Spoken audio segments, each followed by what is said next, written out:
Alright, dudes. Today is a Friday in California.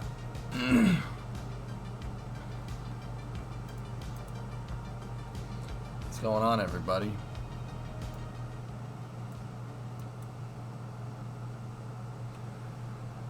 Oh, not much. You? I'm tired, man. Tired. Did a lot this week.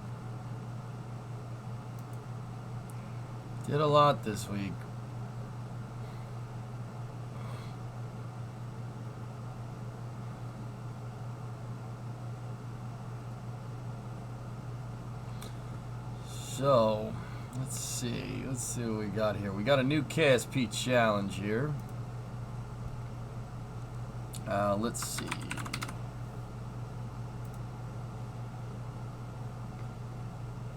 My parents are arriving 6 hours early to our house and it's not clean and I still am at the office. Oof. Yeah, I'm all force. Hey, Antares, what's going on? Alright. So, here, let me take that off the screen. Go right here. Hello? Hello, everyone. How are you? Sonic, what's going on? Alright, we got a new challenge today, so we're playing Kerbal. Excelente. Did you see this?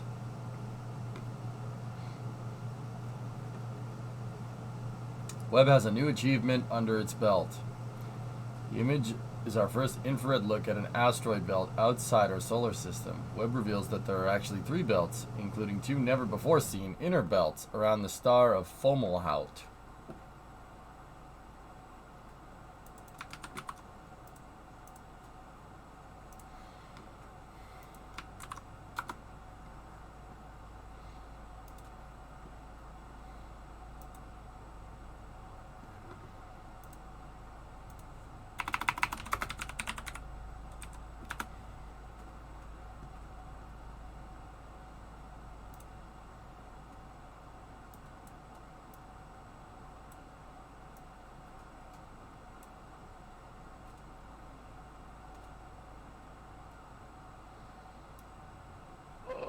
Bell, leather bell, leather bell, bell, bell, bell, bell, bell, bell, bell. Oh, level 14. Bell, leather bell, leather bell, bell, bell, bell, bell, bell, bell, bell, bell. Level 14. Oh, force run, force am, bell. Force run, force am, bell. Bell, bell, bell, bell, bell, leather bell, leather bell, bell, bell, bell, bell, bell, bell, bell. Oh, level 14. Okay. Okay. Asteroid belts. That's pretty neat, man. It's pretty neat.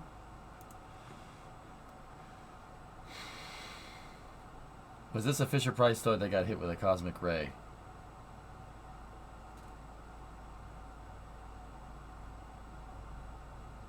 What?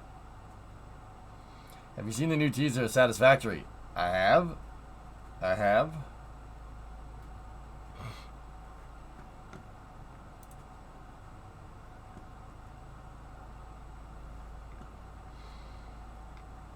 You want to see that real quick? Somebody linked it already. Hold on.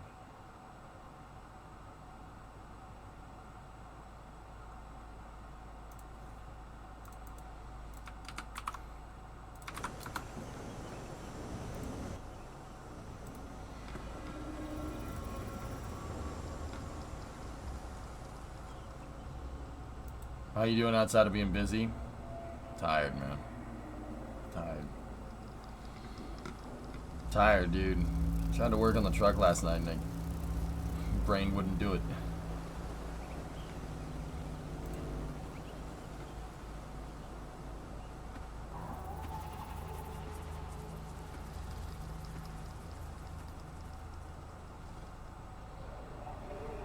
Like, dude, I barely had time to do the bachelor party, and right when I got back, it's just, you know.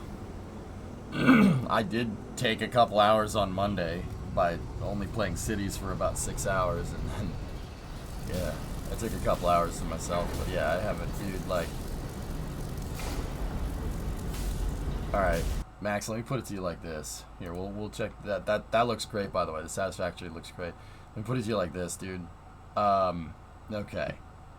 You guys watch Twitch streams, you guys watch YouTube videos, scroll on Twitter, even Space News, right?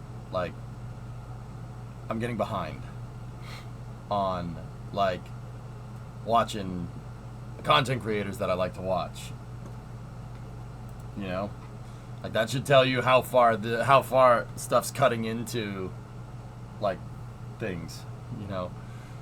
As a content creator, I vehemently support other content creators that I like, you know? Like, as much as I can, and I try to watch VODs, watch YouTube, stuff like that. You have over 1,000 in your watch later playlist on YouTube. Yeah. Yeah. Oh, it's alright. It's alright.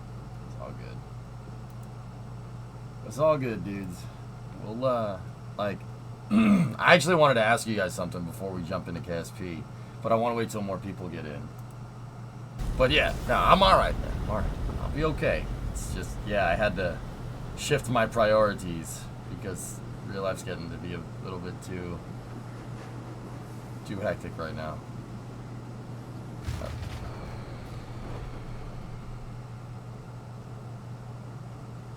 I hate that noise.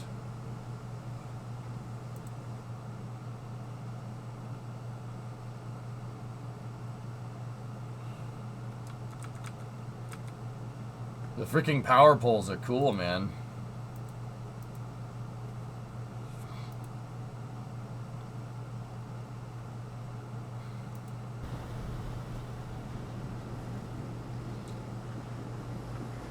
Okay, so I will tell you this right now. I know why they did this screenshot, or why they chose this shot. They chose this shot because, you know good and well, this would kill your computer in Unreal 4. Right? You know that. Yeah, two-phase power poles, Dink. You saw it, huh? I'm like, okay.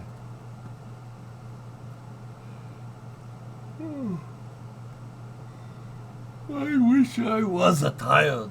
Yep. What game is this? It's Satisfactory. It's a factory building game.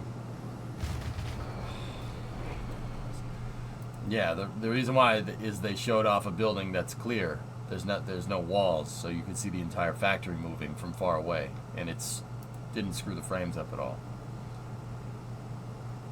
That's cool, man. Maybe we'll. I would love to redo the vertical main bus. That would be really fun. That would be really fun. Oh man, I am tired. I am tired today. But it didn't used to. Whenever I get near my factory, O-Force, my frames get choppy.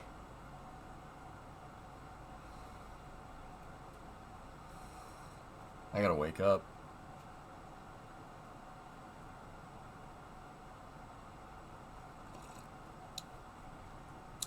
Alright, I got an idea.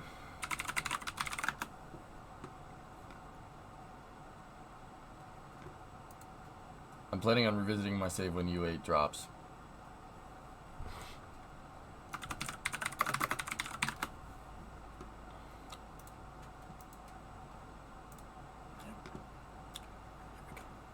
Here we go.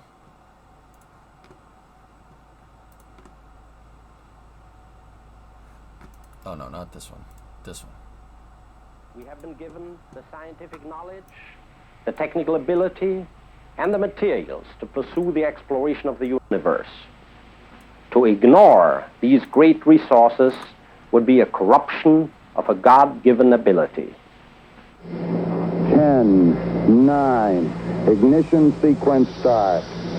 6, 5, 4, 3, 2, 1, 0. All engine run.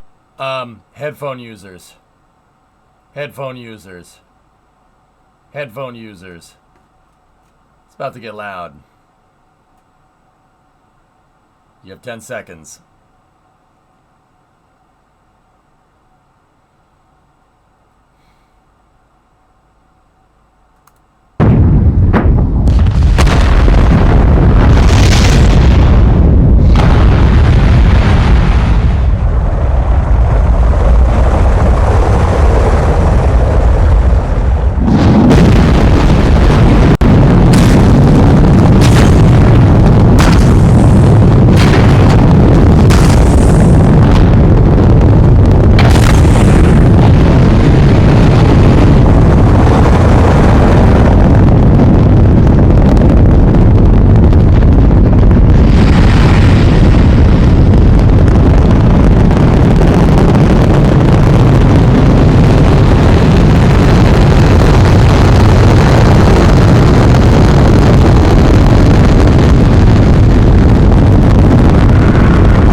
Yeah, no, Paul, I got you. Got your back. Got you.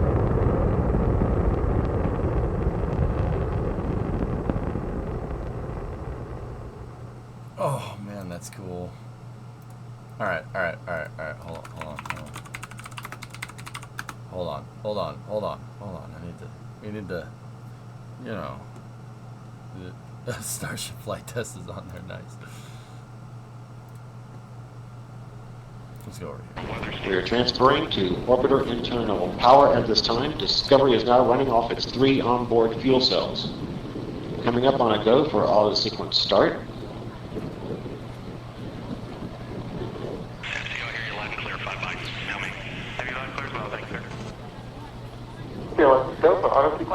And we have a go for auto sequence start.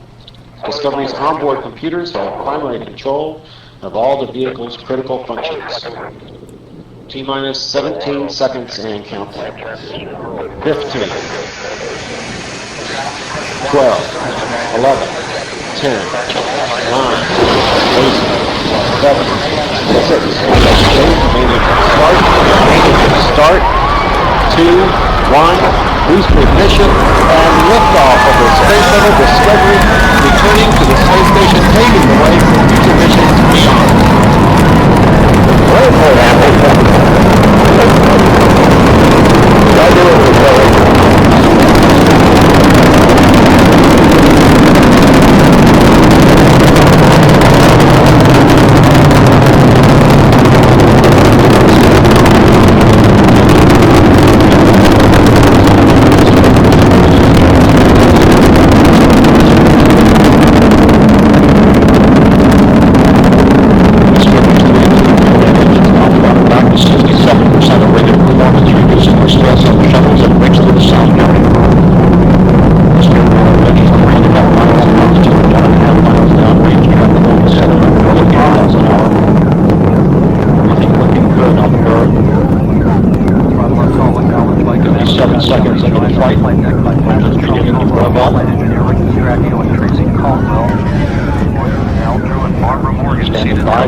Solid rocket booster separation confirmed. Guidance now converging. Discovery's onboard computers commanding the main engine nozzles to swivel, aiming the shuttle for its precise target in space for main engine cutoff. Should have a good forward link now and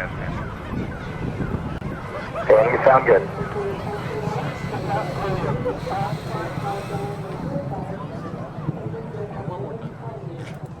Yeah?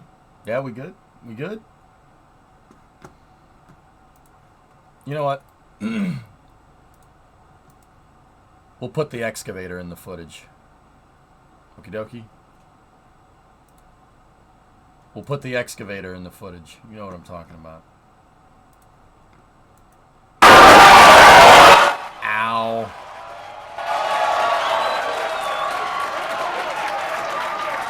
Yeah, it's just a boring company trying to figure stuff out. T-minus 15 seconds. 10, 9, 8, 7, 6, 5, 3.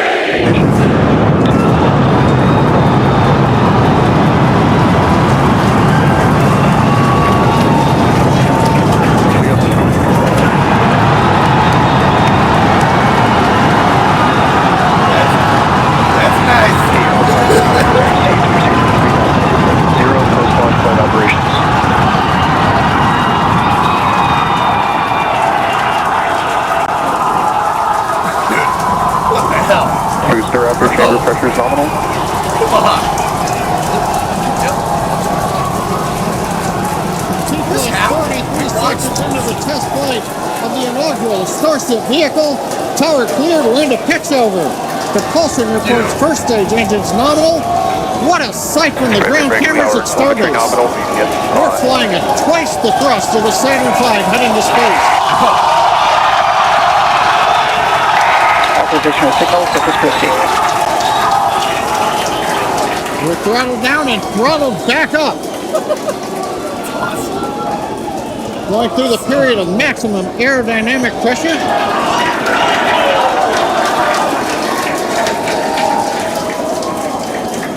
As the velocity increases, the density of the atmosphere is decreasing, Max Q. lessening stress on the vehicle. The call out, max Q now.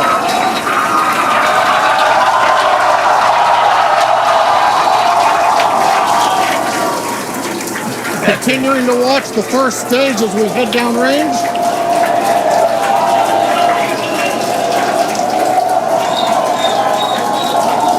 "100 seconds into flight. Our next major activity is going to be Acquisition shutdown signal, of Houston. the first stage. The Houston tracking station now acquiring the vehicle." Dude. Dude, this shot looking up the business end right here. Bro, you've got to be kidding me.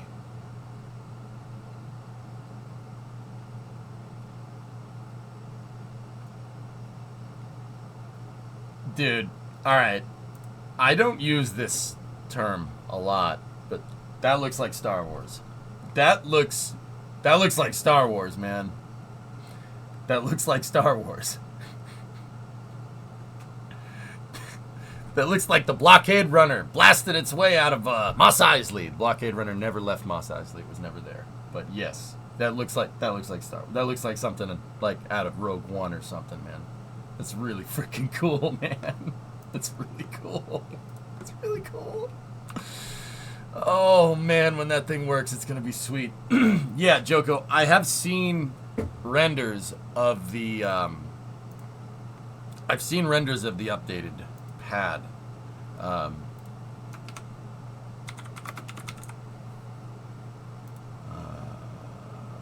are they?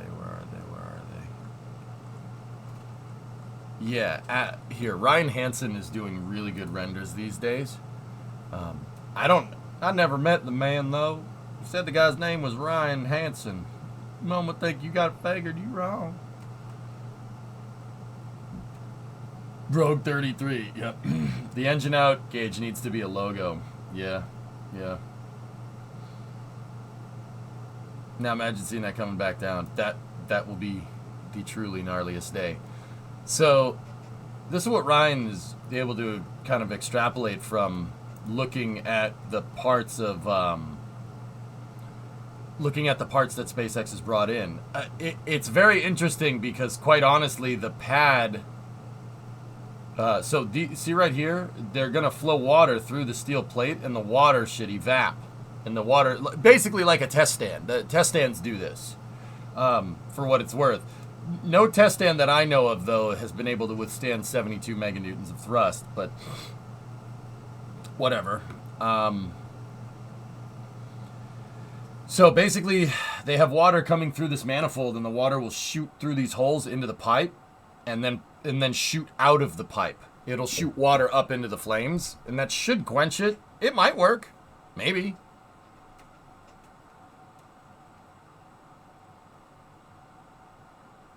I'm afraid the steel plate will just buckle under the pressure. Yeah. Tori Bruno actually had a pretty good thread the other day about how this all works, like what you have to take into account. And I mean, I'll be honest, guys, like, I'm not trying to toot my own horn. It isn't anything that I didn't tell you. You really have to worry. You basically have to worry about heat and pressure. Heat and pressure are the big ones. Like, there's the heat that melts things, and then there's the pressure. That's the atomic blast part that I keep telling you guys about. It's funny how the rocket launches woke me up. That still works. Still works. Haven't even had a cup of coffee yet. Still works. It still does it after all these years. That's weird, man.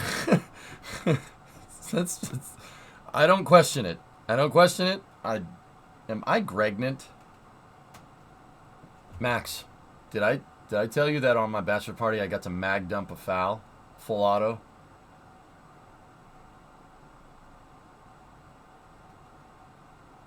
It was expensive, but I did it.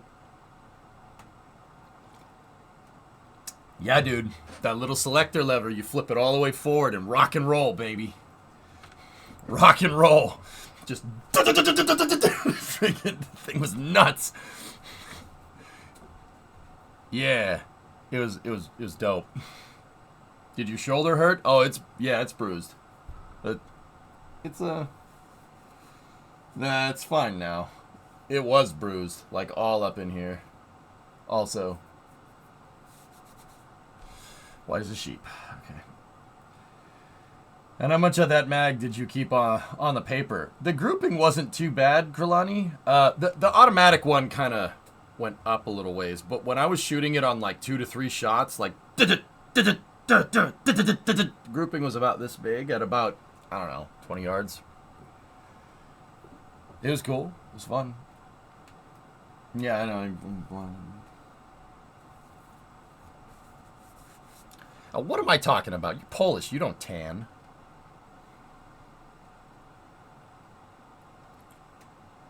You don't have this nice, passionate, velvet Italian skin. Look at this. Oh, it's perfect.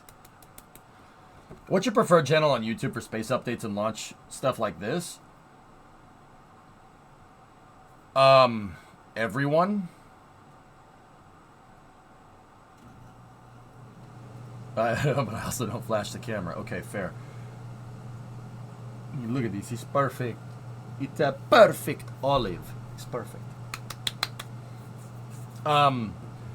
Everyone.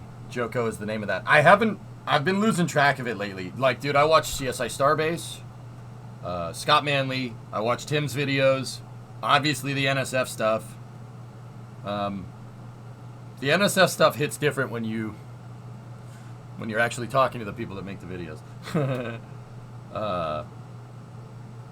Yeah, dude, dude, I get information from everywhere. I am a brain slug when it comes to spaceflight information. I'll take information from wherever.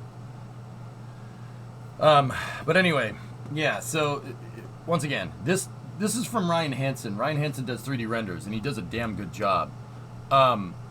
So basically the water's going to come in through these pipes. It's going to go up through here, and then the pipes are perforated. They're perforated steel pipes, and the water's basically going to shoot out like a giant fountain into the flames. You're going to have to deliver an insane amount of water to do this, but actually, you know what I'm looking at with this system, and I'm like, like, I'm not trying to buzzkill because I'm not one to say that I know any better at all. So a problem that they're going to have with an upward shooting water system like this is that dirt's going to get in it. Yep, dirt and crap is going to get in it, and it's going to clog it up. If you guys notice, most sound suppressor systems have nozzles and they shoot downward. Like, take pad 40, 41, 39A, they shoot downward. There's no open hole to the sky because dirt will get in. They'll get FOD inside of this thing all day. Could it have caps or covers between launches? Yeah, sure. Just tuned in. Where will the water go? They'll probably put some type of drummer. If I had to guess, dude, SpaceX is probably going to do something like this. It's probably, this is non-potable water, and it's clean non-potable water. Like, non-potable water is just water that you don't drink, but it's clean. If we, I would guess if we go look at like Stennis, for instance. Stennis has these drainage ponds from their test stand. We'll probably see something like this. See, that's the B2 test stand right there. And during the SLS firing, right, all the water coming through the pad deluge system drains into the retention pond. It's probably going to be something like that. Boca Chica does not need a retention pond. It's on wetlands already. So if we go over here, it's weird navigating this upside down.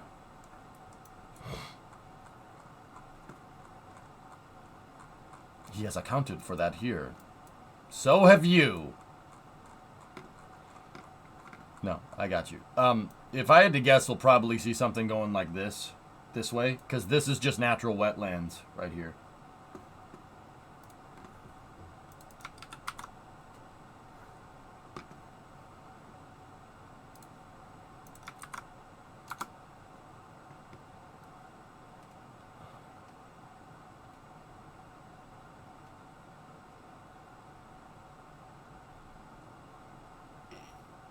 Creeper. Okay. Okay. Oh, it's gravity. I didn't realize they were that close to water. Oh, Drummer, dude, yeah, no. They are... Starship is just as close to the ocean as 39A is. Yeah. The shower heads are retractable. It's going to use gravity. They're not retractable. It's a passive valve. So gravity is is going to, you know, when there's not water pressure.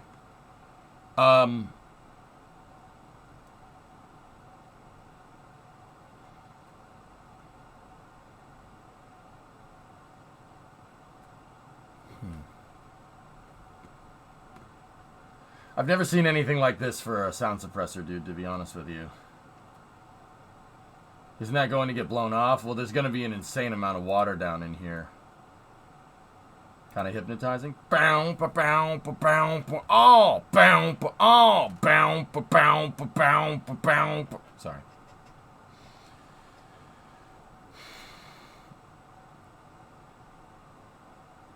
Guys, I'm looking at this, and I'm sure you guys are kind of with me. I'm looking at that, and I'm like,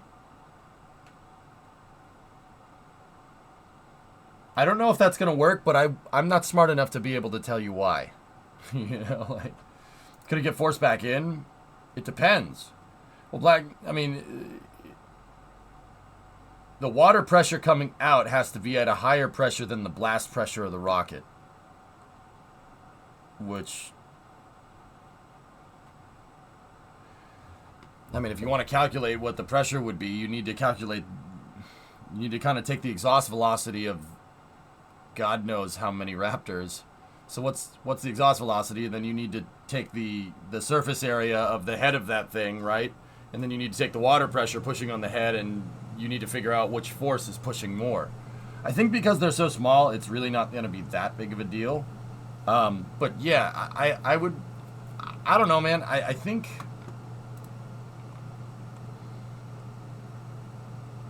Oh, wow, Ryan did the fluid dynamics. Ooh, very nice particle emitter. Nice. I mean, you're going to have to move a lot of water out of those things.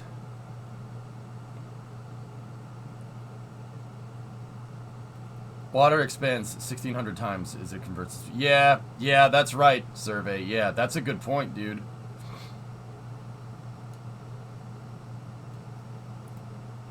Great. These are great renders from Ryan. Really, really cool.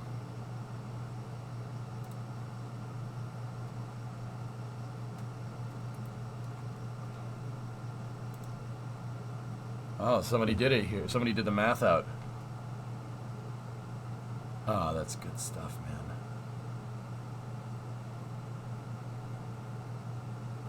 Starbase Sim has done a few simulations to show the heat transfer over time when estimating the heat load of Super Heavy. You'll find these results below. Yeah, all right, let's read this real quick.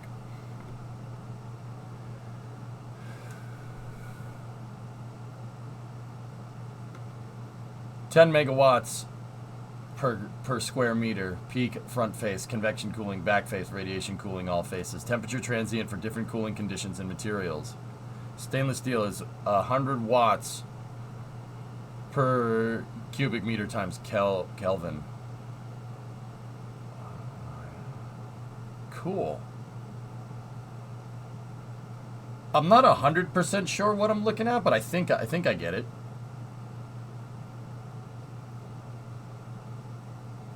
So that one's natural air convection. This is water cooling with a few meters a second.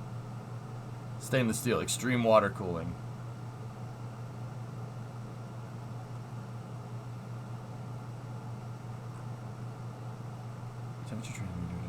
Natural air convection gives you a peak temperature of over 2,500. There's not that much difference here.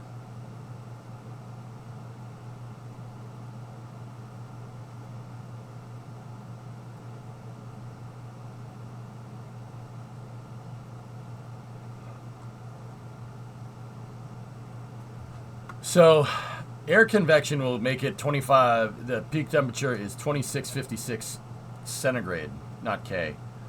Peak air temperature with a little bit of water is 2653, so not that much. And then extreme water cooling, 100,000 watts per cubic meter Kelvin is 2651. That's not that big of a difference.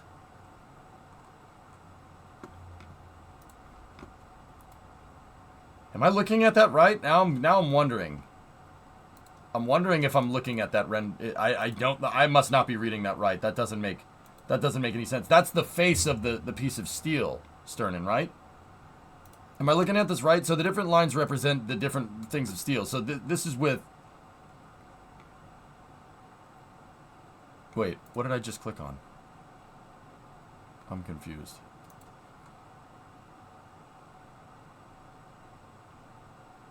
Oh, that... Okay, so that was stainless. This is structural steel now. Oh, okay. Okay, I understand now. I understand. That's what I missed. I missed the part where it says what a different... Yeah.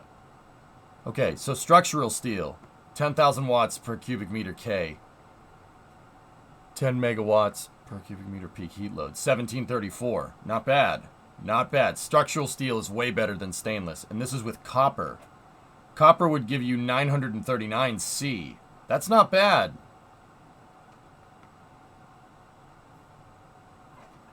That's not bad at all.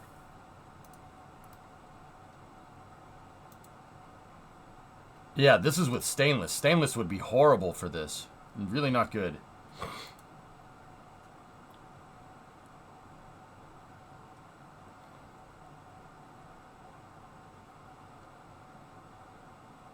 The context of this conversation, Dragon, is the heat plates that's going to go under Starship's pad. If you use structural steel, it's going to be really good. I mean, look at the copper. Copper is insanely good at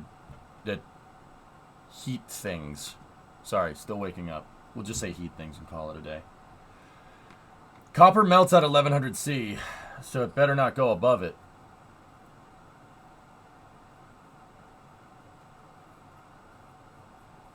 Interesting. Yeah, structural steel gives you a good medium right there. If you haven't seen Zach's new video, I would recommend it. I would recommend checking it. He goes over all this and more in that video. Like I said, I was telling Jokapoko I keep up with everybody, but I've been falling behind lately because I've been so busy.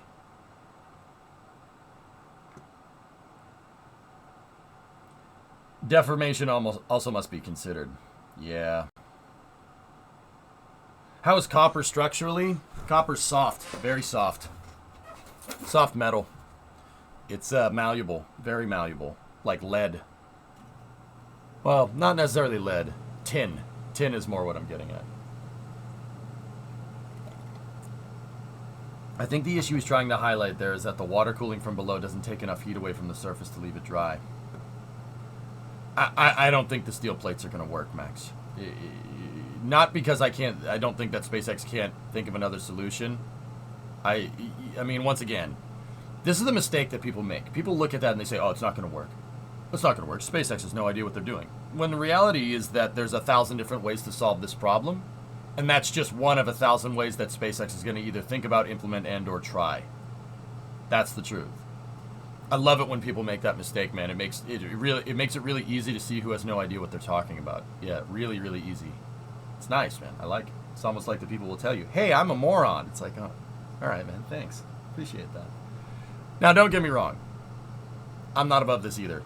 I say moronic things from time to time, pretty much every stream. So, like, I'm not trying to be holier than thou. You know what I'm saying? It's like, I get this stuff wrong too. It's difficult. So, you know, it's not like people are like, hey, I'm a moron. I'm just like, no, it's like, okay, I don't think that word means what you think it means.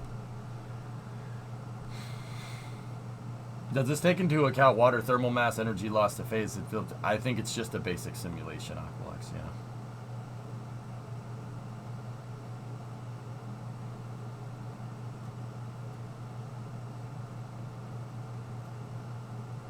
Yeah, Farron, there you go. Once you melt the plate, you have delicious data to guide the redesign. Hearts of Iron today? No, we got a new KSP challenge, man. I'm going to go back and play Kerbal. I hope this FAA sued. The FAA is sued over SpaceX. Starship launch following the April explosion. Okay. Alright.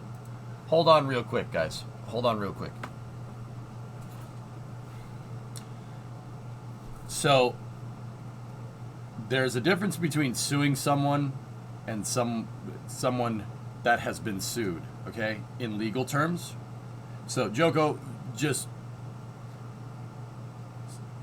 a consortium of environmental groups that's being represented by a law, like not a consortium, a bunch of environmental groups that are being represented by a law firm are suing, so not past tense, they're suing the FAA over supposed claims that the environmental impact analysis for Starship wasn't enough. You can sue someone, but then they're suing someone, and then there's like the past tense of that, someone getting sued, okay? If you get sued, that means you took it to court and you won. Suing somebody just means you brought a legal case against them. Does that make sense? So they brought a legal case that says we want to sue you, and we're claiming this much compensation for cash or whatever they want. But the FAA has not been sued. They have not past tense. That case hasn't happened yet. Right? Just a little, like, don't get me wrong. I'm not the best at legal jargon, to be honest with you, but I know there's suing someone, and then there's you successfully sued them. So there's like suing, and then there's sued. There's past tense. Past tense means you sued them and you won. You know.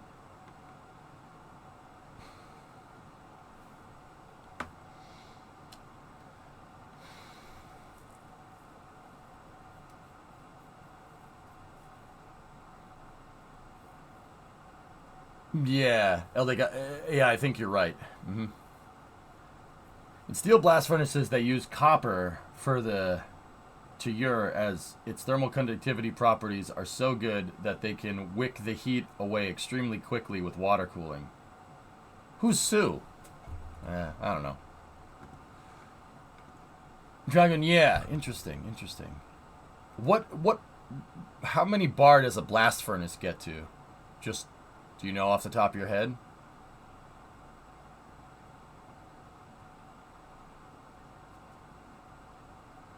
I'm not sure I would want to be the SpaceX engineer trying to figure out the fluid mechanics of a liquefied copper plate under the influence of those engines.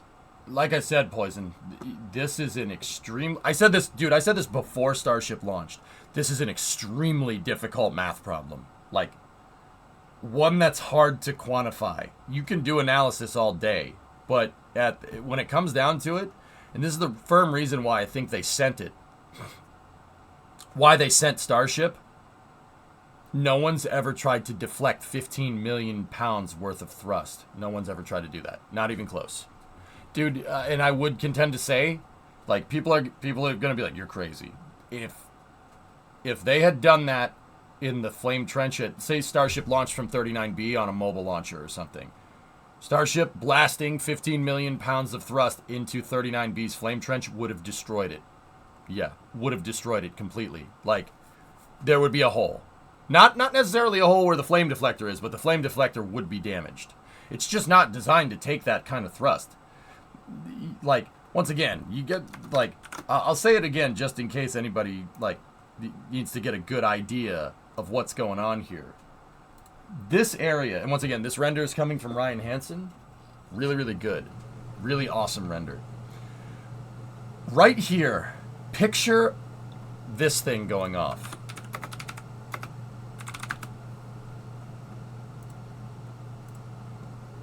Picture that going off. That's the kind of power we're talking about here, okay? That's Fat Man. It's a plutonium implosion bomb. That's the one that killed a lot of people. A lot of people. Picture that going off right there. Now that's the type of force we're talking about here. Now, don't get me wrong. It's probably not for as long of a period of time as the nuclear blast, but it's the same type of pressure coming out.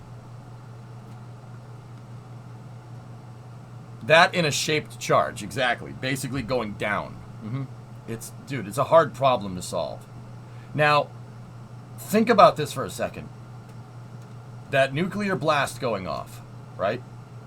When Starship launched, and it only left a 20-foot crater. I know what you're saying. Like, 20-foot crater, EJ, is pretty big. Yeah, but also at the same time, when you consider, I mean, I'm not going to show it on stream, but consider the aftermath of Nagasaki, and you look at it and go, oh, okay. That pad is pretty freaking strong. The pad's pretty damn strong, dude.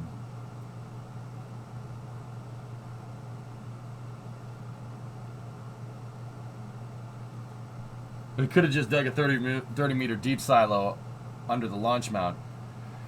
Well, Sterling, the water table is about 20 feet below the surface of the deck of the pad. We know because there was water at the bottom of the hole that the first Starship dug. Now we know where the water table is, guys. Really easy to see it because those pictures where the crater was, where the, where the concrete was, there's a crater there and there's water at the bottom. It's really easy to spot.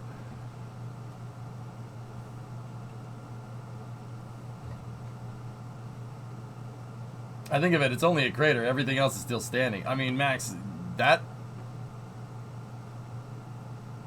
pad is really goddamn strong, man.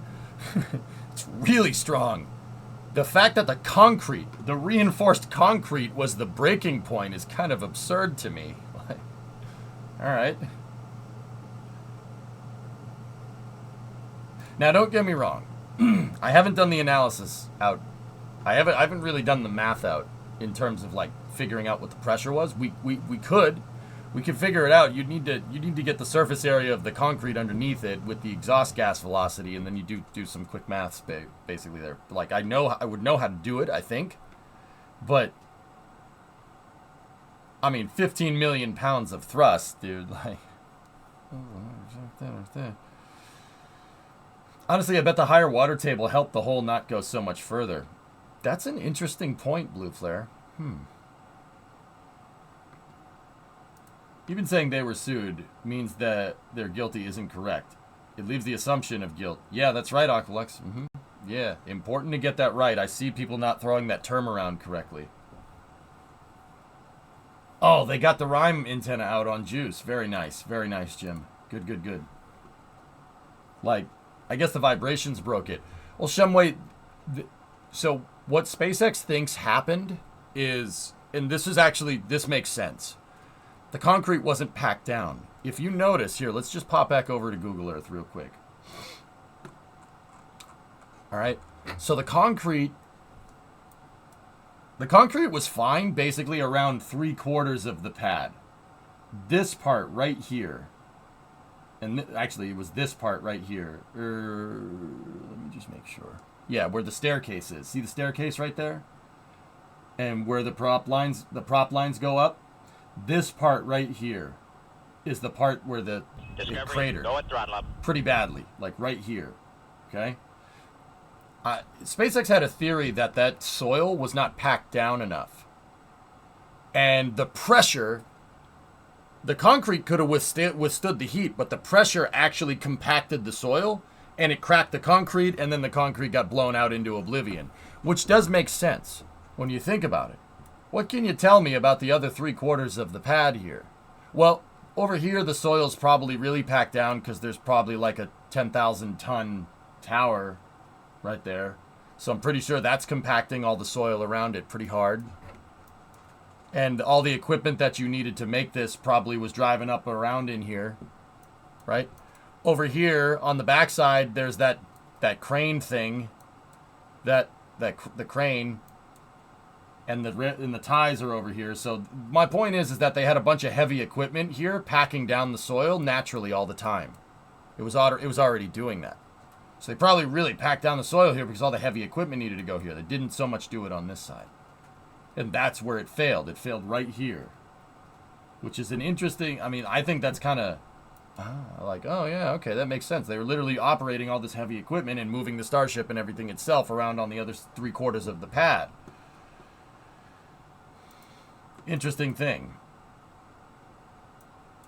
Zach speculated about the sand below the concrete basically liquefying from the vibration, pressure, and groundwaters. That's why it gave out.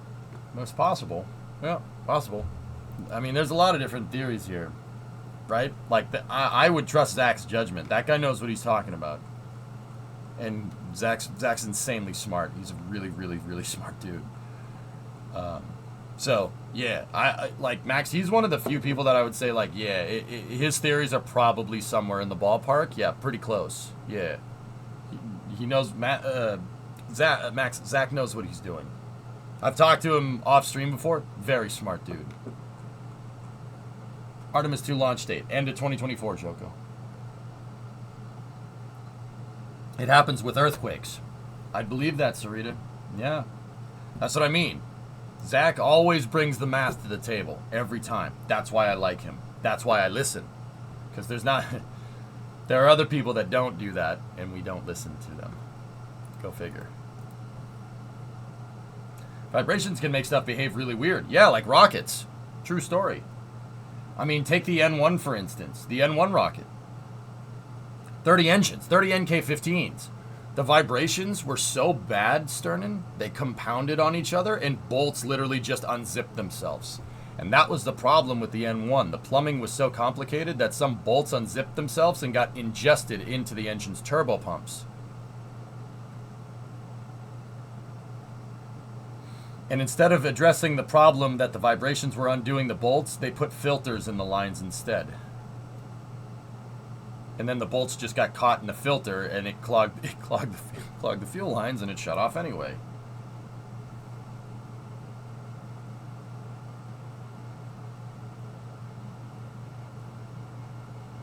Look at engagement and how hard the concrete is. Yeah, I think that's why SpaceX is switching to a deluge. Soviet engineering. Yeah.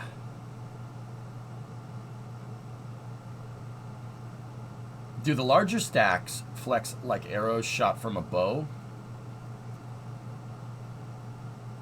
Longitudinal pogo, so doing this? Yes, absolutely. Oh yeah. Why do you think they're so worried about wind shear? Because at points the stack can do this. Oh yeah. Oh yeah, that happens. We saw it. We saw it happen with Artemis 1. Did you see the launch escape system on Orion do this when it took off? Oh yeah, that happens. Absolutely.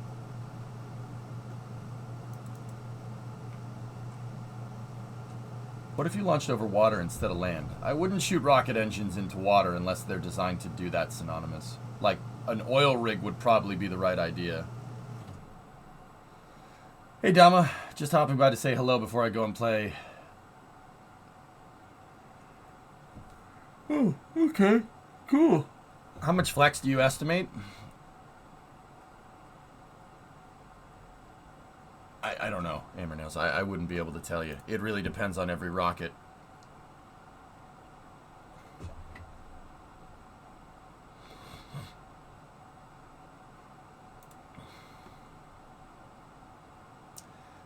Elon said the concrete in the pad was supposed to not be able to explode, but the heat during the launch got to an underlayer of normal concrete, exposing it, throwing up the resistant concrete into the air. Makes sense.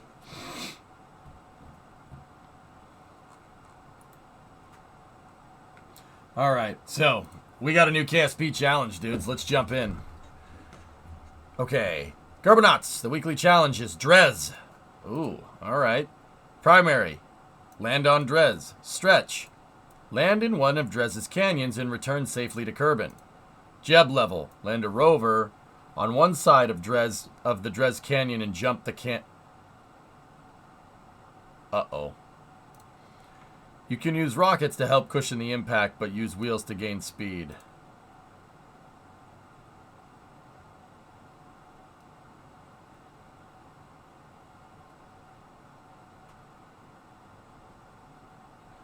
Val, place a satellite in orbit within the outer gap of Drez's rings.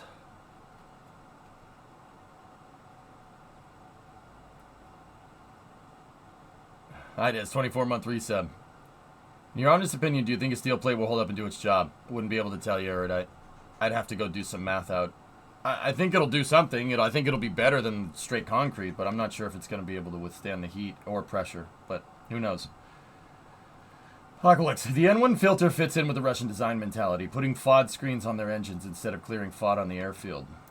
Yeah, Aqualix, see, You know, here's the thing. I see the way the Russians design stuff, and you know what, dude? Like, okay, I'll give you an example. Like, or the Soviets at the time. Like, Go and throttle up. so it makes sense when you think about it, but like, okay, let me give you an example. All right, so you know, putting filters in and just kind of telling yourself that FOD is gonna be there no matter what is not a bad way of thinking about it. Like, I know it sounds strange, but that's not that's not really a bad way of thinking about that, to be honest with you. So here, check this out. Let's case in point. I'll take the MiG 29. Very nice plane, really. MiG 29s are really good design. I mean, I think you'd still get railed by even a mildly experienced pilot in an F-15, but it's still a good plane. Like, I'm not gonna sit here and say that it's a piece of junk. So the MiG, hey G-Funky, what's going on? The MiG has these vents here. Anybody know what those vents are on the top? Those vents can open and close like a shutter, basically. Anybody know? They are air inlets. Yep. So it's not for cooling. They are intakes for the engines. The reason why they're intakes for the engines is because the MiG-29 has a ramp intake, okay? It has a ramped intake, and the ramp can close. When the ramp closes, the shutters on the top open, and the MiG will suck in air from the top rather than from the front when it's taking off. For FOD. Think about that for a second. That's actually really freaking smart.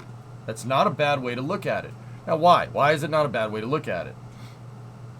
It's not a bad way to look at it because, well, guess what? In warfare, now you don't need to worry about cleaning crap up off the runway. MiGs can land on unprepared surfaces. You can literally service a MiG-29 out in a grass field. That's not the stupidest way of looking at things. It's a little bit different than how we do stuff in the West. I mean, in the West, we would not even get to the point where we have to operate stuff in a grass field. Like, that's not how we think about things, right?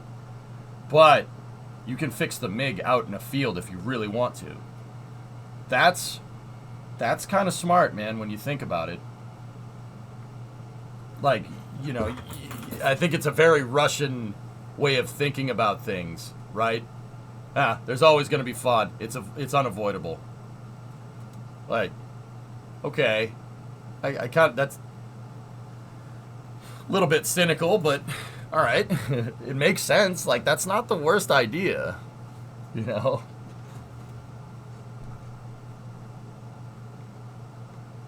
See, that's what I mean. You know, the filters on the N1 basically looked at it and said, there's no way we can get all this to work, which that's where I disagree. I mean, engineering will work if you take the time to do it right.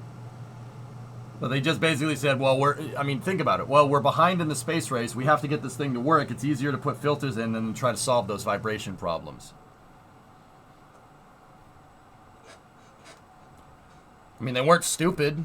Like, that's for sure. Like, you know, we tend to look at it and be a little judgy, but I kind of understand. I get it. That makes sense. I mean, not what I would do, but it makes sense. There's a million different ways to solve a problem when you're engineering something. The Russian way is less expensive, Wiz. Absolutely. You don't need a runway. You don't need to make a runway. Just grass field. Grass field will do it.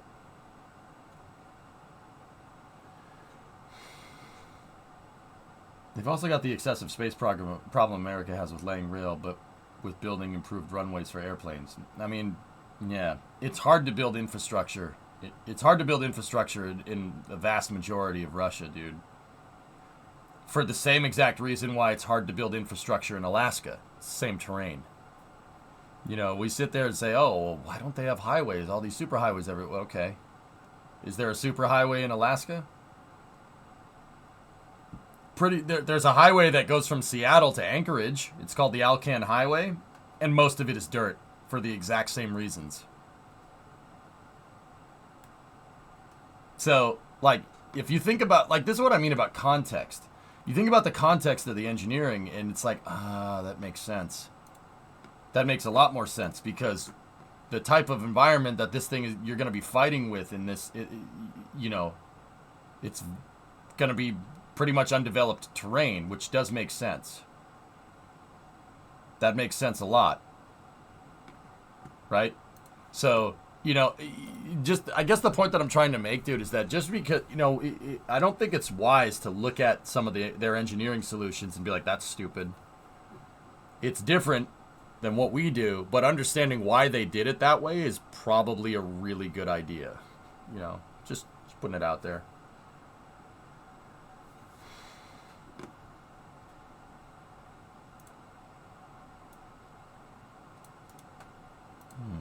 Tara, I wonder what that says.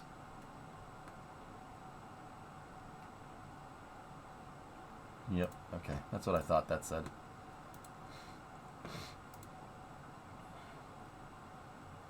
It's, yeah, just some religious stuff. That's good. Alright, cool. Fun fact, that thing is useless and has no radar. I mean, I don't think the MiG-29 is particularly a bad plane, but if we're going to talk Eastern Bloc weaponry, I think Su-35s are, and Su-27s are a better design. Just personally. No, since it's a trainer and has no radar. Oh, okay. I was going to say, Scotty, I'm like, I think the MiG-29 has a radar, dude, but alright. Because the Cobra? Yeah, Tessa, that has a lot to do with it. I mean, so the Su-27 could do that in like could do like Cobraing and stuff in the late 80s. That is actually pretty damn good software for mid to late 80s. It's pretty good. Pretty good guidance system for what it is.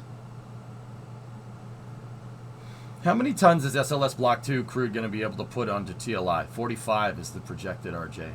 But see, NASA is very conservative in their estimates, dudes. SLS Block 1 was rated at 70 metric tons to low Earth orbit.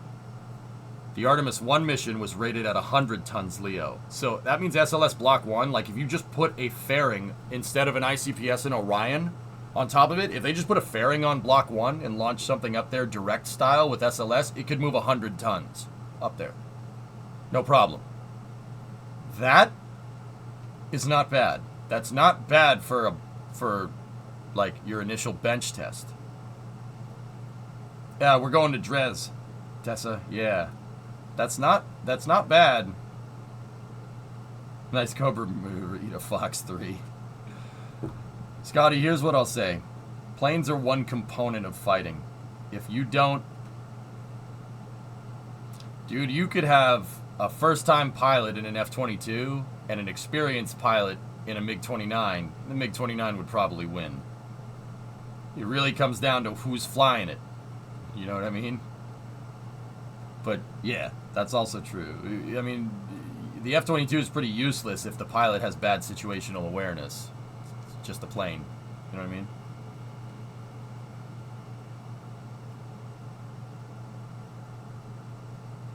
The design mentality origin should be remembered as well, considering modern designs that don't have to deal with the problems they had in the past. There's an inertia for design mentality because it's easier to go with the solutions you've already proven to prove out something new.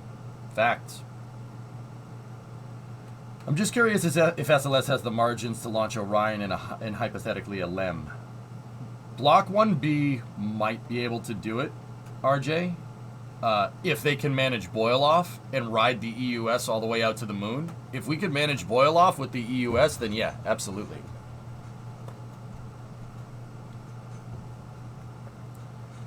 Yeah, that's the problem with Block 1B. Block 1B has enough to shoot Orion and a rover out towards the moon, but Orion wouldn't be able to circularize with a LEM attached to it like the Apollo CSM. The service module with Orion has always been the crux of the entire design. That's really, if I have to pick one thing that I really don't like about SLS and Orion, that's the reason. That's the one.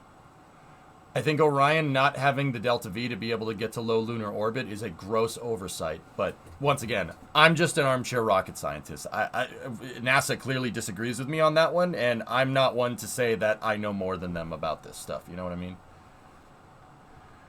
Just heads up, AX2 will launch on Sunday the 21st and dock on Monday the 22nd.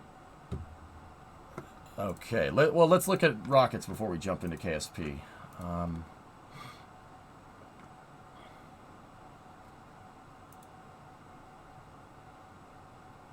Memorial Day. Okay.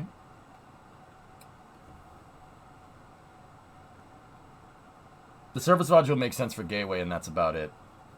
Yep. You know more than NASA? I absolutely 120% do not, Clayton. Yeah. NASA used that service module because of sustainability for the program, Hellfish. It's not necessarily because it's inexpensive, right? It was an off-the-shelf technology that was being used on the European ATV, Automated Transit Vehicle, which was not a bad design, to be honest with you. And they basically shoehorned a shuttle ohms thruster into the center of the ATV service module. And that's what, like, once again, I say that like that's some easy thing to do. It's not an easy thing to do, but basically SLS makes some sacrifices to the architecture to be more politically sustainable. The Europeans needed to having the European service module makes the program more sustainable, because if we pull the rug out from under it, the European Space Agency, like if we try to cancel it, the ESA will be like, excuse me, no, right? Like it makes it a lot more sustainable doing that. I get it. I get the reason. I don't really agree with it, but I get it. I know, I was joking. I was going to say, Clayton, that's what I mean. Yeah. Working with the Europeans was not the worst idea.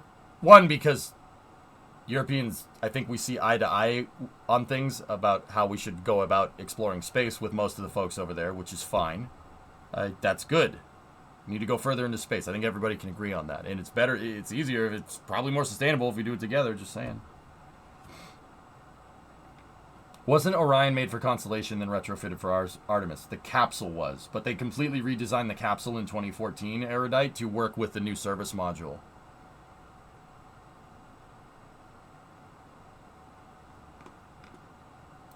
If you want to cover a UFO meeting, it's on the 31st. I really don't. I really don't, Hell Hydra. I bring all the crazies out. Also, it locks us into an international agreement so the next guy can't just pull the plug. Facts. Yeah, Aqualux, I think, you know, people can say whatever they want about SLS, but I'll be very candid about this. Look, SLS was started by Congress during the Obama administration.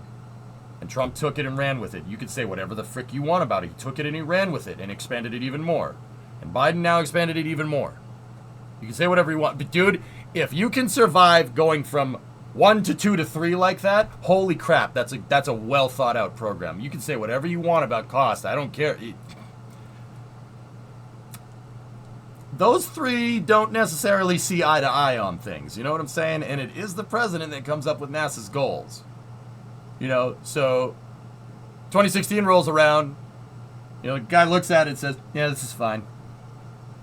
You know, and then 2020 rolls around, he looks at, well, that's fine too. Like, hello?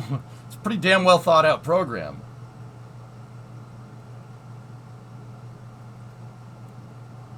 Right? Like, I don't divulge into this too much, but it's very, I just want to point out that it's very rare for something like that to just be like, oh yeah, keep doing that. And then the next guy comes in, yeah, keep doing that. And the next guy comes in, oh yeah, that's fine. Boop. You know?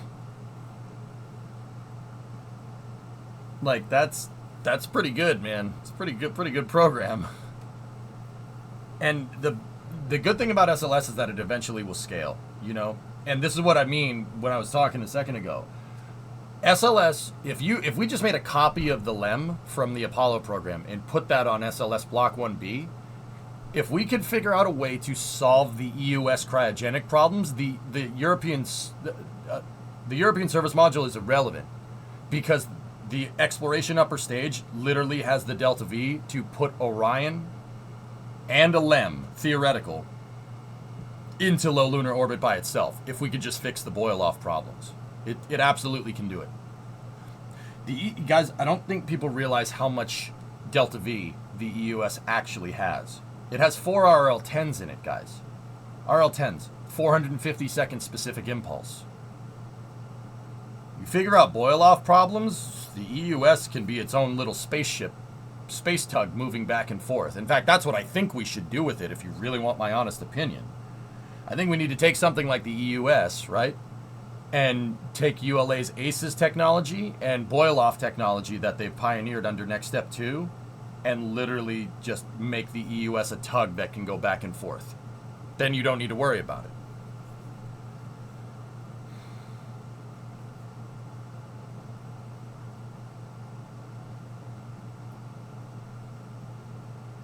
Yeah, Sternin. Yeah, interesting. Hydrolox, man. Hydrogen's cheating, dude. Might as well be freaking cheating, man. The numbers are just so good, but it's deceptive, man, because hydrogen's a pain in the butt to handle. It's really, really, really tough to handle. Insulation and reflective surfaces for boil-off. I mean, Journey. Yeah, you know what you do? All right, and don't get me wrong. With spaceflight, it is never just, oh, well, why don't you just do this? Well, why don't you just do this? What's stopping us from taking something... What's stopping us from taking something like James Webb's thermal system, right? And instead of making it something that folds out like this, make it cylindric and making it kind of deploy over a stage to prevent boil-off. That thing seems to be a damn good thermal medium. Like, it's a good thermal protection system. We could use this same material in the application of that will keep the hydrogen cool. And if the hydrogen stays cold and you basically have vacuum insulation from it, from this, you won't have to worry about it. But here's the thing. And this is what I mean about NASA and everything. I am 100% sure there's somebody at NASA looking into this exact thing. I'm like 100% sure. There absolutely is.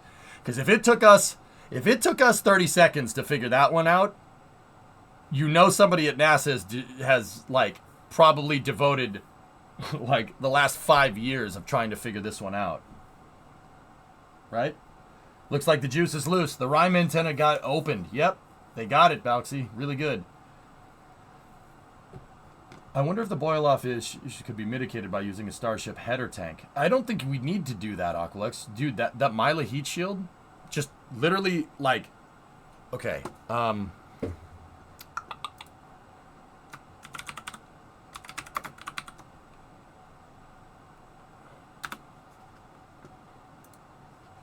okay, so cast your mind back to D-Day. The duplex drive, Sherman's, literally that, but with Mila. Deploying in a cylinder. Dude, you could do it. Not a problem.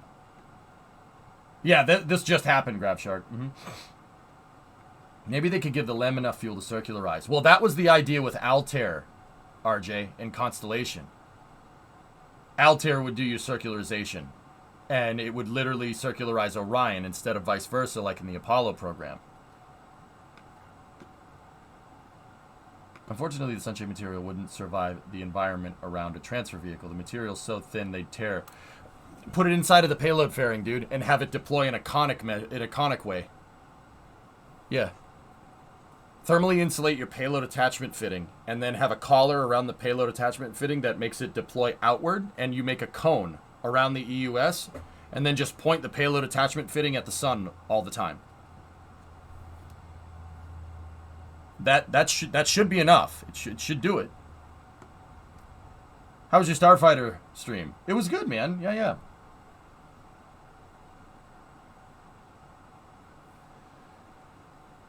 God, they finally sorted out the juice box straw. Yep.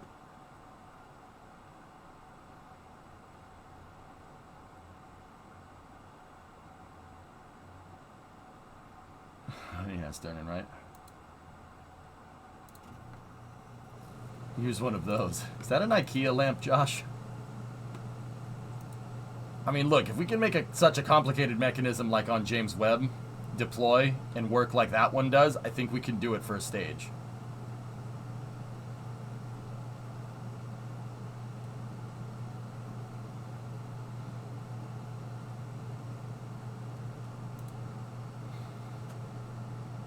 But didn't it take Webb a while to unfold? I don't understand how time is a constraint here, RJ.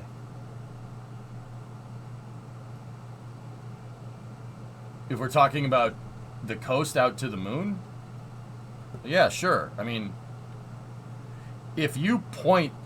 so say the EUS does its translunar injection burn with a lander and Orion, right? If you pointed the back end of Orion just like what they did with the Artemis 1 mission at the sun, there's not much surface area of the fuel tanks for the EUS that's getting exposed. You know what I mean? So it won't boil off initially. You're going to have to deal with some of it, sure, absolutely, from launch and from shield deploy. But I don't see why we wouldn't be able to do that. That's not, guys. Don't get me wrong. There are hard engineering problems to solve, like building a water plate flame diverter underneath your rocket that makes 15 million pounds of thrust. That's a hard problem to solve.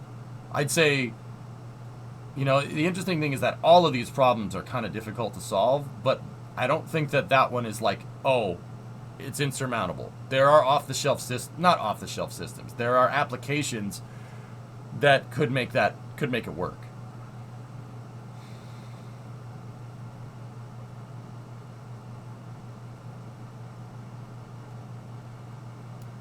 No, I mean, as long as the sunshade doesn't get near the rim of the nozzles on the engines, I don't see why this is an issue. Why a cone? James Webb has very specific angles. Well, okay, here, let me show you. Actually, you know what? We'll fire up Kerbal, and I'll show you exactly what I mean.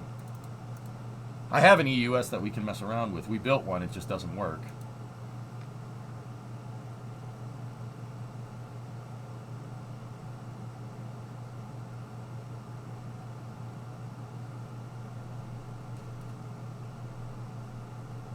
People have built it, Tigris, yeah.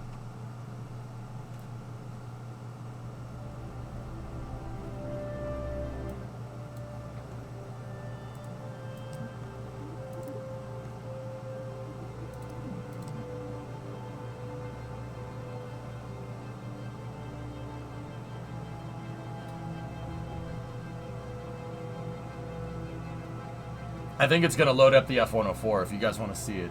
Tigris, take a look, buddy, if you're here.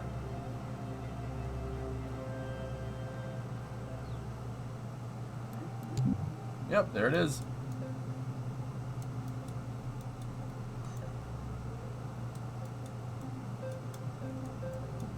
It didn't come out too bad. Not bad, not bad.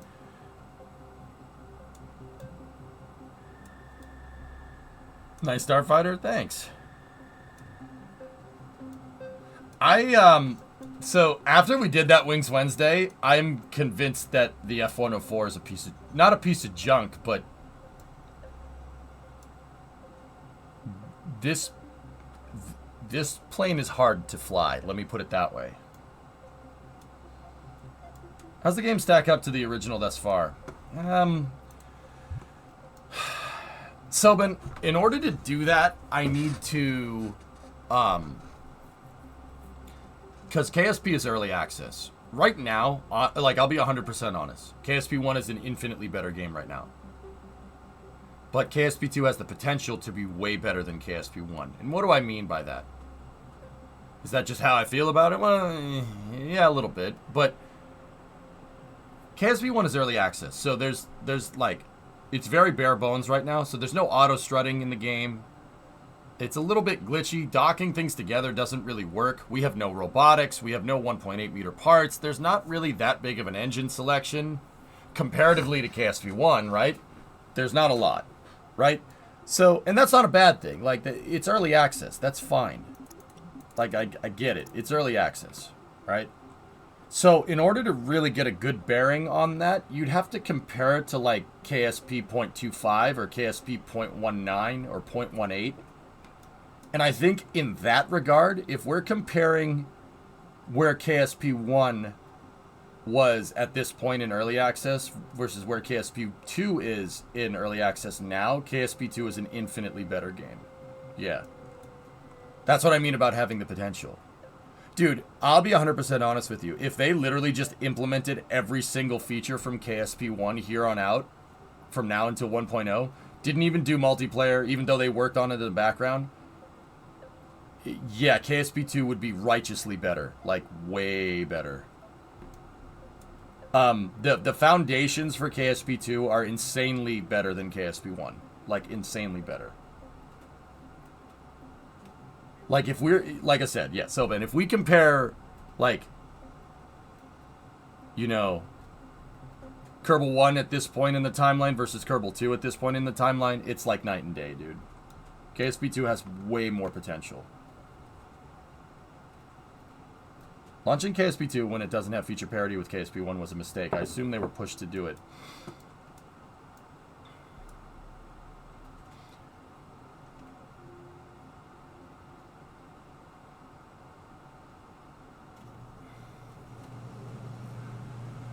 I mean, Josh, I'm not going to sit here and say, like, that's not completely what's going on. Like, I'm not going to sit here and pretend like that doesn't have something to do with it. However, I mean, consider this for a moment, right?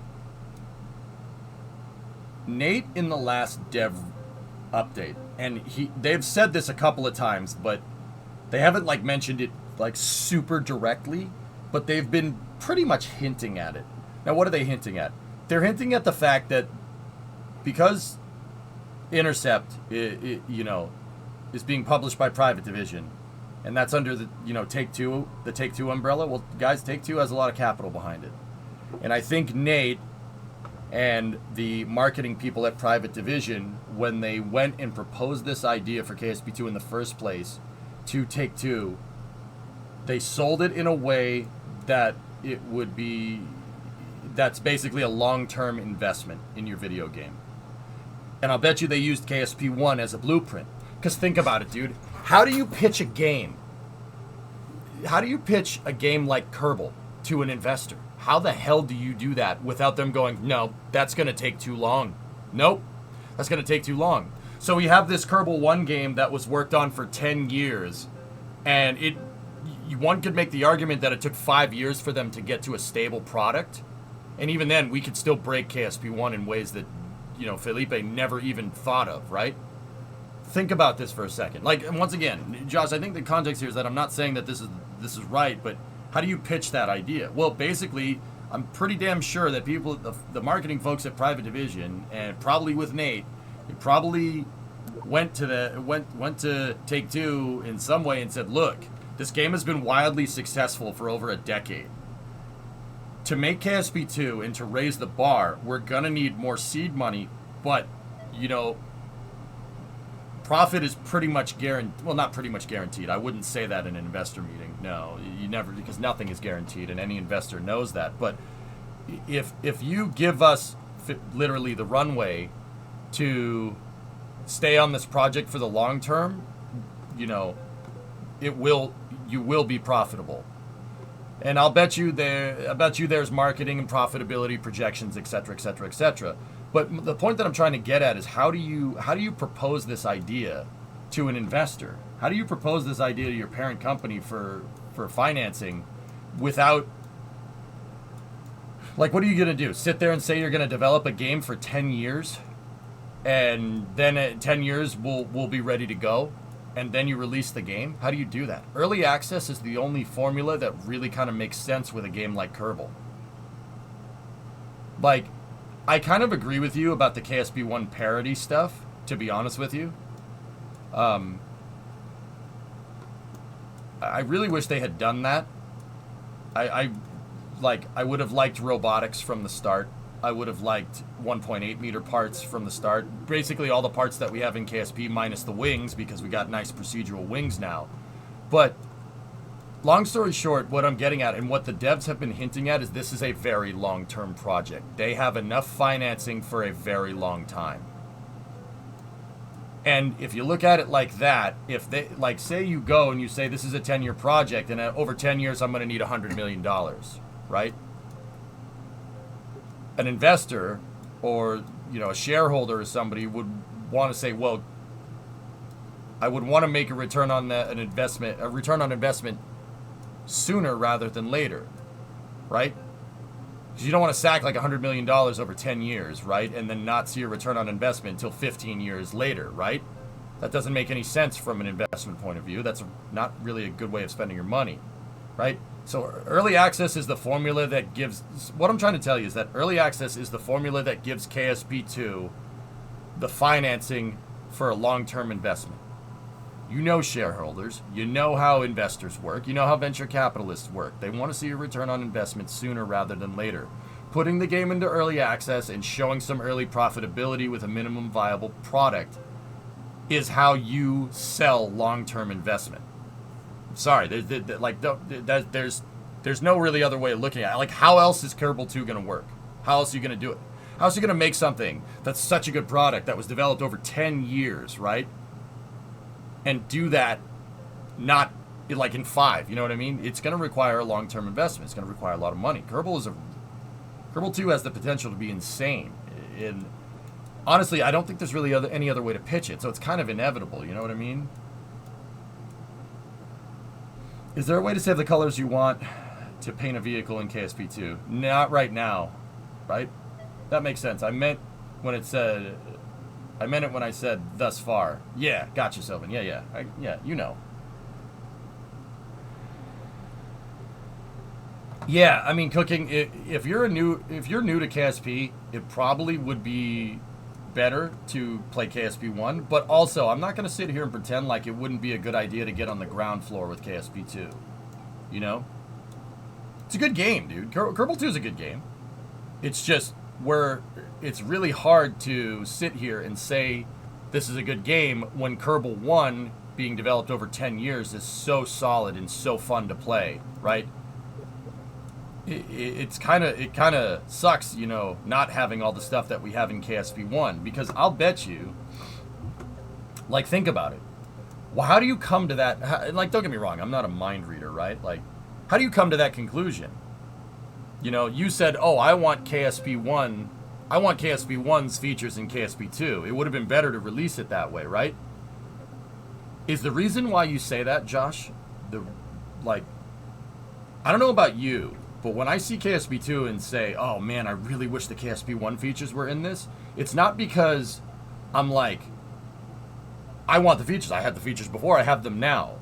When I say I want like the SPH in KSP and the SPH camera controls in KSP 2, the reason why I say that is because if I had the KSP 1 editor controls, absolute, world snap, stuff like that in KSP 2, I could build insane stuff in KSP 2, like stuff that's way better than the stuff that we made in KSP 1.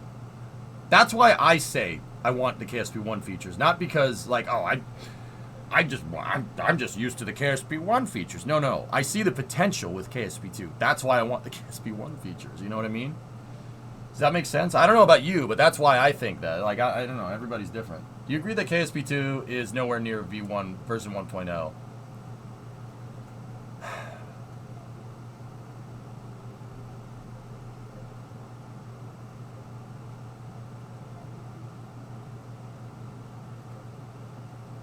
I think 1.0 is a little ways off, Tito, to be honest with you. But as long as they're giving periodic updates, like if we get an update a month all the way to 1.0, I don't have a problem with that. You're right, but the price is still high for such quality.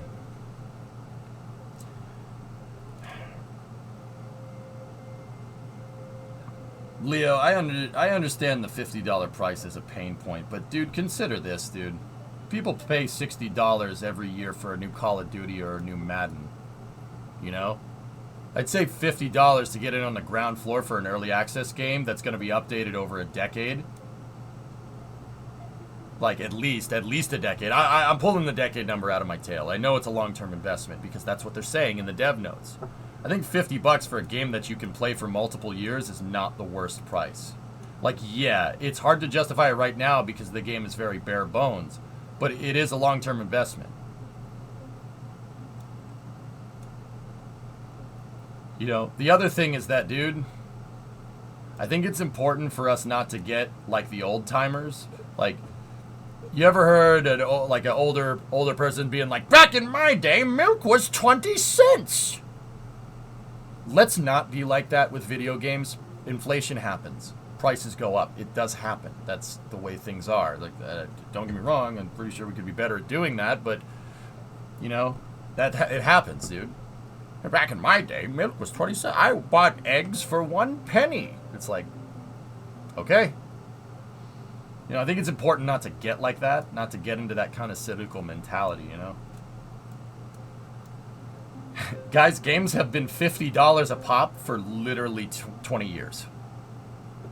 20 years. They've been $50 a pop since the 2000s. I remember paying $50 for Halo 1 in 2001. The fact that games nowadays aren't like $100 is pretty crazy.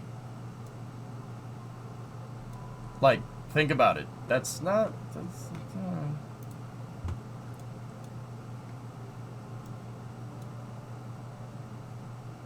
As long as they put all the good, don't put all the good parts in a DLC, I'm fine. Yeah. They were $50 in the 1980s too. And how much inflation have we had since 2001? That's what I mean. $50 ain't a bad price point, dude. Like, I understand people saying like, that's too much, I can't afford that. And I understand saying, oh, $50 isn't good enough for the features and I'm not going to get the fun out of the game that I think $50 is worth. Well, yeah, that's fine. It's your money. It's your money. Use it how you want it. Yeah, now you got that commercial stuck in your head, right? Like, nobody's putting a gun to your head and saying you have to pay $50 for this game. If you want to wait it out, sure, no problem. I think that's a very valid thing to say. You see that wrong. How so, Carlos? Most games are unfinished crap, and you give so much money for skins. Oh, I have a problem with microtransactions, Carlos. Yeah. I think that shareholders for games and shareholders and, well, a company has to be profitable and we have to grow every year, and basically railroading the ups and downs of profitability of video games is cheapening the product. Absolutely. I agree with you on that one. Yeah, like, I'll be honest with you, dude. If I was running a company, a video game company, I would sit there and I would soldier it out as much as we possibly could to make the best game we possibly could. Even if that means I need to work 80 hours a week, I would do it. Because in the long run, you'll end up making more money. You know, look at the companies that have... This is going to be a little bit of a weird example considering, right?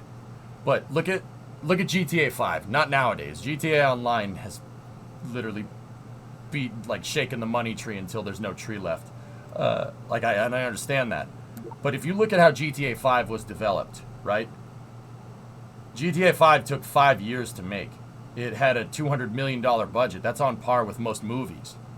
And it grossed $1 billion in the first week. It was legendary for 10 years ago, but it was legendary for the time. It's a crazy game. The fact that you could go play Grand Theft Auto with other people, that was not a thing. And if it was, GTA 4 had a very, very crappy multiplayer. Like, taking the time and making a better product, especially with video games, I think is something that gamers are very receptive to. I think you will make the money back if it is a good game. I like GTA 5. I still play GTA 5 online with my buddies every Saturday. I've been doing it since 2016. Doing it for 7 years. Oh, 7 years. Yeah, Aqualex, I think it's important not to get like that. Because that is failing to understand current market conditions. You know? But see, here's the thing. The flip side of that is that I'm like that with cars. You know what I mean? We can't all be perfect, man. I like modern cars. They're fine. But I think old cars are built right. Dude, oh my God. It's the same thing, but with cars, man. You know, like, I'm not perfect, brother. I ain't perfect.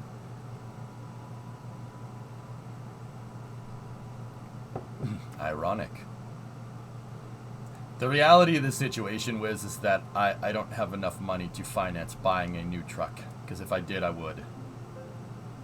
So I stick with stuff that's inexpensive to run, fun to work on, easy to work on, and there's a lot of parts for.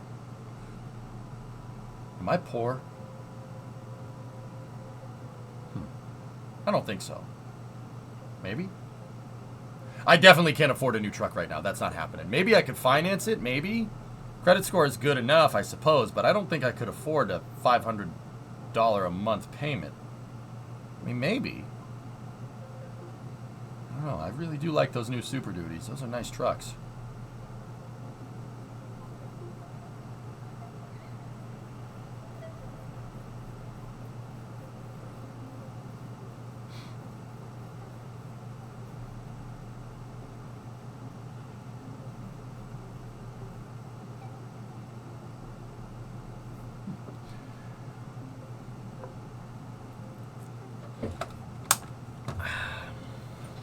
Better be fleet white if you get one. Yeah. Yeah, there you go, Panderific. Yeah, Wiz. Yeah, I know. Funny, huh? But yeah, fellas, I understand the $50 price point. I get it. We are not used to that, but honestly, the $50 is a long-term investment. And guys, here's the thing. Look, I'm not going to sit here and say that we haven't been sold that fricking before. Todd Howard, I'm looking at you. It just works. Sometimes you get sold on the investment thing and the game developers take the money and run. I'm not going to sit here and pretend like we haven't been sold on that before. So I understand people's skepticism wholly. Like, yeah, that makes perfect sense. Like, I'm not going to sit here and try to invalidate that, you know?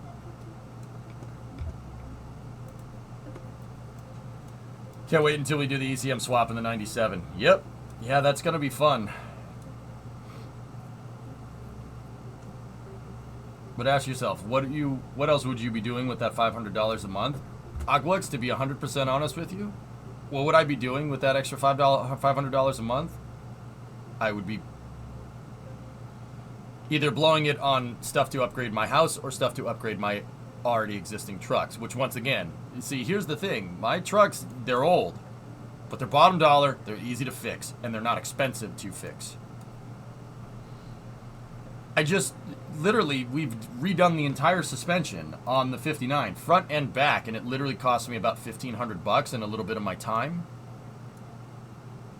$1,500 for all new leaves, all new bushings. The whole front suspension is been redone on the 59. Like,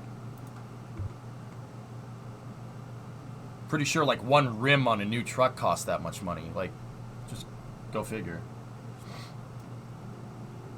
How many old trucks you got? I have two right now, Tigris. I have a 1959, which I just showed you, and then I have a 97. They're good trucks, man. $50 now is equivalent to $38 in 2011. Really wish they still made stuff that's easy to work on like that. Electron, I had a mechanic come in here, a mechanic that I trust come in here, and dude, trust me, I beat that. Well, they don't make them like they used to drum as much as possible. Like, I think that newer cars are simpler to work on in different ways. I don't think that new cars are mechanically or electronically simple. There's no way that they're as like primitive as like the 97. Not a chance, right? You'd probably need a laptop to figure out what's going wrong with a car today. But the thing about newer cars is that a lot of stuff is just plug and play. It's like putting a computer together. It's not. Some of the parts might be a little bit harder to put together. Some of the parts are harder to service, etc., etc. But it does take a little bit more time. But it's plug and play and easy to work on in a different way than old cars. It's just, like I said, it's just a way that we're not used to. Now, don't get me wrong. I still like my 97 because if I need a new hood for my 97, I can go buy one for $100. A new hood on any new car nowadays would not be $100.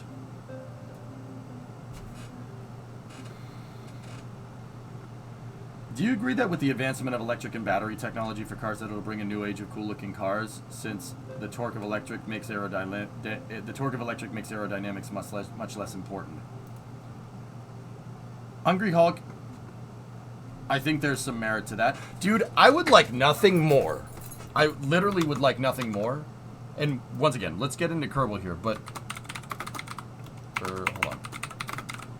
I would like nothing more than for American auto manufacturers to go back to making full-size vehicles. Full-size vehicles that ride. Like this. I would have no problem with them bringing back the land yacht with an electric motor. Electric cars are already heavy. Dude, Cadillac should go look at the old, like, Eldorado and, you know, Coupe de Ville body styles and go back to making cars that ride excellent. Bring the land yachts back with electricity. I think we should do that. I think they would sell a bajillion of them, dude. Because not every single freaking car needs to be a Euro-style Nürburgring touring sedan. That's the stupidest thing I've ever heard. I can't stand. I hate how cars like the 3 Series killed the land yachts. Because, dude, ain't nothing like riding in an old land yacht. It is comfy as hell.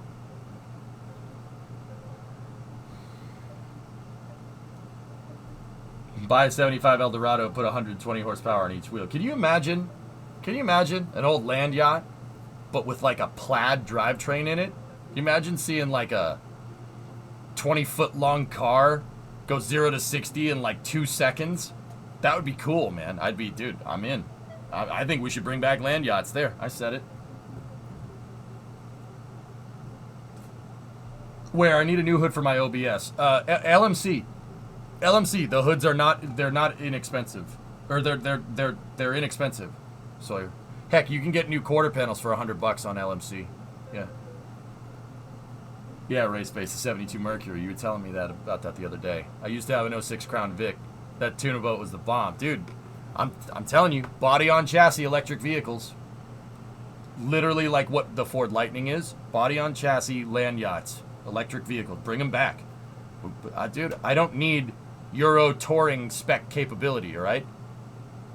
Want a smooth ride, okay?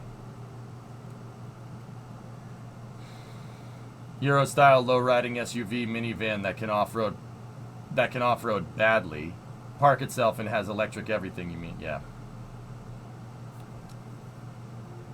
Right now, LMC is out of dash pads. Been trying to find one for the 350. Yeah. Yeah, but they make them out of plastic, and no one wants that. Yeah.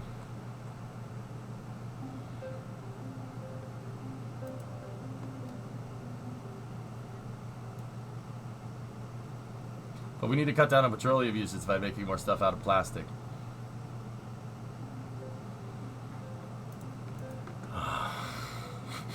Nice, Poison. Yeah.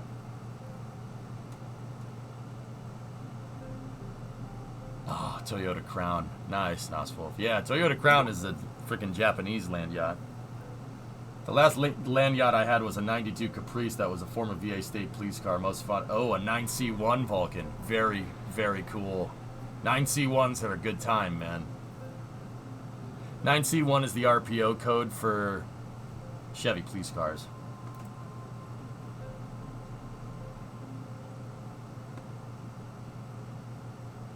Cousin has a 76 Cordoba. It's double the size of your 2016, and it only has 2 doors. Dude, personal luxury coupes, Hammer.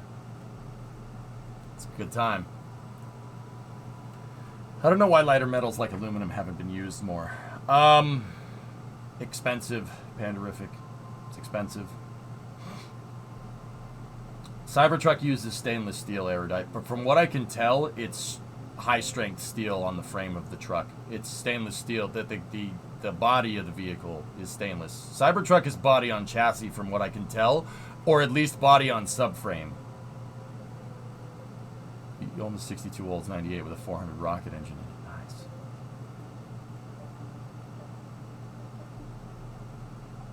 Electric vehicles are horrible. The metals needed plus recycling is not up to snuff. Plus we don't have the grid to charge them.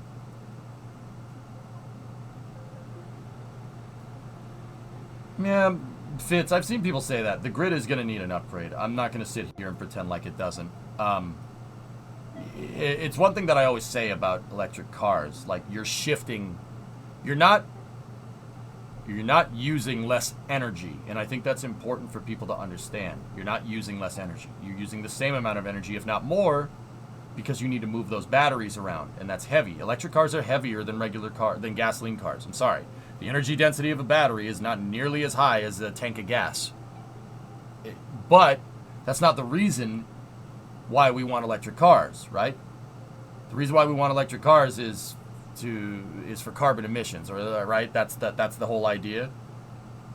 So you're using more energy with an electric car, right? Like a Tesla. Teslas weigh 6,000 pounds. They're heavy.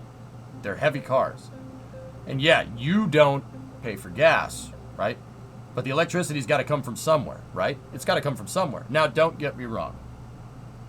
I understand that an electric vehicle probably, I mean, you do need more energy to run them, but it is more efficient in terms of that application of energy. An electric motor is better than a gasoline motor in terms of energy efficiency. Way better. Like, way better.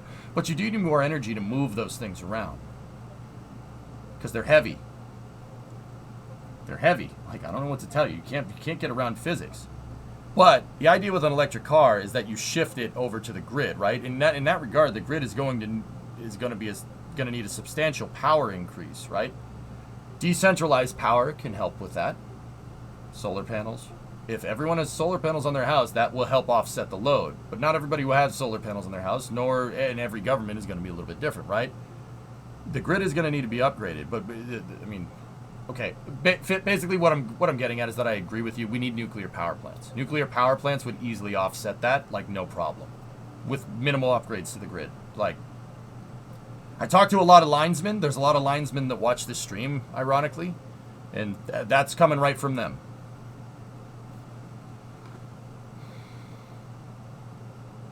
$190 ain't bad for a hood. It's $190. It's $100 for the wings or the quarter panel. Sorry, yeah. Sorry about that.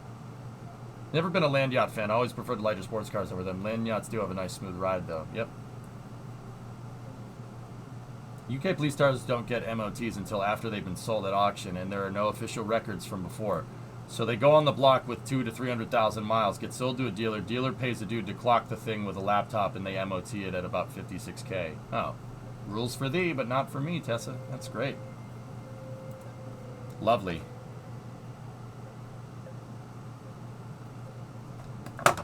Speaking of power lines, did you see the new Satisfactory video? I did, Foo-Face. Yep. Yeah, I agree with you, Aqualex. I think that I agree. We can upgrade the grid. That's not a problem. It's not that big of a deal. Despite common beliefs, nuclear power plants are pretty clean. Dude, you want to talk about zero carbon emissions?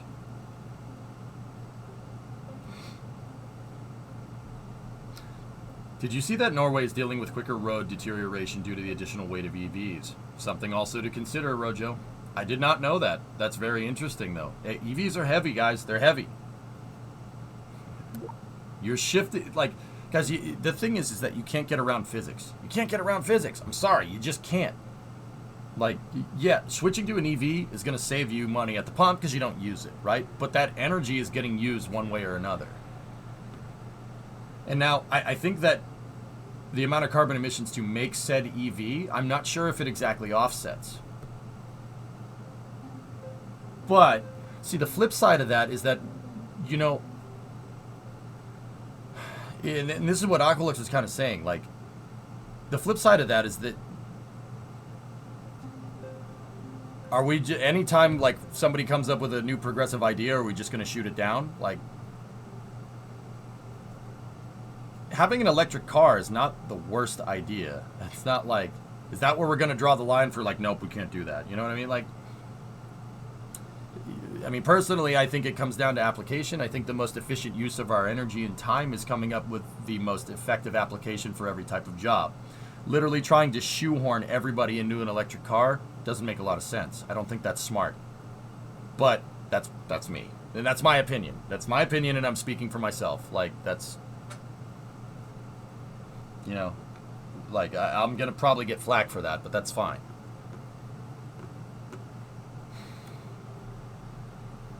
In Michigan, they are starting to experiment with induction roads so cars can charge while driving. That's cool.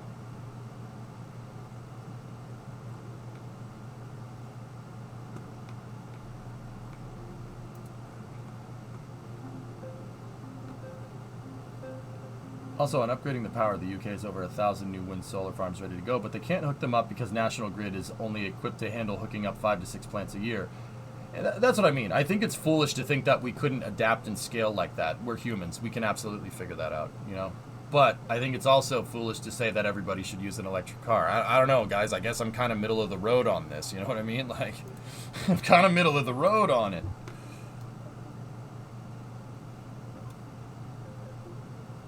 Like the idea of the Tesla solar roof, combining solar panels with regular roof tiles for a hidden style, which could easily become standard if companies pick up the idea. I think that's smart, Blue Flare, yeah. As a Tesla owner, I didn't buy it to save the environment. The technology advancement and power is why. I think the vast majority of people are thinking the same thing, and not because of green reasons. There you go, Hungry Hulk. Yeah, absolutely, dude. Teslas are pretty nice cars. They're straight up, you just look at it, if you look at it objectively as a vehicle, they're pretty nice cars. They're not the worst. Panel gap leaves something to be desired, but that comes with scalability, right? Harder to QA. It's hard to QA every single car when you're cranking out 150,000 cars a year. Like, and I understand that, you know. Like, that's just fact. That's playing Factorio now, right? Like, fact is they should have been upgrading the infrastructure like 20 years ago.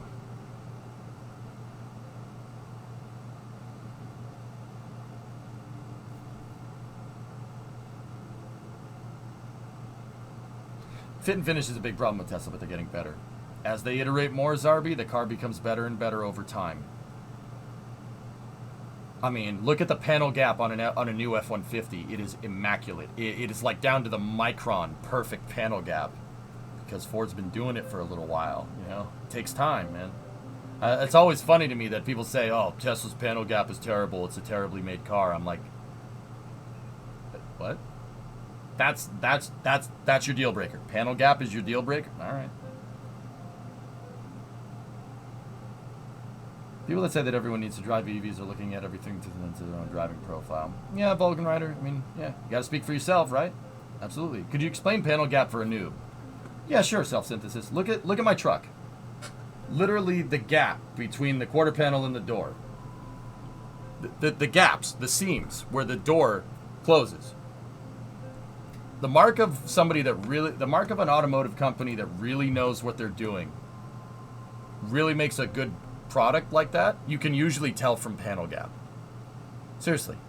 You could have the best car in the world. If the door is crooked on the body, you know, like, it shows that you care. It shows that you took the time to do a good job. Right? Like, once again, panel gaps on Fords are immaculate. Same with Chevy, because they've been doing it for a while. It's something, it's gotten so good you don't even notice. It's not even a deal breaker. Tesla's, sometimes the door is like crooked in its frame. And like, we're talking about like the gaps between the doors and the quarter panels, the gaps from door to door because it's a 4-door car, the gaps from the quarter panel to the hood, trunk, that kind of stuff. They're crooked. The trunk is crooked. And that's not good. Because that means you're mechanically your hinges are binding and they'll eventually fail, and also it means water is seeping into your car.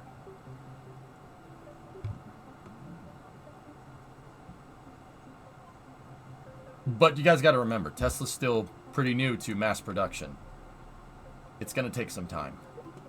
Anyway, so we were talking about solar shields for the EUS. I built out an exploration upper stage here.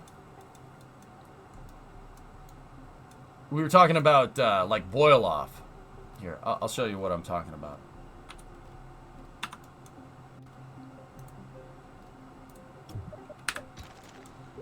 So, here's our exploration upper stage, right?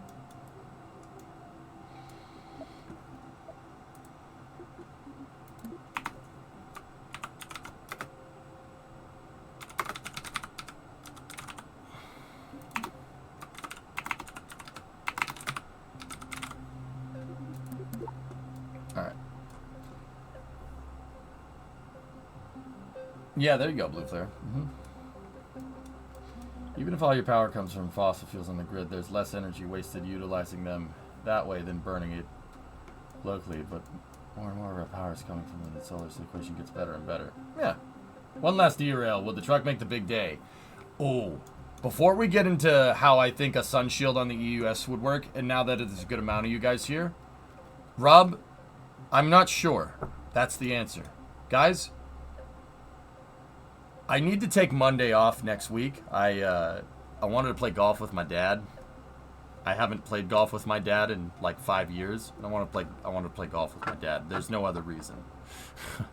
But I have a question. If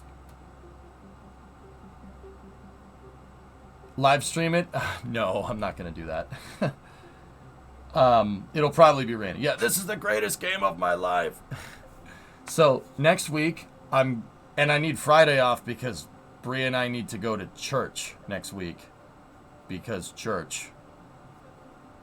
You have to, if you're gonna get married in a church, you have to go through church group, which is lovely. That's good. So I'm only gonna be streaming Tuesday, Wednesday, Thursday next week. Free Canna, that's what it's called, Rojo. Yeah. So what I think I'm going to do next week, guys, is all truck streams every day next week. I'm going to use the Who Wants to Be a Millionaire thing and phone a friend potentially. And I think that working on the truck and getting everything done and getting the thing pretty much ready to go next week would be good. I think that, and I know it's not KSP, but what I'm trying to do is I'm trying to get the 59 ready for my wedding. And the wedding is in the summer, but I don't want to have it ready and then drive it right to the wedding. I need some time to shake it down, so we got to get this done quick. That and pre-Canna and everything is probably going to eat up all my spare time. So, with that being said, fellas, I think, how would you guys feel about working on the truck Tuesday, Wednesday, Thursday next week? I'm down. I like the sound of that. That's absolutely it, Fit. That the idea of that haunts me. So I'm making sure I'm utilizing the time while I can, if we're going to reduce it to its base element. And I love my dad. My dad's my best friend, dude. Honestly, I've been waiting to see more trust. Stop asking us. You are your own boss. Do it. You're the shareholders, Hayes, whether you like it or not. Sounds good. All right, cool. Next week is going to be all truck streams. I wouldn't do this. I wouldn't pull the ripcord like this unless I absolutely had to. So I'm going to phone a friend here. I'm going to phone a couple of buddies. Some people you might know. I don't know. And we'll see what happens. And literally next week is just going to be a thrash. Tuesday, Wednesday, Thursday to get the project finished.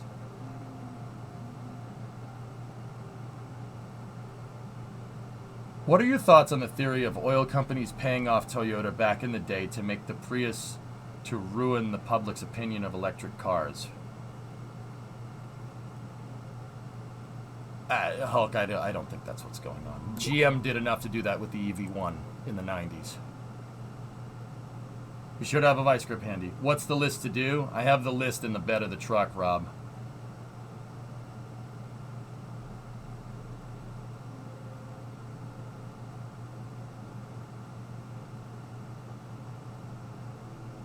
Yeah, I get you, Alex. Dude, I never said I hated electric vehicles, so don't go all crazy on me, man.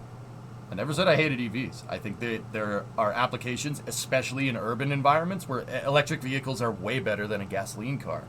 But vice versa, you know, there's also times where I think gasoline and decentralized power generation like that also makes sense. It's how I look at transportation systems in cities, but applied to power generation,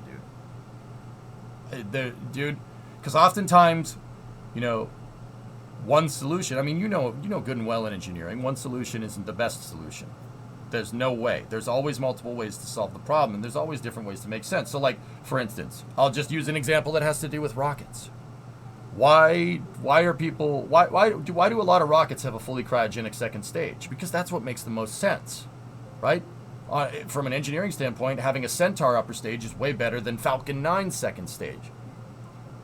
Simultaneously, at the same time, we have Falcon 9, arguably one of the most successful rockets ever made, flying with a semi-cryogenic second stage using Kerbal's. It's pretty damn good at it. See what I mean? Like, there's never one end-all, be-all solution. And I think if we match solution to need, we'll end up using up less power, and we'll end up reducing our carbon emissions. But it's going to sound ridiculous. But sometimes reducing carbon emissions, the best way to reduce carbon emissions might be a gasoline engine in particular applications. Basically, nothing's off the table with me. That's how I look at things. Nothing's off the table. Because if you're taking stuff off the table, you're regressing. You're not progressing. Does that make sense?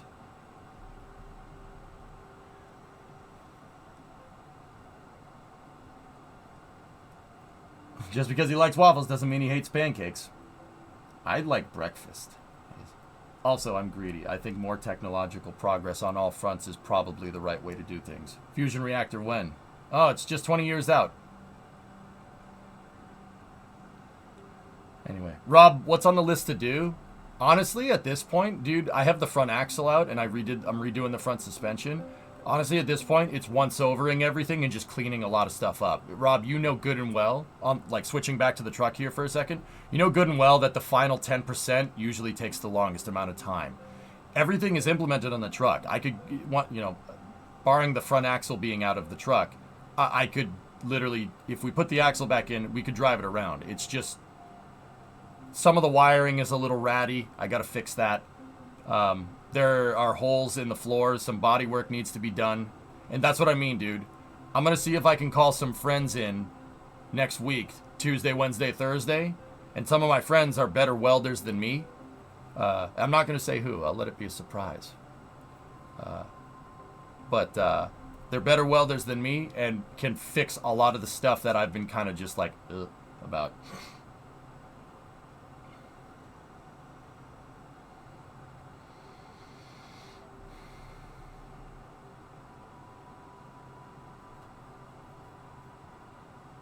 Yeah, nuclear power plants victory. Yeah, I think that's...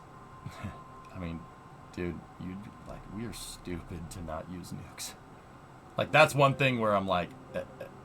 Now, don't get me wrong. That doesn't mean a liquid natural gas power plant ain't going to do the job and do the job well. I think a nuclear power plant would do it better. A nuclear power plant is more complicated to set up than a coal power plant, for instance. But... because it's more complicated to set up doesn't mean that operations aren't going to be simplified because you don't need to refuel it like ever. Not like ever. I know I know about half-life and nuclear radioactive decay, etc., right? What about the nuclear waste? What about it, Razzie? Spent nuclear fuel, yeah, that's something that we should figure out, absolutely. I mean, personally, I say just launch it into space. It's radioactive. Space is radioactive. What's the problem? And I know what people are going to say. Oh, well, what if the rocket that it's launching on fails? Okay, well, what if the truck that's delivering nuclear fuel to the nuclear power plant fails? It's more likely to get into an accident than a rocket is, but nobody mentions that part.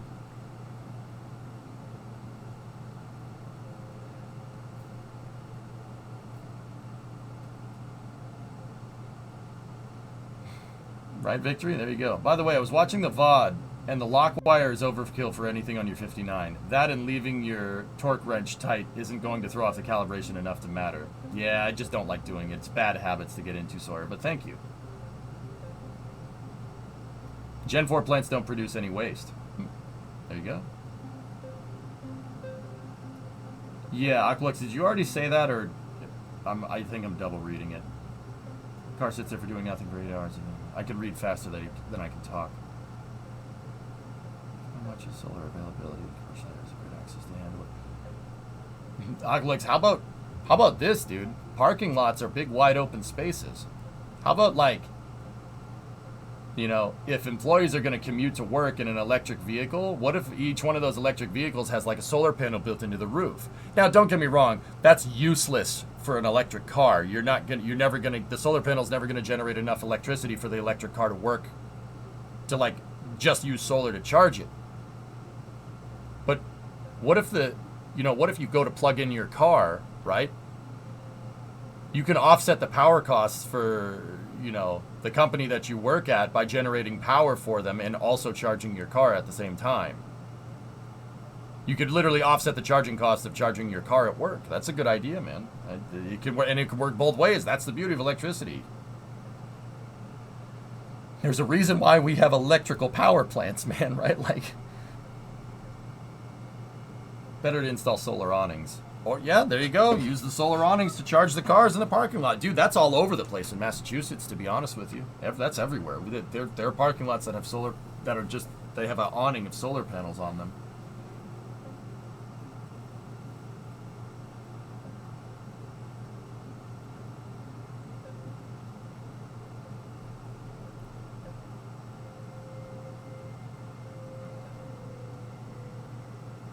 I'm reading them. I'm just catching up, guys. Sometimes you're talking about mandatory solar panels on roofs over parking lots.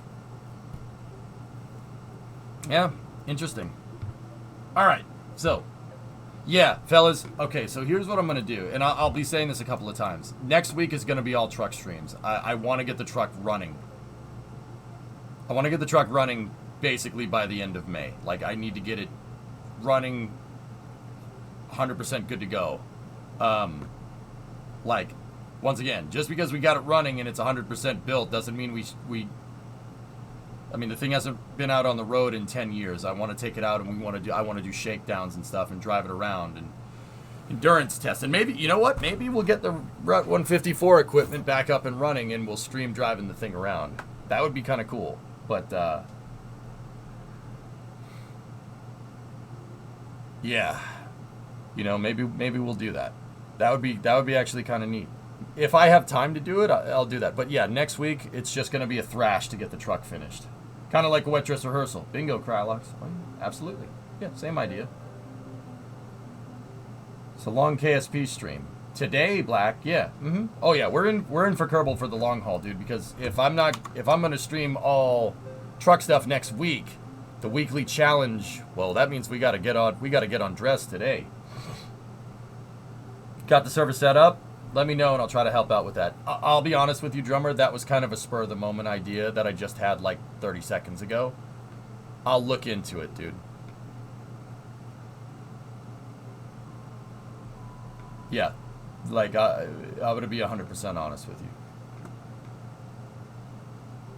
Joke about 20 years to Fusion, but it's actually, yeah, the compact Fusion stuff, dude. Yeah, Microsoft just, yeah, Hellion Energy, dude. Somebody linked me this yesterday, and I was reading it. I read that article in the limited time that I had last night, and that's...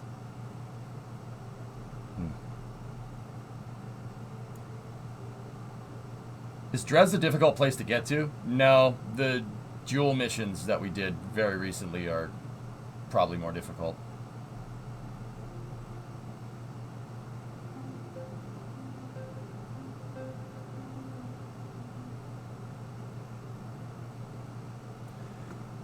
Drummer, you know what would be cool? I think it would be a really good shakedown cruise is,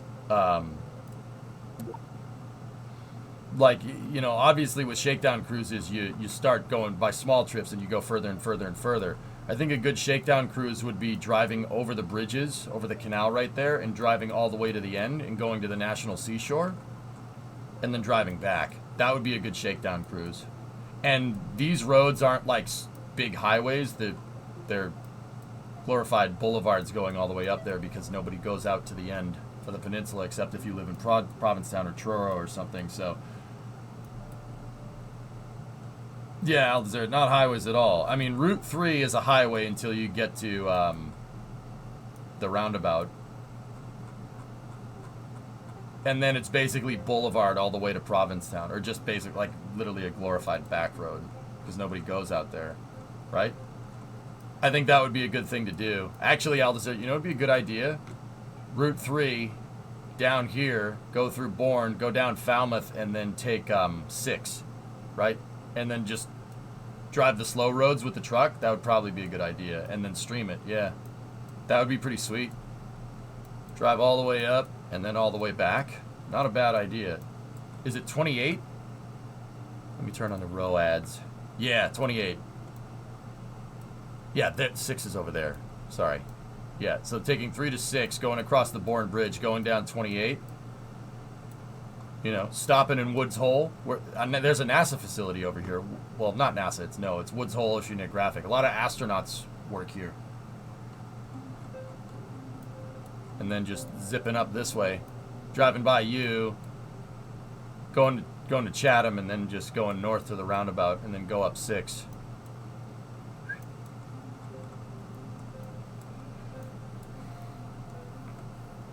Stop at Izzy's in Harwich, awesome ice cream.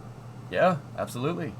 That would be a good shakedown cruise, dude. But yeah, we gotta thrash on it. We gotta get the thing good. I gotta get the registration good. I gotta get it on the road, get insurance, etc., etc. Tokamaks are a good idea, Wiz, absolutely. Stop by the Truro post office and see the aliens. Boom, boom, sucka boom, boom, sucka sucka boom, sucka boom, sucka boom, boom, sucka sucka boom, boom. Ah. Good reference. All right, so we were talking about talking about space architecture. We're talking about solar shielding stuff. So in this analogy, just pretend that this fairing that I'm making is like a sun shield, right? What would be cool is if you took the sun shield and you did something like this. Basically made it deploy like that, and that would be good enough, and it wouldn't interfere with the rocket plumes. But taking something like where this fairing is and doing something like a James Webb, like James Webb's heat shield, doing something like that, that would be good enough thermal to prevent boil off.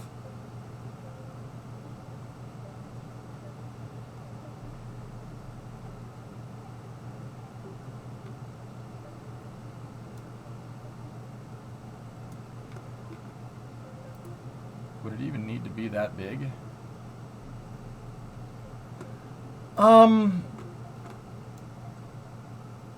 I mean, Josh, something like that isn't going to necessarily get you what you want. The heat shield would need to be a little bit wider if you just did a flat shield like that, but I think something like this would be perfect, dude. Because remember, the LOX boil off isn't too bad. It's the hydrogen that you need to worry about, and the hydrogen is the one that's covered the most in this design. Hey, Owen's 54-month resub.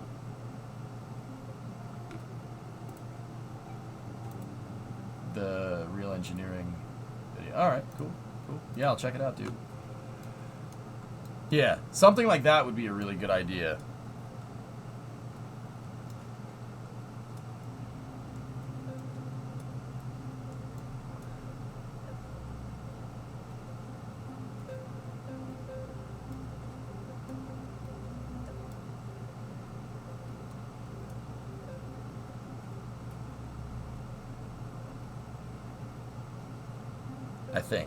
I think that would be good.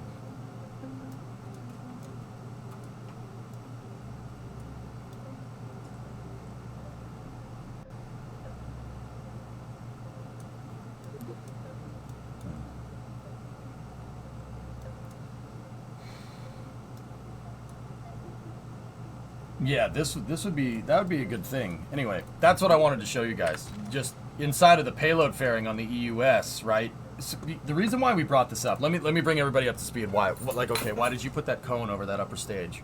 So, SLS Block 1B, all right? Let me show you.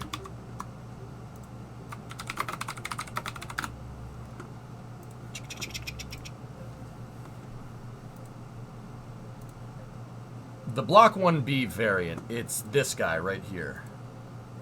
So, right now, the version of SLS that we saw fly on Artemis 1 is a Block 1 crew, okay? So that's this thing right here.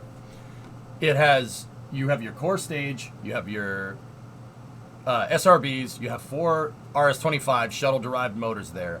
And then at the top of the core stage, you have a vehicle stage adapter, an interim cryogenic propulsion stage with an RL-10B on it, which is a great cryogenic upper stage. Really, really good. Really great performance for a vehicle that's not nearly this big, but that's another story. And then you have the Orion on top of it. This is pretty much only good for sending people out and around the moon, and you're not going to land anything with this. You're not doing that. That's not going to happen that way. This does not have the Delta V to be able to get down to the surface of the moon, nor does it have space for a lander, right? The 1B variant of this, which is this one right here, has a much better upper stage. That upper stage right there, the one that's kind of hanging inside of this inner stage here, is basically a gigantic version of that ICPS. Don't get me wrong, it's not related to it. It's a similar design, and that's about it. It is a completely new upper stage, but it uses the same ideas from the interim cryogenic propulsion stage. Basically, you have a big hydrogen tank that's your primary load carrier, and then your LOX tank to save mass. Your LOX tank just needs to be strong enough to be able to hold propellants in it because it's not structural. The tank is actually partially carried on the hydrogen tank. Basically, the hydrogen tank is what's called a load reactor. And basically, because all this stuff is hanging there, instead of being pushed up on by the rocket engines, it's just kind of hanging. And the forces involved there means that you don't need to make this structural. It can just hang there, no problem. Basically, the LOX tank and the engines are just hanging around inside there, and the hydrogen tank is your primary structural carrier. This makes it so you could save mass for the stage. And that's what I mean about the exploration upper stage. So it doesn't look like much, but it's got it where it counts. It looks like a steakhouse, but handles like a bistro. So on top of the EUS, you have your universal stage adapter here, which is basically a payload bay with a fairing. It's basically a deployable payload bay, right? It's not reusable, it's just a payload bay. You could carry a lander in here, and then you have Orion on top of that, right? So the EUS is, the exploration upper stage has an absurd amount of delta V for what it is. It doesn't have that high a thrust to weight ratio, but it makes up for that because it's using RL-10s, which are very, very light and very, very efficient. They don't make a lot of thrust, but they make up for that because they're super efficient, right? So this thing right here, and this, I'll borrow this image from Space News here. Space News is a great website. If you want good news, go to there. Jeff Faust does an amazing job over there. Hey, Edgekey, what's going on? I'm good, man. How are you? So, the EUS with the stage adapter, potentially with a lander inside of it, and Orion can move. The EUS in this configuration can move 45 metric tons out to the moon, right? The crazy thing about the exploration upper stage is that it's going to have more delta V. It has more delta V. It can move stuff out to the moon, and this thing will basically still have fuel left over. The problem is that it's hydrolox. So hydrogen and oxygen, fully cryogenic hydrogen, fully cryogenic oxygen, right? They're boiling. When you have oxygen and hydrogen stored at a relatively high pressure at extremely low temperature, it boils, similar to water at 1 bar at 100 degrees Celsius, right? It boils. The propellants will boil. And when you boil off, you just get gaseous hydrogen inside of the tank, and you constantly need to vent, etc., etc. So what boils it off? The sun. Sitting in the sun will boil it off up there. You don't need to worry about ambient temperature heating up the propellants like you do down here, because there's no ambient temperature because you're in the vacuum. However, when this thing is sitting in the sun, it will absorb light, and that light will it'll absorb the light from the sun, just like you getting a suntan, right? And it will end up heating up the metal here, right? And the metal will stay hot because there's no way to convect the heat off because there's no air to convect anything with. So, basically, if we were able to solve the problem of boil off with the exploration upper stage, theoretically, the exploration upper stage could take the lander and Orion and circularize them around the moon. Now, why? Okay, so why would we want to do that? Well, here's the problem. The question in what originally sparked this conversation, dudes, is, somebody asked, I think it was RJ. RJ asked me, a viewer in chat, asked me if we had basically an Apollo lander, if we just rebuilt the Apollo lander and we put it here with an Orion in this configuration on SLS, could we get to the moon? And the answer is actually quite interesting. No, you couldn't. So, how? Why wouldn't you be able to do that? SLS is more powerful than the Saturn V, and the EUS has way more delta V than the Saturn V's third stage that we did use to get people to the moon. So, what do you mean it doesn't have enough delta V? Well, Orion doesn't have enough delta V. During the Apollo missions, During the Apollo missions, the upper stage was this thing. It's called an S4B. It's a 6-meter upper stage. with restart capability in a single J2. All right.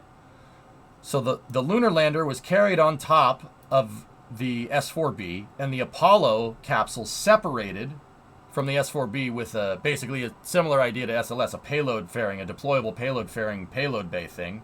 There's a picture of it during Apollo 7 with Cape Canaveral behind it.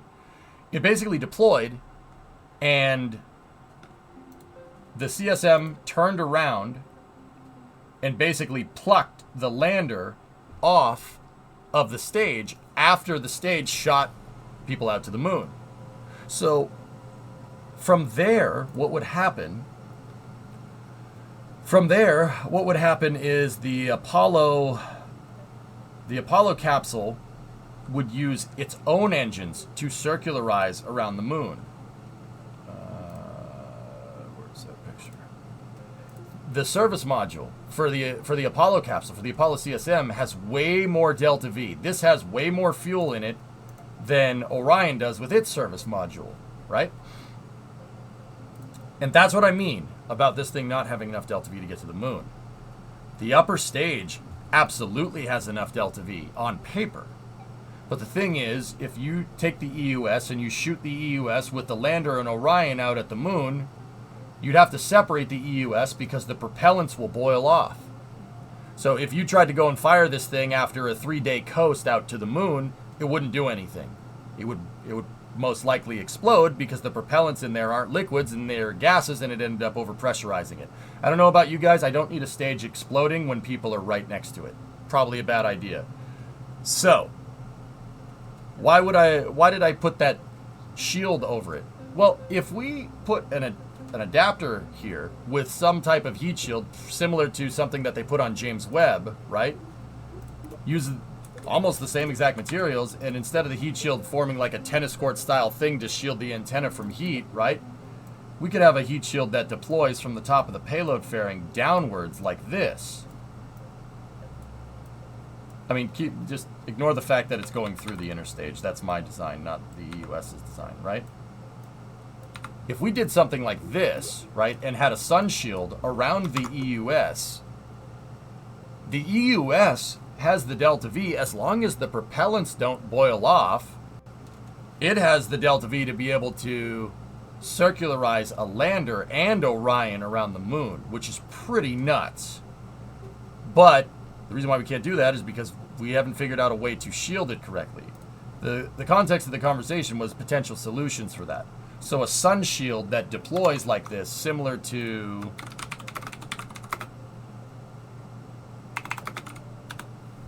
James Webb's sun shield that it uses to keep the antennas basically at 5 Kelvin or something ridiculous.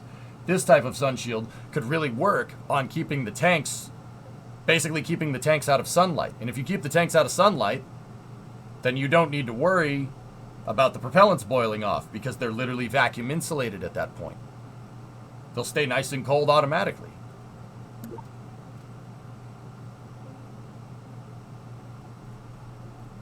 If you would have comparatively tiny flat shield as a skirt around the back of the payload, that would absolutely work. If you could insulate the PAF well enough. Then again, we've gotten really good with cryogenic coolers. We could use them to counteract. Aqualex, I'd say both ideas would be a good idea. Use something like... So if you have something like ULA's ACES, you could take your ullage propellants to generate electricity locally on the stage, right? And you could use that to basically have a refrigerator built onto the side of the stage. And the crazy part about it is that SLS has the margin to do stuff like that, especially in this Block 1B capability. Oh, it absolutely could. You'd absolutely have the mass to do that. And if you can prevent boil off, then heck, you could even start your circularization around the moon with this thing and then finish it with Orion. Totally doable. As long as this thing captures, you're fine. Right? Smart, dude.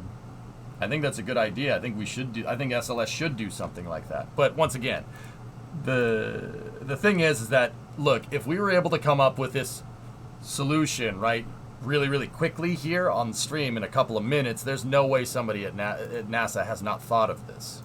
I refuse to believe that. Hey, Daz, what's going on? And that's the reason why we have some S4Bs orbiting the sun. Yep. I mean, we'd have to do analysis on it, Aqualux, but I think it's a good idea. Anyway.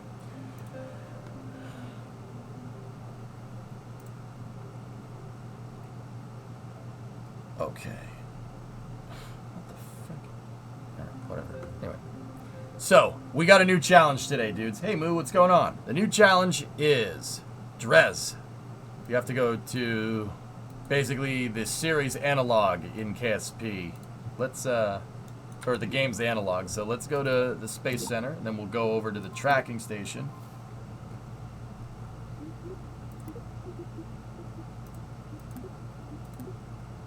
We're going to, whoa, look at this thing. Wait, does it have, oh yeah, that's right. The challenge was like, oh, put a satellite orbiting around the rings on Drez. And I'm like, what? Oh yeah, I remember. It's got rings now. That's pretty neat. So we're going to this sucker right here, huh?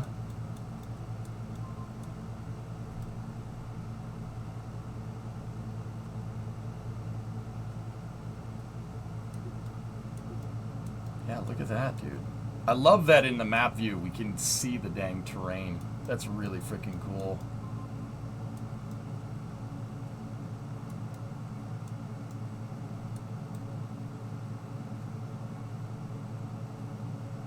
I think that that's the reason why they gave it rings, Tessa, so you could go, so give you an excuse to go look at it. What is the inclination of the rings? Well, from what I can tell here, Orion, it looks like Drez has a little bit of axial tilt.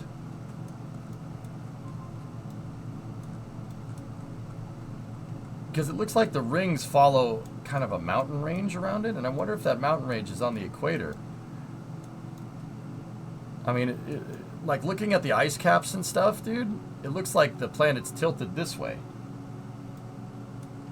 Can we collide with the rings? I don't know.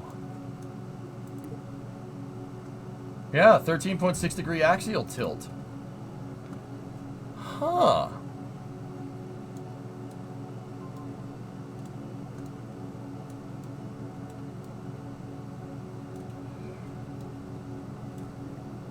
Huh. Interesting.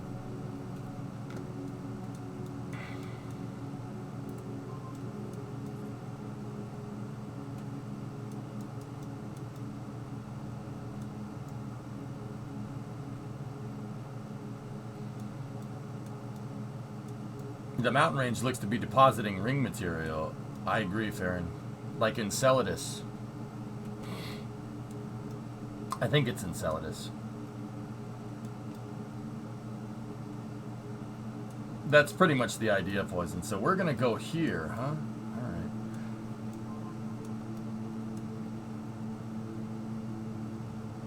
Why is there no Falcon 9 launch in the time period of the 9th till the 18th of June at Kennedy Space Center, as I will be there very nearby in that period? Drucker, rocket launch schedules are always in flux, dude. They're always in flux. Just because the schedule doesn't say that there's anything happening there in the middle of June right now does not mean that something is not going to happen there in the middle of June. A lot of these things don't have their dates finalized until maybe like a week before they actually launch, maybe like 2 weeks at best. So don't worry about it, dude. There's a lot of stuff that's going to take place in June that doesn't necessarily have a date. And with the frequency that SpaceX is launching at, at this point, you're more likely to see a launch rather than not. Which is kind of nuts.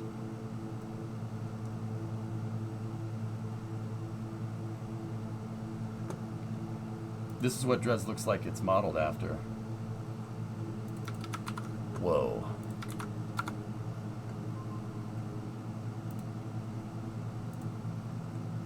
Dude, something like that exists in real...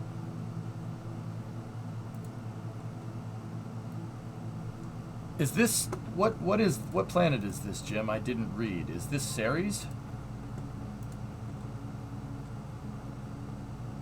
Lapidus. Where is, oh, Lapidus. It's Cassini's first encounter with the distant moon, just before the Huygens descent. Flyby produced astonishing views of the moon, revealing its belly band of mountains as well as several previously undiscovered giant impact basins. The image is approximately natural color mosaic taken at a distance about 173,000 kilometers. The mosaic consists of 2 footprints, which are the only ones that multispectral coverage exists at this point in the mission. Iapetus? Apidus. Apidus?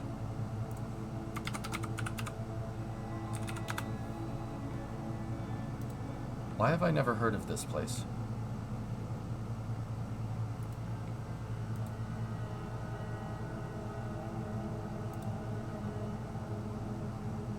It's a moon of Saturn.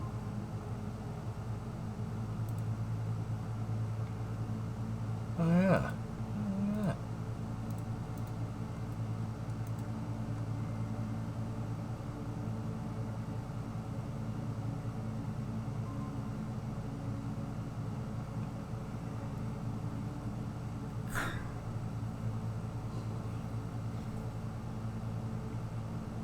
Oh yeah. Huh.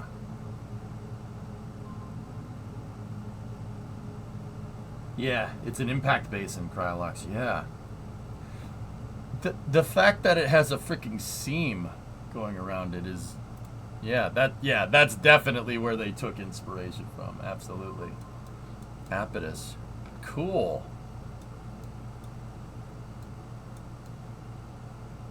All right. Okay, all right, okay. What are the other challenge goals here? So, land in one of Dres's canyons and return safely to Kerbal. Land a rover on one side of the Dres Canyon and jump the canyon. Where's the Dres Canyon?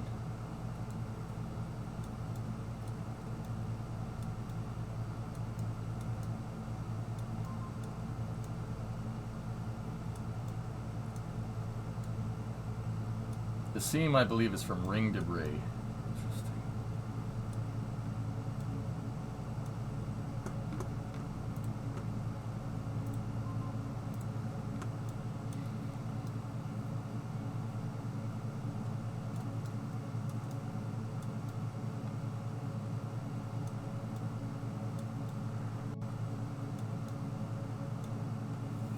What is it like having goals? I don't know. Ewok. Tuesday, Wednesday, Thursday. Let's do it. I'm serious. Let's do it. Talk to Brumo. Let's make it happen.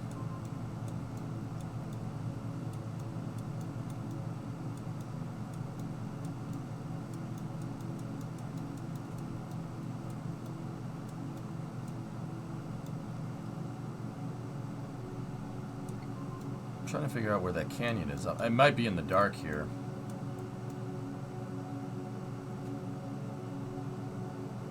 Wonder if there's a canyon in the middle of that ridge. I mean, clearly they're referring to something physical. Like, that might be a canyon right there. Maybe we're just going to have to go check.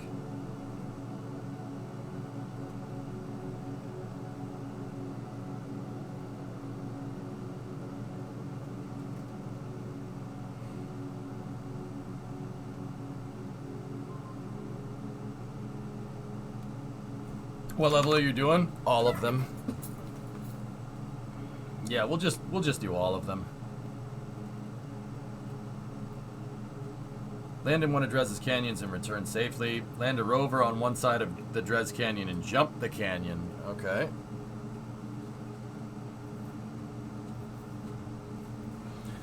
We should do all the goals today.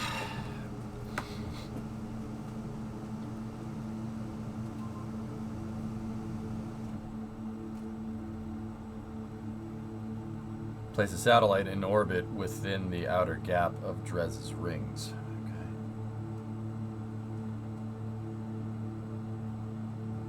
I don't know what you're talking about, Sawyer.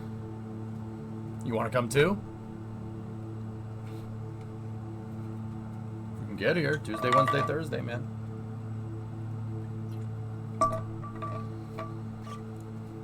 Yeah, Tessa, we can do this in one shot.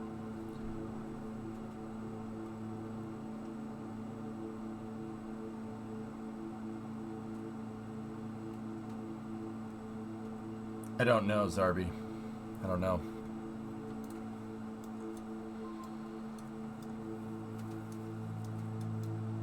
Guys want to spice up the goal a little bit? How about we build a tracking data network?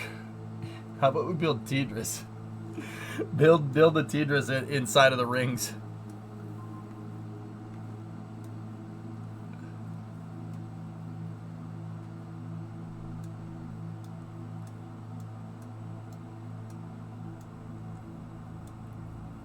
I'd say 3. Just 3 sats would be fine, Tessa. We also need a rover and a lander.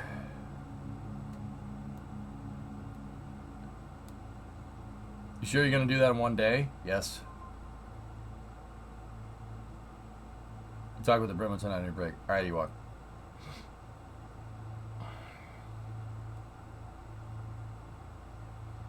So the planet's got really low gravity. All right, let's look at our Delta V map.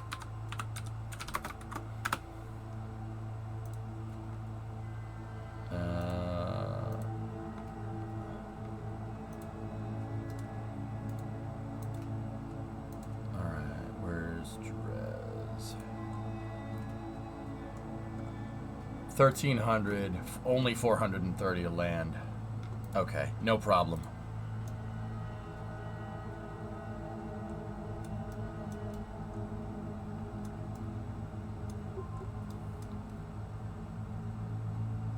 Oh, okay, Ewok.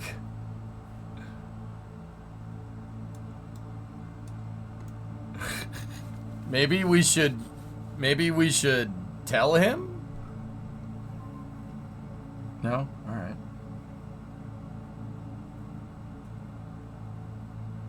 These are rookie challenges. I assume I know nothing, just got here. Well, looks like we got to make a rover then, huh? I know what rover I'm making.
All right, let's build that rover first. So we need to build a rover that goes to Drez, right? And that rover needs to land on one side of the Drez Canyon and jump the canyon. You can use rockets to hop and cushion impact, but use wheels to gain speed. Okay.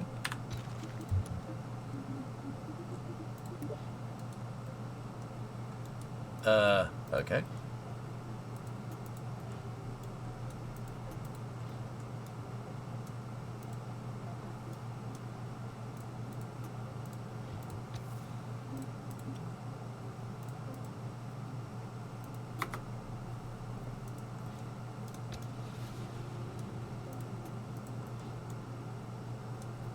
All right.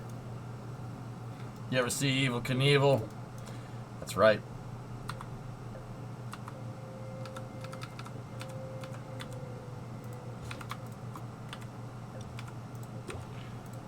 Cool. All right. We're gonna bring back an old friend. And hopefully it doesn't completely break the game.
nice. Nice. Alright, so let's go here.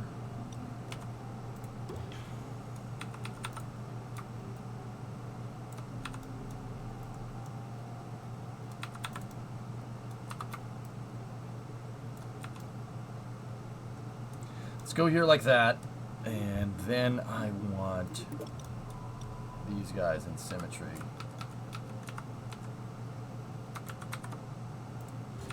Like this.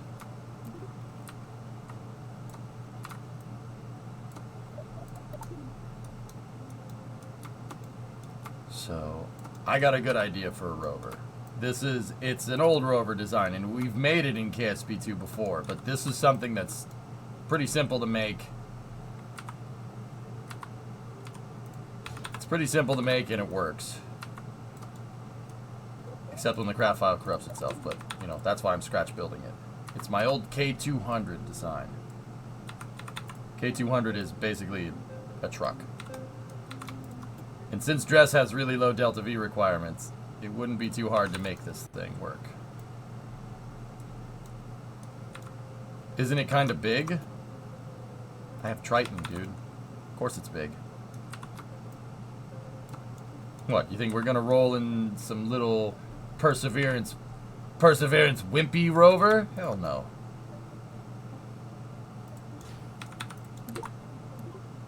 When I build my rovers, I want them not be the size of a Mini Cooper, but be the size of a freaking tractor trailer.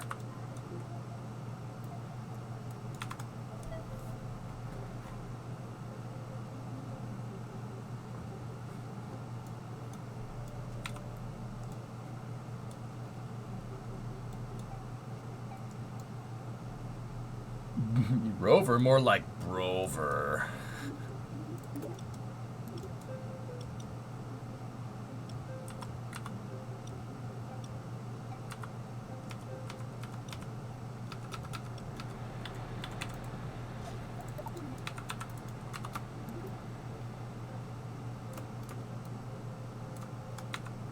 Yeah, buddy. Yeah, buddy.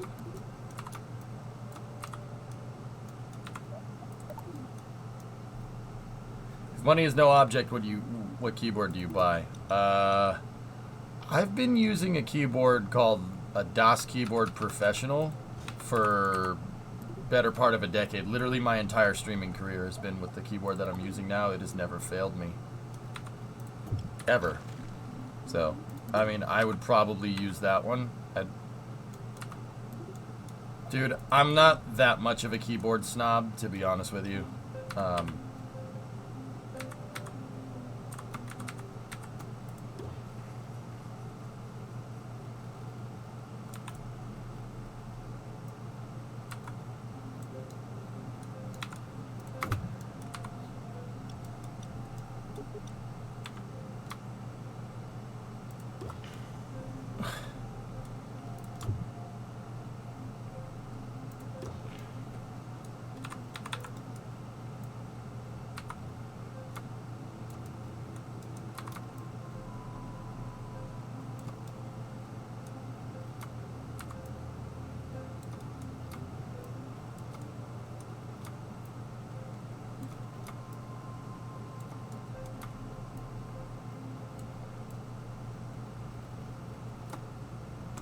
I guess that piece lives there now.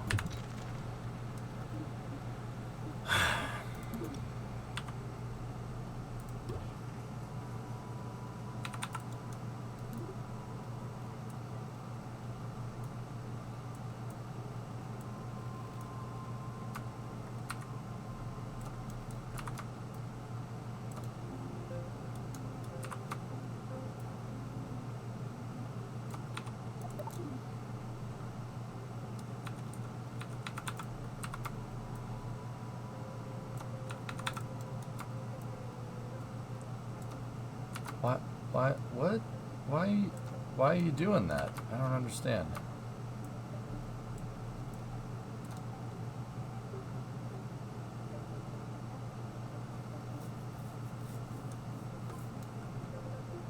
What? Why can't I?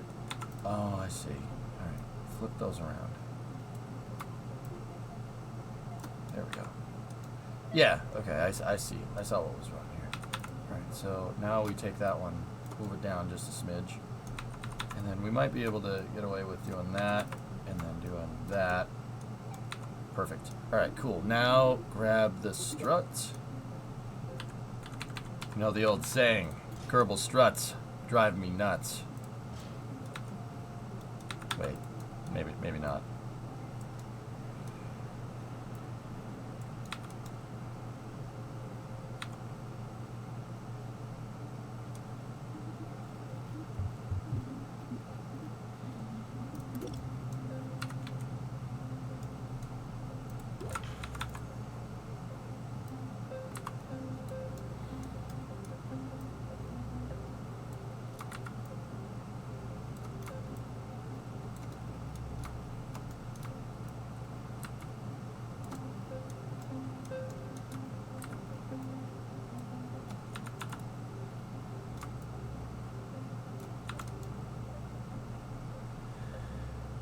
There we go.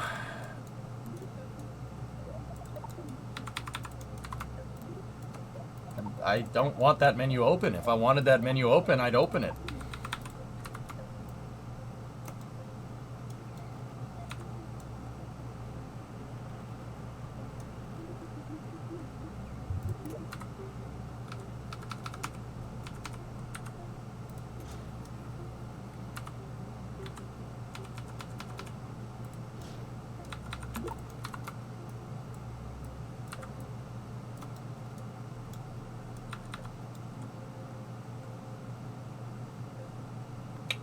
Nice.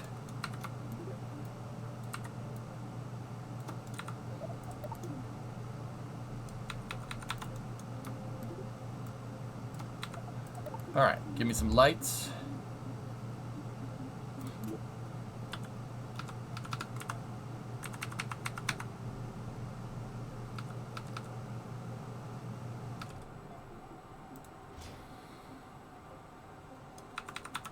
Yeah, buddy.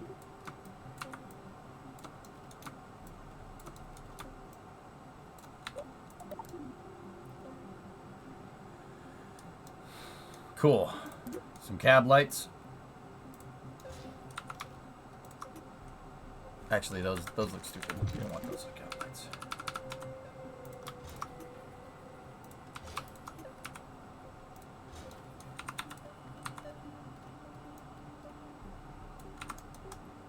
Yeah, baby. All right, take these.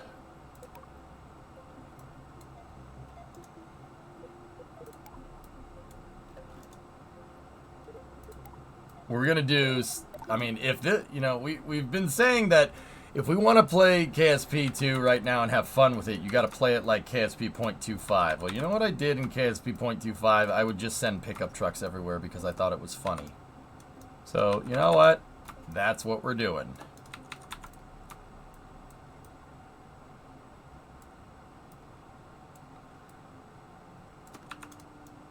Oh, we got a new dev update.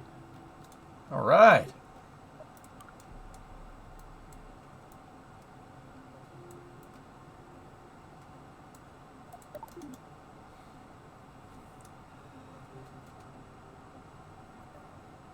Would be sick if there's a planet where the equator was a giant canyon and you could orbit inside of the canyon. That would be pretty sweet, yeah. You can kind of do that on the moon, right? All right, what's this new dev update about?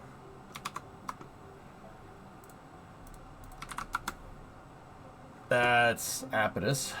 That did not copy the link. Apidus is still cool. I can't believe a ridge like that actually happens in real life. That's really neat.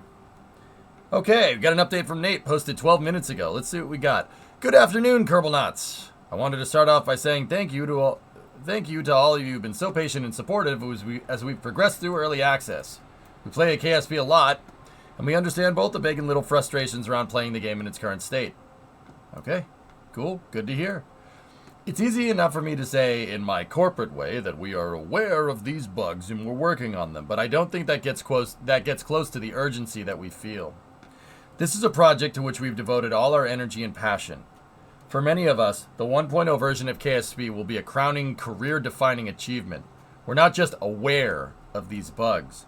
They stand between us and the promise. They stand between us and the promised land, and we are making every effort to eradicate them. It means a lot to us that in spite of the setbacks, the community still believes in this team and the overall vision for KSP. Damn right we do. We've been working on the usual stuff this week: bug, stability, performance, and new feature work for the science upgrade. We expect to be able to communicate timing for the upcoming 0.1.3.0 update next week. Nice. I'm doing all trucks. Damn it! Oh. I couldn't have been the week after, man. Oh!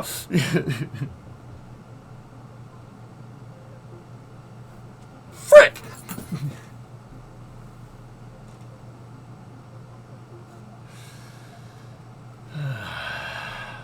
They're going to communicate timing for it. Okay, cool. Yeah, you're right. You're right. You're right. Please don't be next week. Please don't be next week. It could be the week after. I'm patient. I'm patient. It'll be fine. All right. All right. All right. All right. All right. This is one of our new radial science collection parts, designed by Chris Adderley, built by Alexander Martin, and animated by Paul Zimmer. Ooh, magnetometer. I see a magnetometer. Fellas, does that look like optics to you?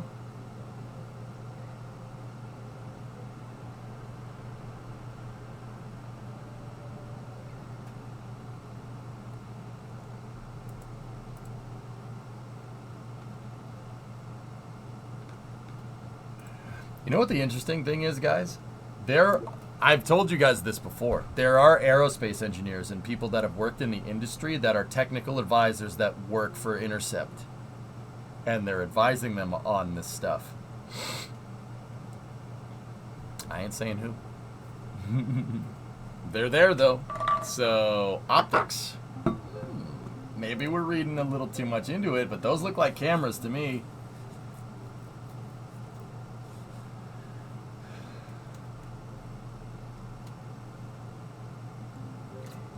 Okay. I really hope that patch doesn't come out. I really hope that that's just the timing. Like, I hope they don't say, oh, the timing for it is on Friday, on Monday next week. That would really suck. Bonus points to anyone who can identify what all the science bits do. Okay. On to this week's challenge. We're going to Dres. All right, we're already doing that. If you in fact are a believer in Dres's existence, I myself am skeptical, feel free to attempt the following. Finally, if you're in the mood to check out some players' impressive vehicles, take a look at kspbuilds.com. Not only do these downloadable workspaces contain vehicles that are fun to pilot, it can be super instructive to pull one of these into the VAB and take it apart to see what makes it tick. Here is a little taste.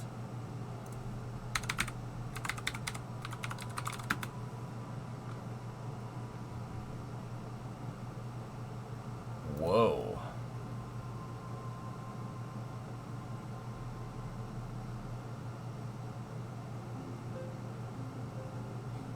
Otters.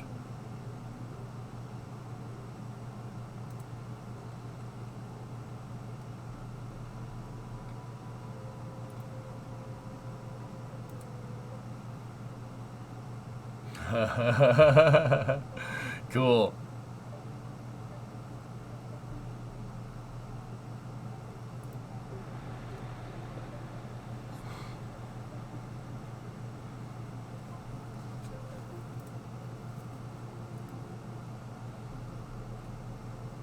The bone. Look at that. Dude. The bone. Nate added a new challenge level. Tim level. Do all of the above in one mission. That's what I've been doing.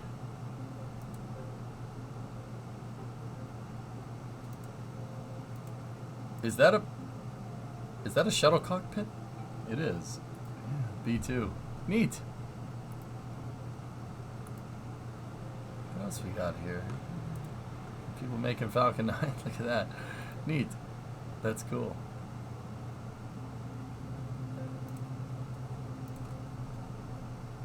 F-22s.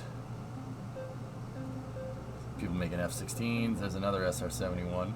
Can we sort this by updates?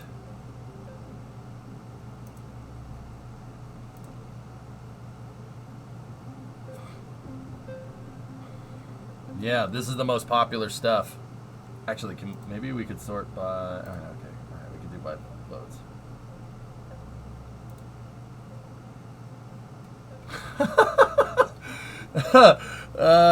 That's pretty funny.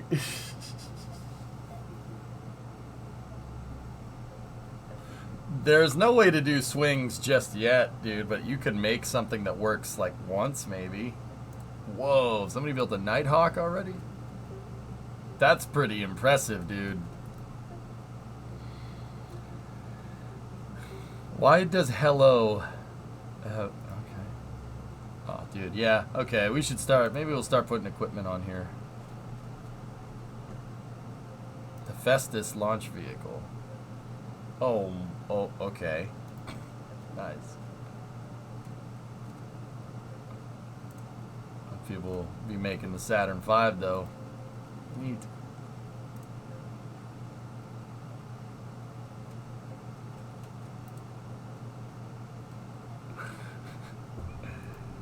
People are beating you to custom wing tessellation. I had the idea before the game even came out. I don't know what you...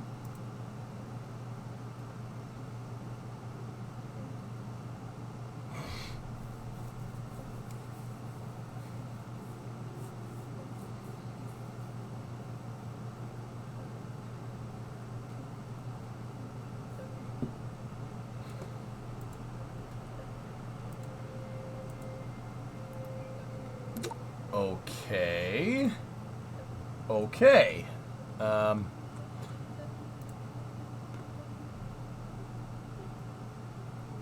We should put Triton on here. See how many people want it. The Banana Cruiser.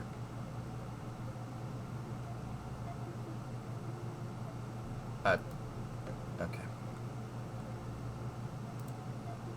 You're just mad you didn't think of it first?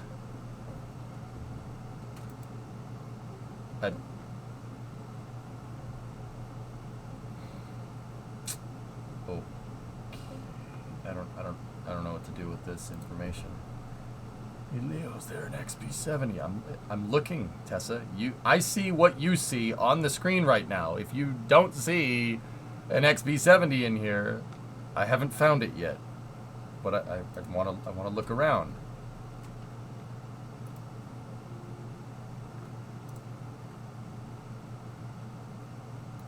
There is a search function. Oh yeah, let's just do what you want to do. Here you go, XP70. There's one here, and there, yeah, see, there you go.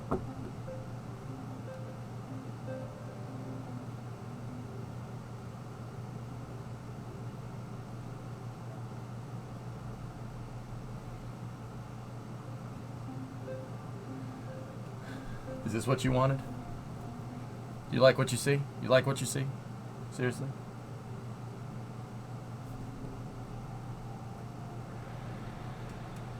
Do you want this? Is this what you wanted? Yep. Let's do all the things that you want to do. Oh, look at this thing. Dude. The procedural wings are a game changer, man. I look at stuff like this and I'm like, oh, I really just, dude, I need the KSP1 editor controls. If I had the KSP1 editor controls, dude, I'll do that wing tessellation thing, man. We'll do it. And they need to get rid of contrails, for the love of God. Not a bad looking F-14.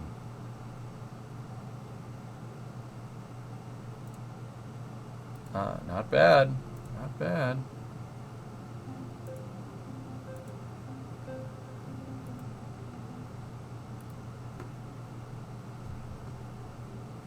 Too bad the XB-70 broke up in test flights. It wasn't even a test flight, dude. That's what sucks. It wasn't even a freaking test flight. It was a, they were doing a photo shoot, and the guy freaking veered into the plane while it was flying.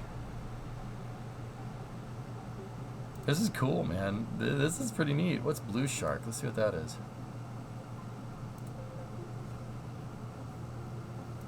Cool. That's cool. That's cool.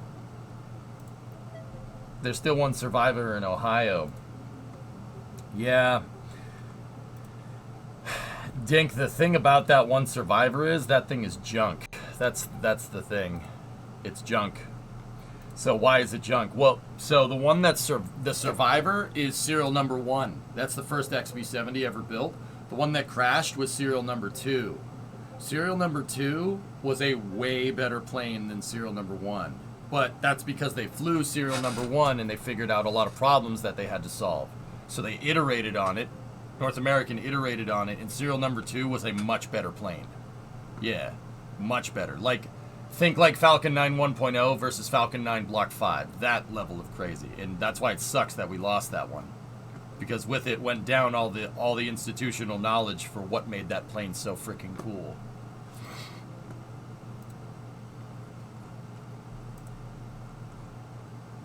I'm gonna start. Well, you know what, dude? That is a dragon. Okay.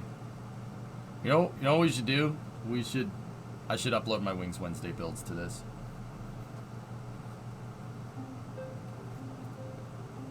Can KSP recognize what the weirdest portion of the craft is, then add contrails to only those 2 points?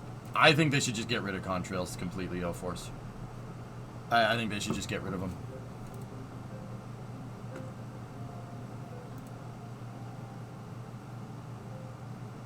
What is the challenge? The challenge is Drez.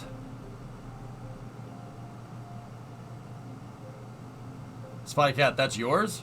Wait, which one? The dragon? That was awesome, dude. Oh, yeah. All right. Okay. That...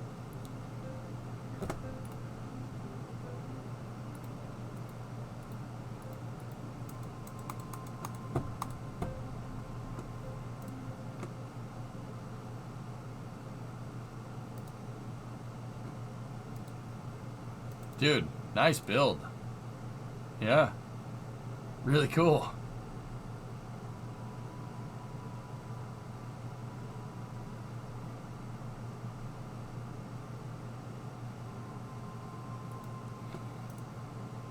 Hey, I don't tell you how to use your web browser. Don't tell me how to use mine, Sternin. Do it how I want to do. You got a problem? Turn off your browser.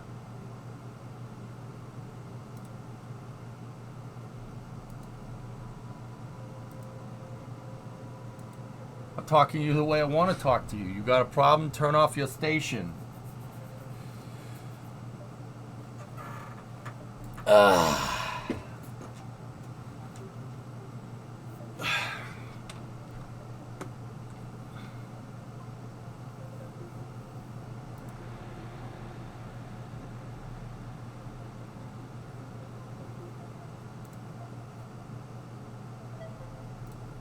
Pigeon heavy. What's this thing supposed to be? Nias made this.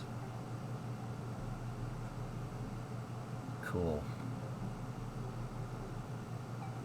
Alright, I turned on my station and now 200,000 people suddenly have no radio program for tonight. Well, tell them to come here. What?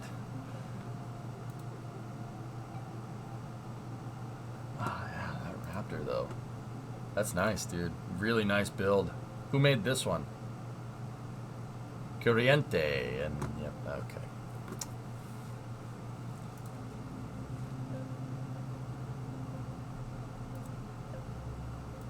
Discovery, go at throttle up.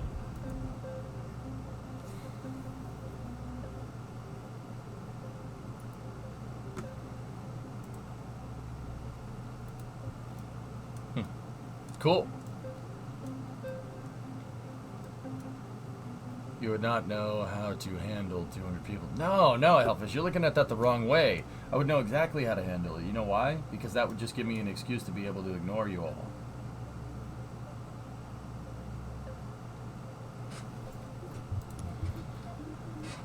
Discovery, go at throttle up. Just base. 35-month resub. Thanks, man. Rip, bozo.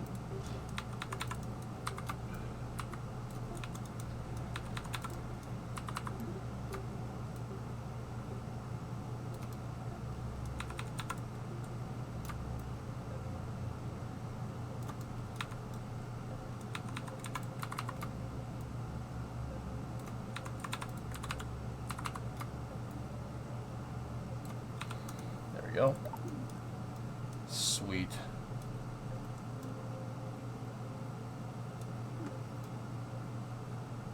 All right. Oh, we got to put the back bumpers on. That's right.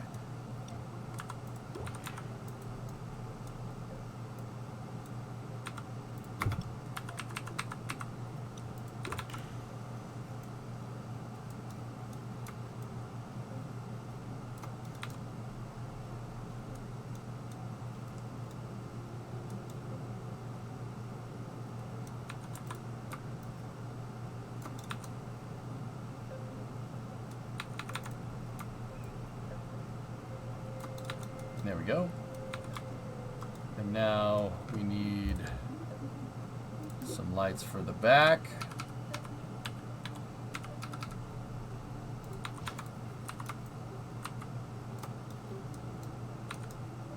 Nice. I'm less than 2 weeks away from graduation. Nice, Jazz. Oh, that's cool. Congratulations, man. Just to give you a heads up, the Hemet is a cool truck, but pain in the butt to repaint. I had the mispleasure of rebuilding a few for the U.S. government. I like Hemets, man. I think they're a great design. Apparently, they're difficult to repaint, though.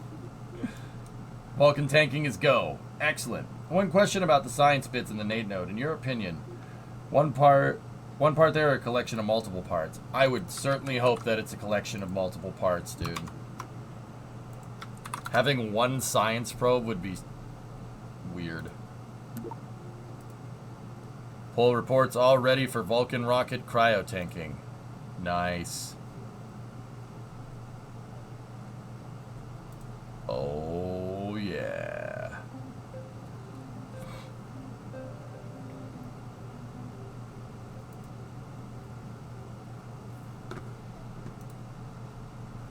That's freaking sweet, dude. I almost got stuck trying to paint all the drive shafts underneath.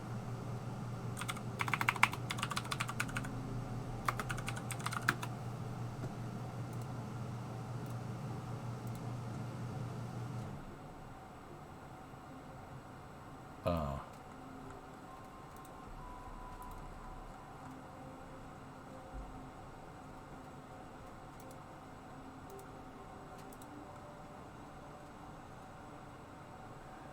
Oh. So first of all, that is a spicy diff right there. First of all. Second of all, yeah, Tigris, I see exactly what you mean. Trying to get in there and make sure there's no bare metal. Okay.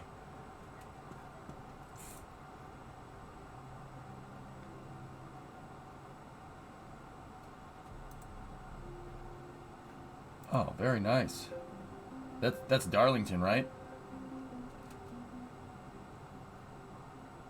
Too tough to tame is Darlington. That's cool, man. Neat. Yeah, Tigris, I see what you're saying. And yeah, the crazy part about this, guys, is that there's another one right behind it. The Hemet's an 8x8. It is a chunky boy. I would love to own one of these. Yeah, like, if I could have pretty much any mil surplus vehicle, it'd be an M88 or this. Tigers, you ever screw around with one of those things? The M88 is cool. You know why? Because tanks with guns are cool, but tanks with cranes are even cooler. I like cranes and I like tanks. So if we can just combine them into one vehicle, I'm happy. No M35? M35. Well, that would be a much more obtainable piece of equipment, but no, I want the Hemet. I like Hemets. Hemets are my favorite. They're super, super freaking useful. How about an F550 CDMs? I like that. That's nice, but it ain't that. You got to drive an M109. M109. Oh, this thing. Yeah, this thing. Yeah. How big of an artillery piece do you need? Yes. That thing is nuts, dude. If we combine them, we get Tranks. Yep. Wait. No, I don't want that. Here you go. Yeah, let's see. How much one of those things run for? Oh.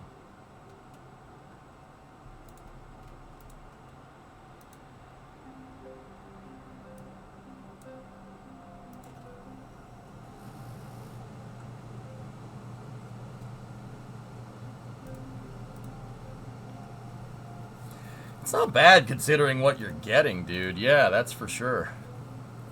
Can you title one of these things? Can you... now I'm wondering if you can title them. I don't see why you wouldn't be able to. But, yeah. I'm generally interested. See if you could. What's its top speed? Not very fast. Eagle War, those things probably go like 60 miles an hour on a good day. With a tailwind. Not very quick. I don't know what its top speed is, but that's a lot of mass to move.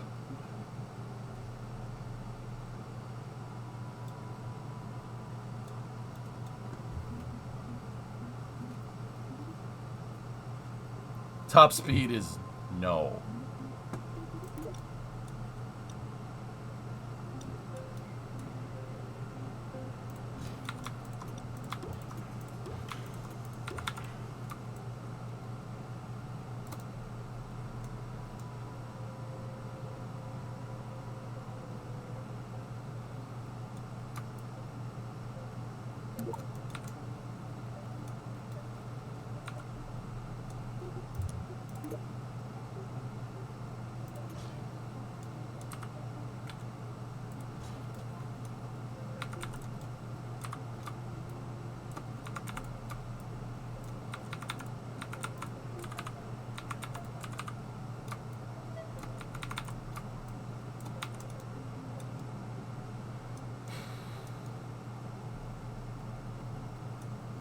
Imagine rolling up to Boca with that thing for a launch. Dude, a piece of concrete hits that, the concrete's gonna shatter. That would be really cool. I mean, those things are designed to take a punch. It's a military vehicle. It's designed to take a hit.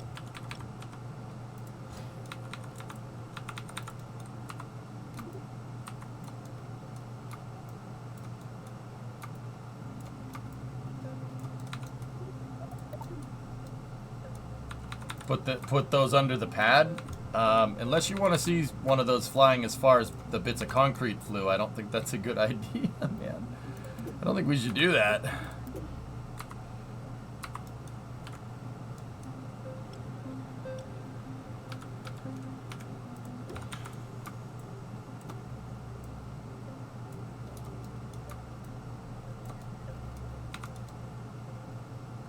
Kind of want to see that.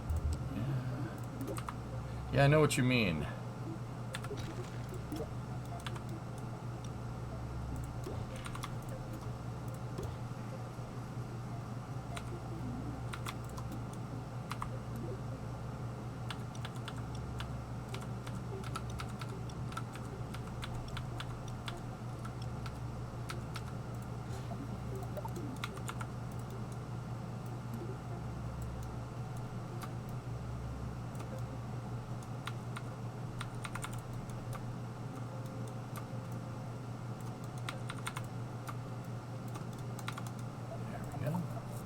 There's your batteries.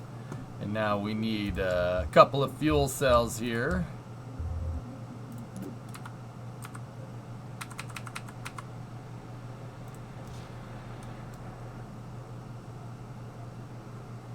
It can get up to 62 miles an hour. Oh, hey, good guess.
Nice. All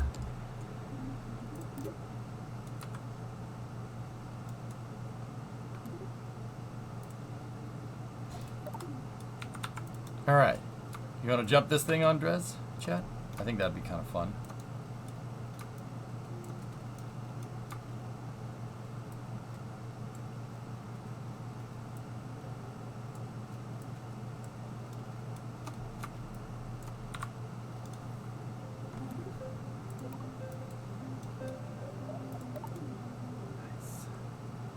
Do you think it would need rocket assist? Yeah. Yeah, probably, Jim. Yeah.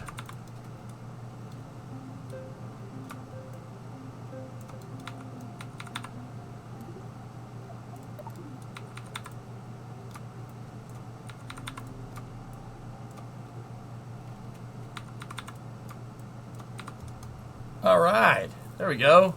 That didn't take too long. And we got a nice truck here.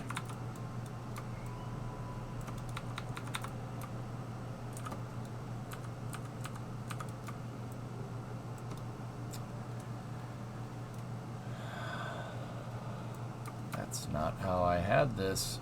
Alright, we'll try the undo command. That's fine. We'll just leave it like that. I don't know why it's constantly moving the origin point of that piece of equipment, but whatever. Now we just gotta... I think these wheels are riding a little high.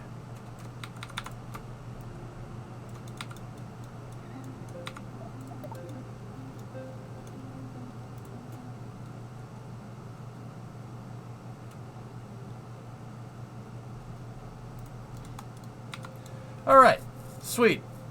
Let's drive this around and see what this does.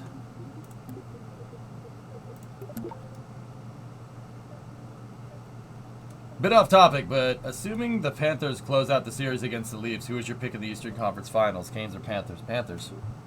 I said I'm rooting for the Panthers. Mine. I root for the team that beats me. That beats my team. The reason why I do that, Mayan, is because then I don't need to feel so bad if the team that beat us wins the Stanley Cup. So, Panthers, no pressure. Oh, don't worry, I'll only hate you. I'll hate the Panthers forever if they don't.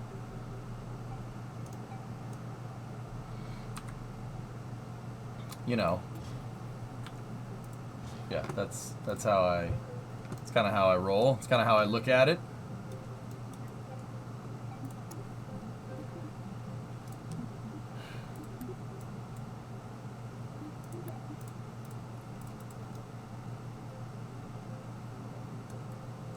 Oh, stars? Ew.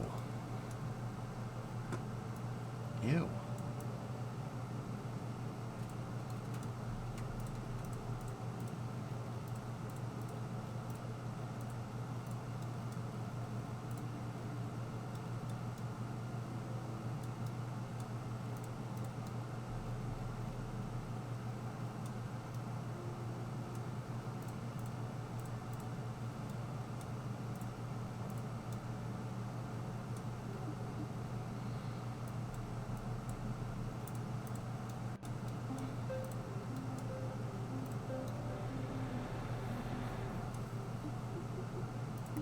Solar panels on the roof to keep the batteries charged? Yeah, we can get away with that.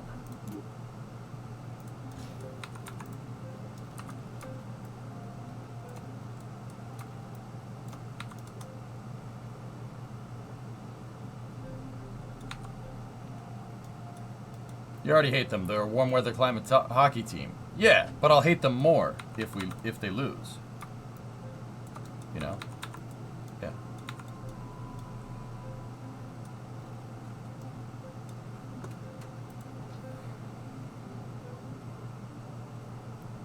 The only reason I'm posting it here is because it has a set. It comes as a set. And oh boy.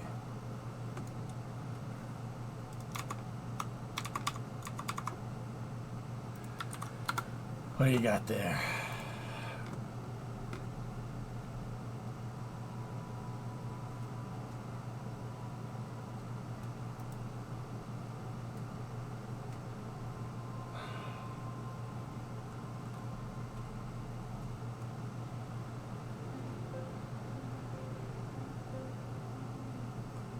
Comes with a little trailer. A little trailer. Hey, Will, what's going on?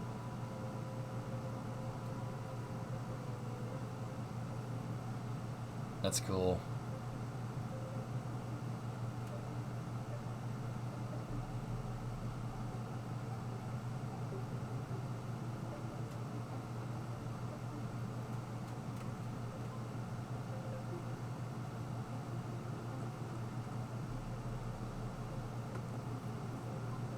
Interesting.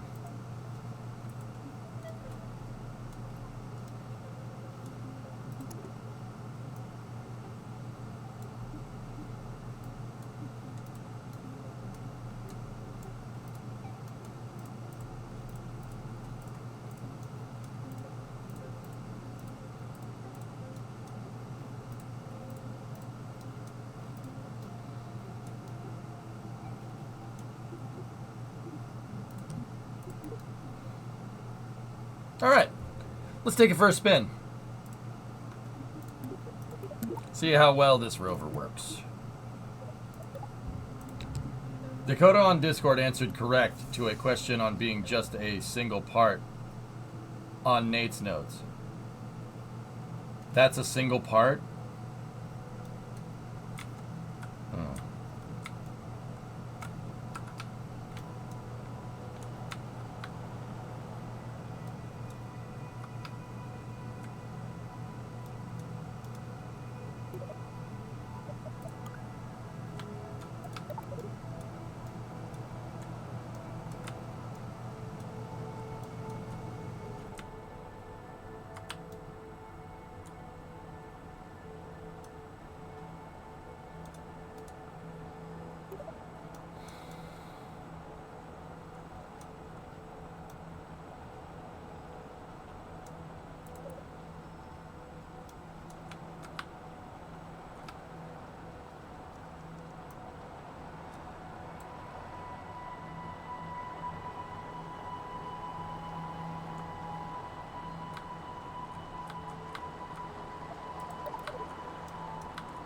Wait, did they buff the rover wheels?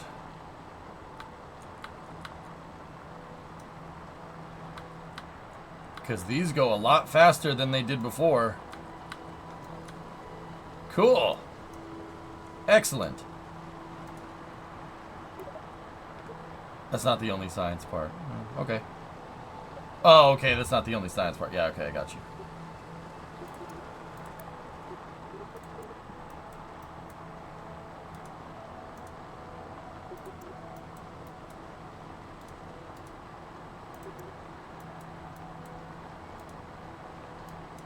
Dude, I'm actually super happy that rover wheels go. Dude, this thing was doing like 13 meters a second or something before. Now it's 23. Very nice. Okay. Don't freak out.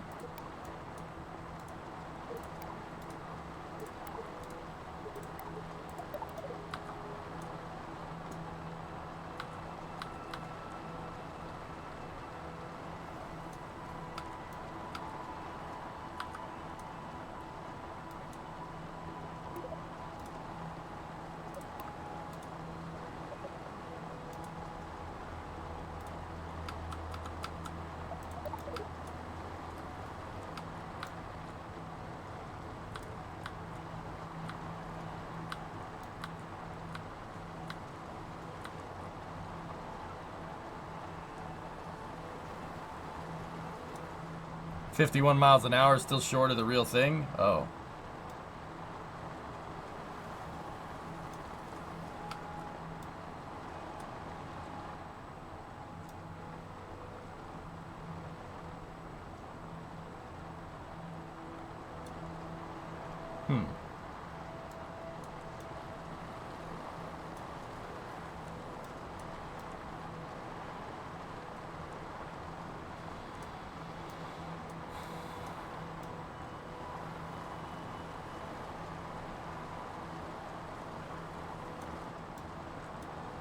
The gravity is 1/15 of Kerbal gravity, so yeah, this thing should roll pretty hard. But it's going to be really easy for it to break. You think this will have enough tire contact and gravity to go fast on Drez? Yeah. Are my back wheels off the ground? I can't tell.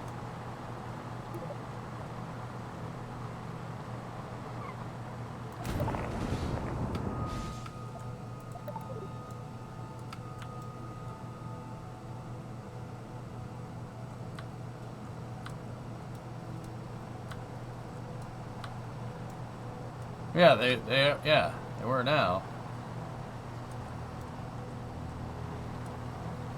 Gotta worry about the weight distribution.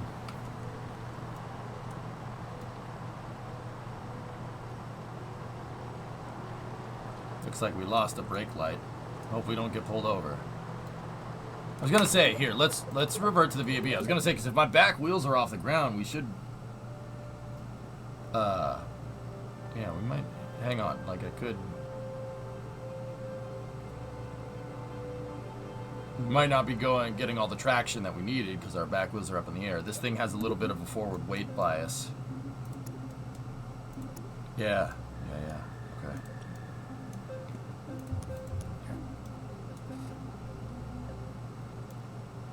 This probably has to do with the front being made out of panels.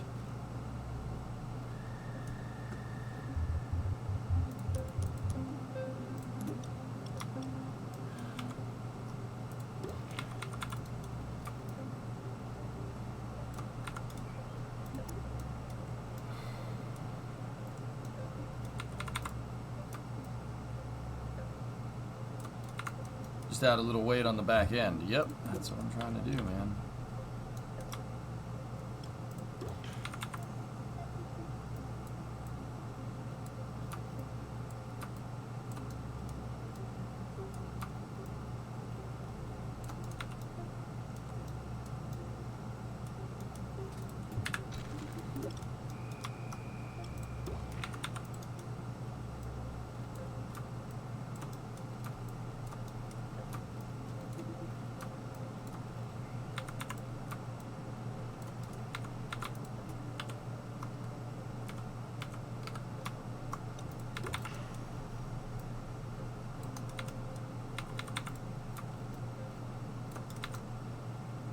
We'll just put some panels back here for, you know, structure or something.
Yeah, Tigris, put a cargo bed and a robotic manipulator back there. My K200 in KSP1 has that, dude. I have the crane and everything. Yeah, we don't have any robotics, though, so... Not this time.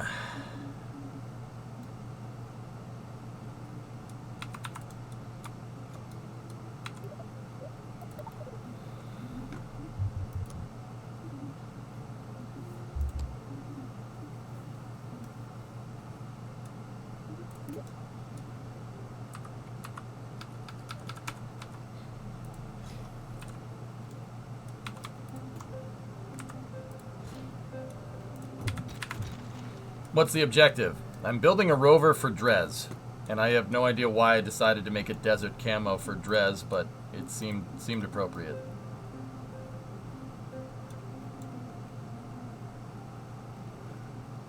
Did that mess with our weight distribution? Yeah, a little bit better.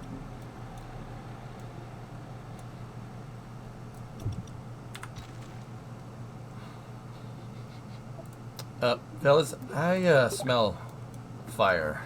I smell fire burning. It's probably my neighbor's burning brush, but I'm just gonna make sure my house and/or garage is not on fire. I'll be right back. You're sending it to the desert? Yeah, sure. Yeah, I smell something burning. Just gonna make sure nothing's on fire. Like I said, pretty sure it's just my neighbor's burning brush. I'm just gonna do a quick perimeter sweep. I'll be right back. Okay, I can confirm the garage is in fact not on fire, but I'm gonna check outside to be sure.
Discovery, go at throttle up.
Okay.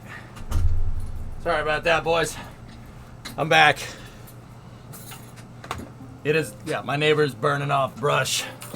They got a nice campfire going.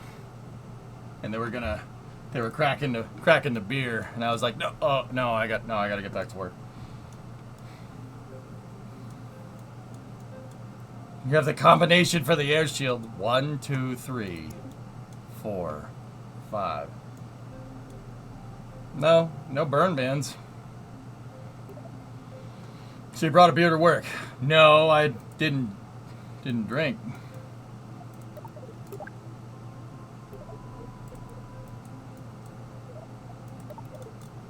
Yeah, altitude exactly. It varies by town. You can burn here. It's no problem. All right. So I was trying to get some weight off the front of the rover. I don't know how I did this last. So, you know what? I got an idea. Got to get some weight off those front wheels. Yeah, because it's got a pretty hard forward weight bias here. So let's see if we can do what we did before. Was I used the batteries as the wall, and I think that'll do us right here.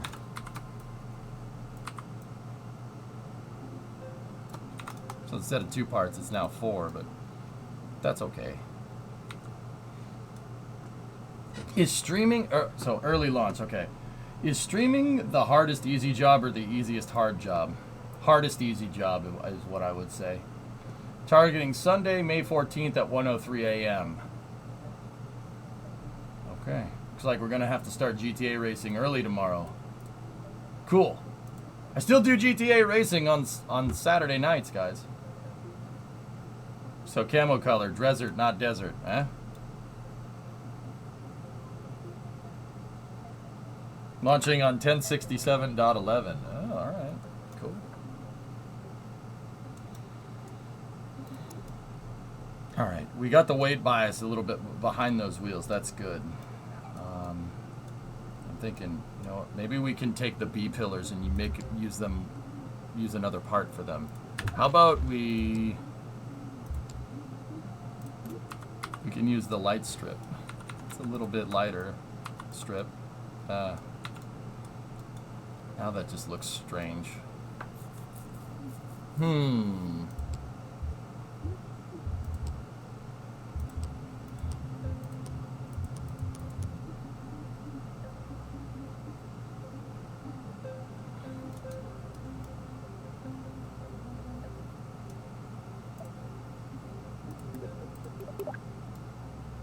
All right, this will probably work a little bit better.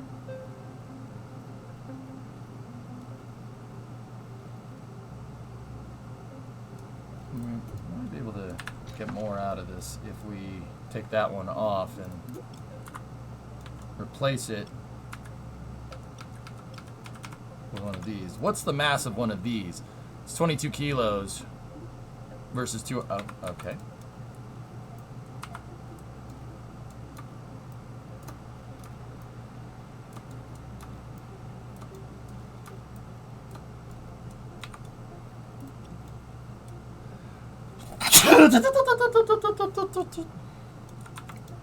The hot motors, yeah, I'm working on it. We got to make it drive first.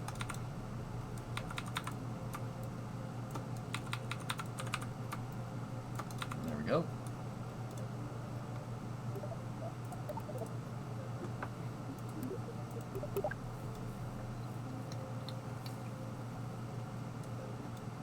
Bless you. You're sending it to the desert. Oh, yeah. Nice. Yes, we are. An old desert.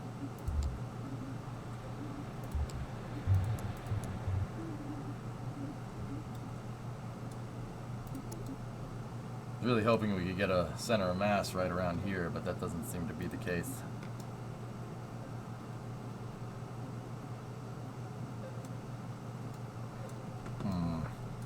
Huh.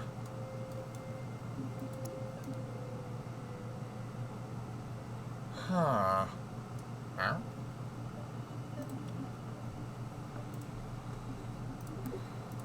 Alright, let's see how she rolls now.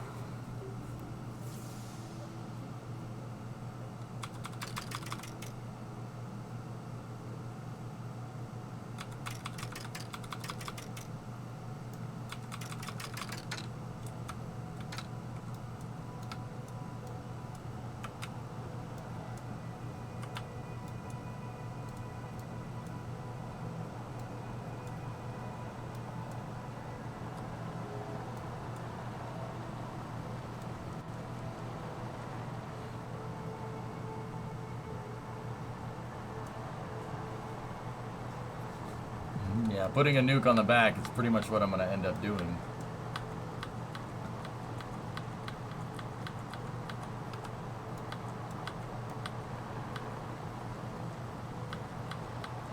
What's wrong with the wheels?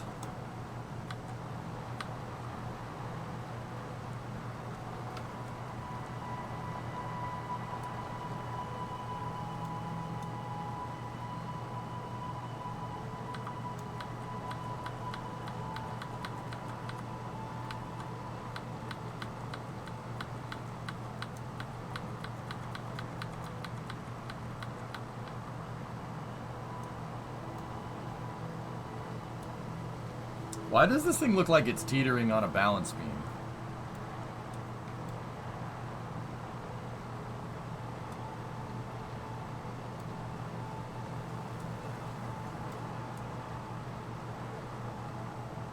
Hey Nazalik, I'm doing alright.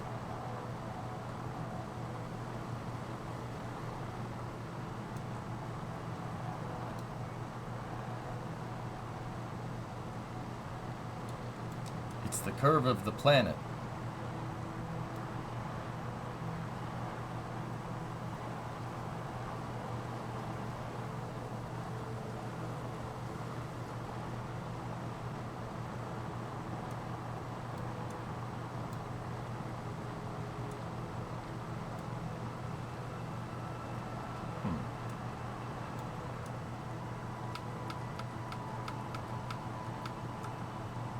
Whoa!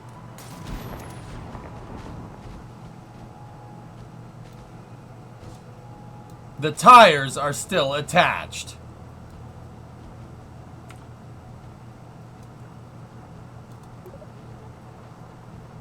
I really hope that that does not happen. All right, this is good enough.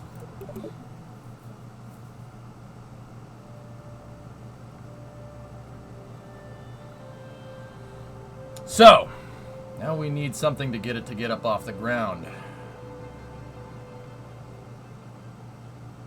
Huh. So the other thing that I'm going to do, just so we have a way to attach this to the rocket, is get a decoupler.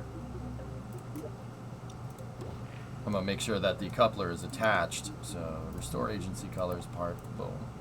Make sure the decoupler is attached to the back of the truck. So save. There we go. Actually, you know what? We'll use a smaller decoupler just in case.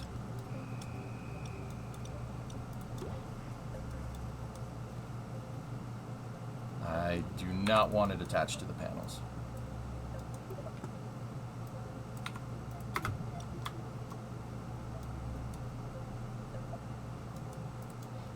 That should be an open attachment node.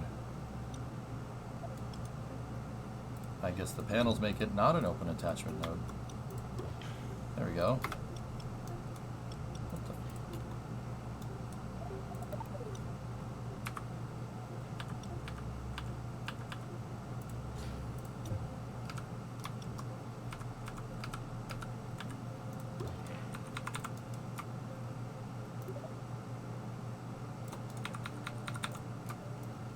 There we go. Save. All right. So now we got to make this thing hover, because we're going to be hopping canyons on Drez. It's got to hover. So let's think about this. How are we going to do this? So I'll put the entire thing on a decoupler just in case something goes south real fast. And yeah, we want that decoupler. Oh, we need a smaller decoupler than that. Okay. So, okay, here's what we'll do. I need an indicator for where the center of mass is on the truck. The center of mass on the truck is basically right there. That's what we need. All right, we obviously know it's directly in the center because the truck's pretty symmetrical. It's on the center line this way. So I need to mark, I'm going to use that I-beam to mark. Hey, Dre, what's going on? I'm going to use that I-beam to mark where the center of mass on the truck is. Now, because it's a pickup truck, we do have a forward mass bias, just a little bit. It's not actually too bad. We're like 60-40 weight distribution, which, yeah, that's okay. It's probably more as we run out of fuel, but that's okay. It's all right.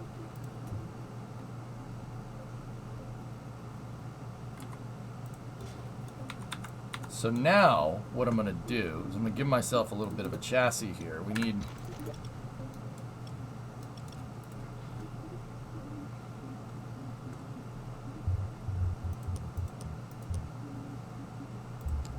I need a chassis, and what I want to do is build a...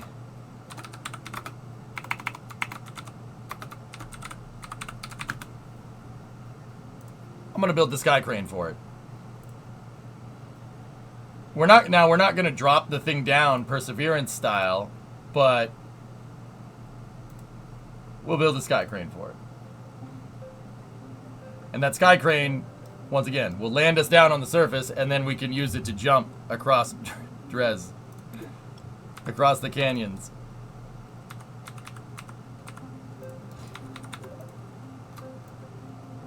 We'll put an ejector on it just in case. So it's on a decoupler, and once again, now I'll go out building this thing. Now I have a center of mass here that we can go off of.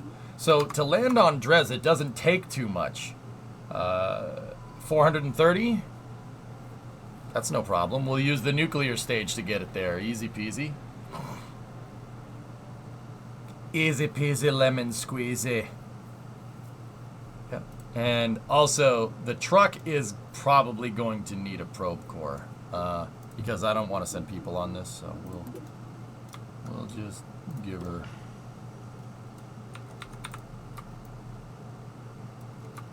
Just give her a probe core. There we go.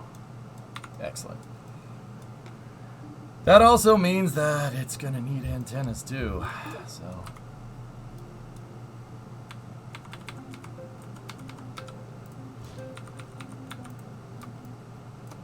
So what I'll do is we'll use the antenna and we'll masquerade the antenna in the B pillar. There we go. Now we got stacks, man. All right, cool. So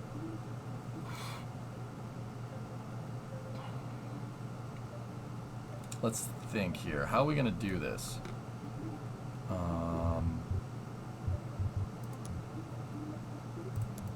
So let's kind of mess with some fuel. How do we want to make this?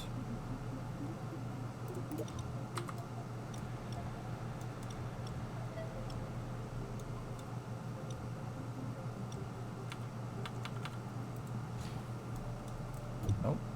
I really, really would like these to be able to attach to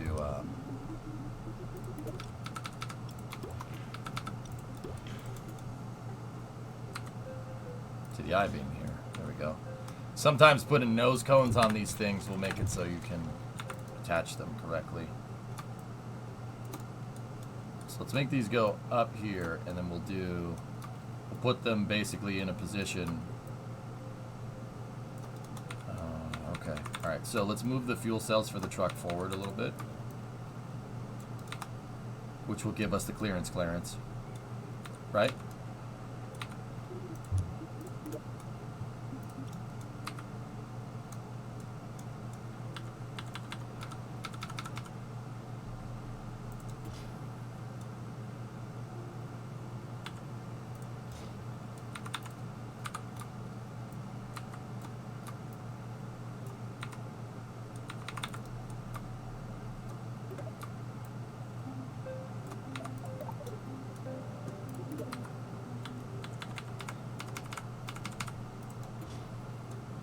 So I'm strutting this down here like this. That's not the direction that I...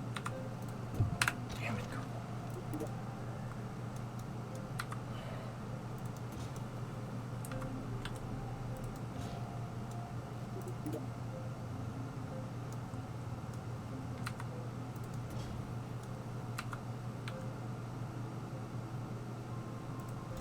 Actually, yeah, strutting the parts directly to each other is probably not the worst idea. All right, now, honestly, what I'm thinking is it's not going to take much.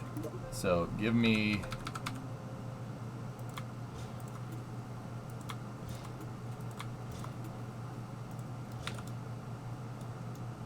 You guys ever heard of Evel Knievel?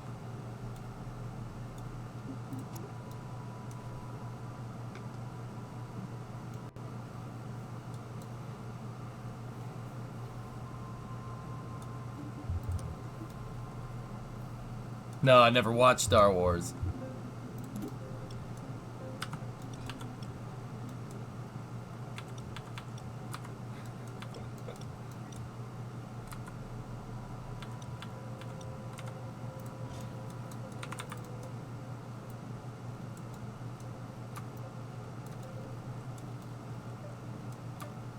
So once again, I'm using this, my indicator, my original indicator, as to where the center of mass is going to be. And then take a nice panel here and then push this down like that. Take the panel, make it look like these are all connected together.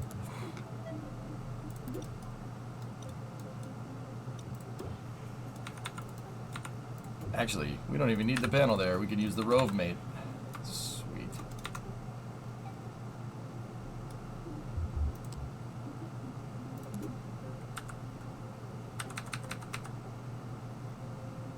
Put some solars on it. Put an extra set of batteries just in case.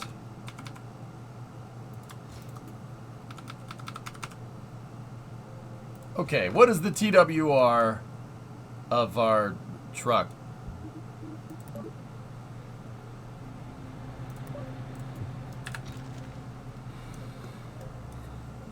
Oh.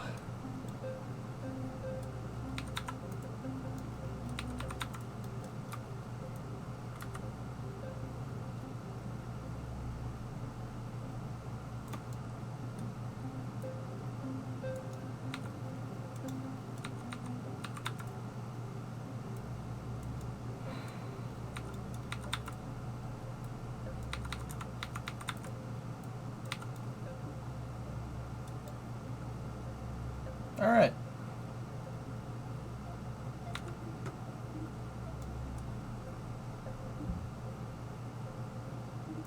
Let's, for this test, let's just make sure that there's nobody on board. I give you truckiosity. It's not curiosity. It's not perseverance. It's truckiosity.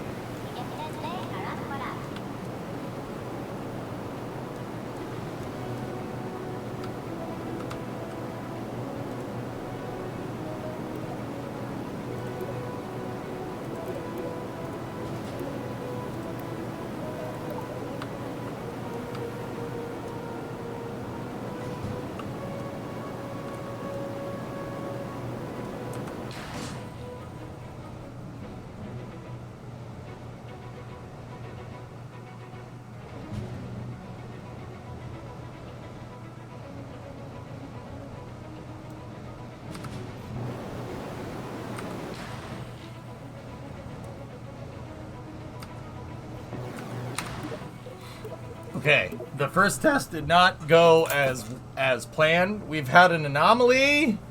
We need to secure the area.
What's the challenge? Send something to dress and then make a rover that can Evel Knievel over canyons, but with rockets. So here's what we're gonna do. Ready? Let's just get going. Let's just get going here, right? Prime the rocket engines, right? Well, it's your funeral, pal. Bill, what you doing there, Bill? Let's get this thing up to speed here. Here we go.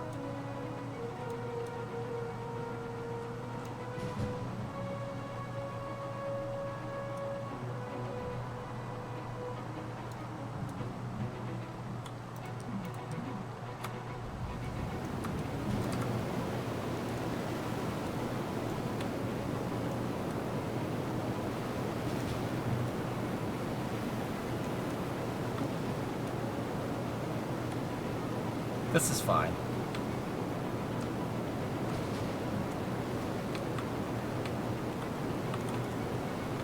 All right.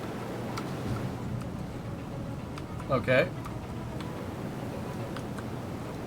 All right.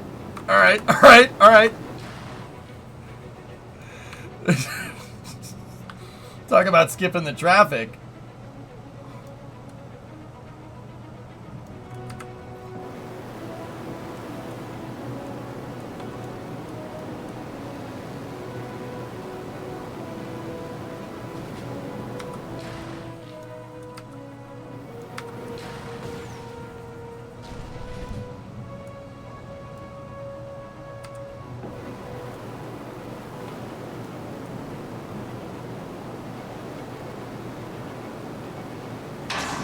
Uh-oh.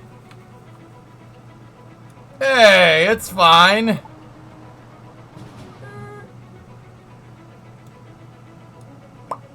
Nice. Landed on the roof of a building?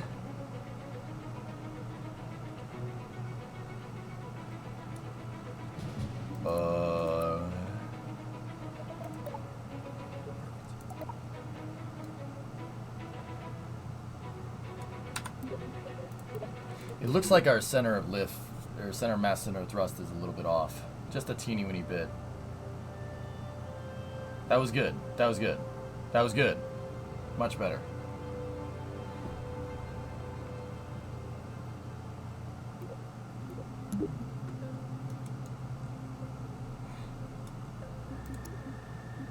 Alright, hang on. I'm going to take the decoupler off just to see if we can get it right.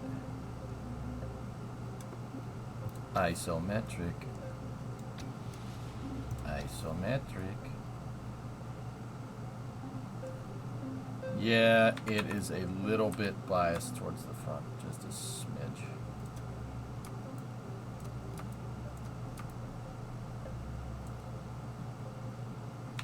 That's about as good as that's going to get.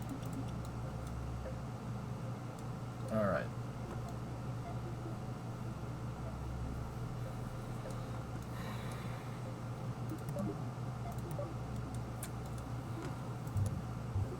Now, I'm curious, what kind of Delta V are we going to get here with a full tank of gas? Is it enough to land on Dres and have anything useful left over? 927. Oh.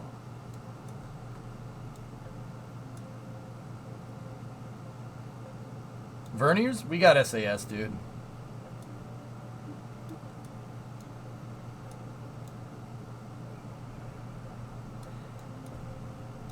Okay. Alright, Zarby. See you, buddy. Have fun at work, dude.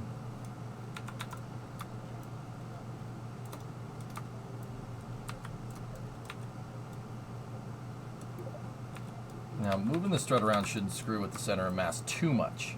There we go. That should be fine. What's the TWR of that on Dres? Dres has... like, no gravity.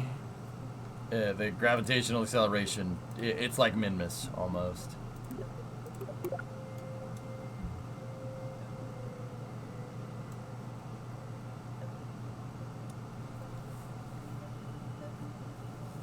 Gravity's 0.1 G. Okay, I think we have enough.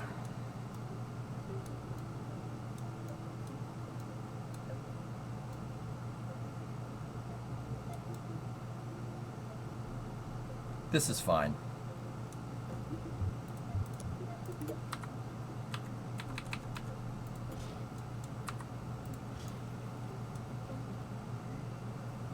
You know what? We don't need those struts. It's just... Second question. Do you want to be high-centered? Do you want to be that high-centered on a 1G body?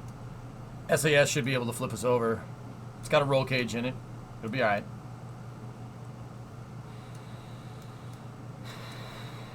Alright.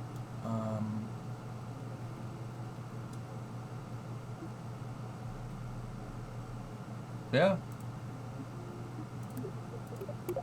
Should be good. Alright, so what's the other parts of the challenge? So, land on Dres, land in one of Dres's canyons, and safely return to Kerbal.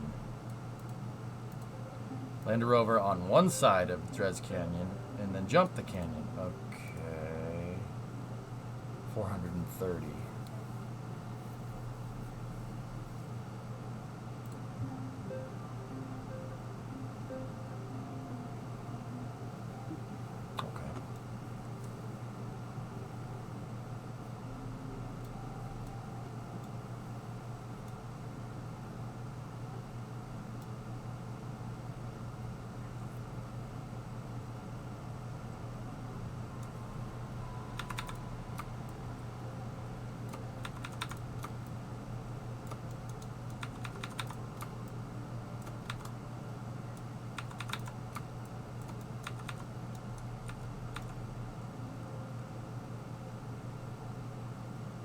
It'll SFD on Dres. So, 927.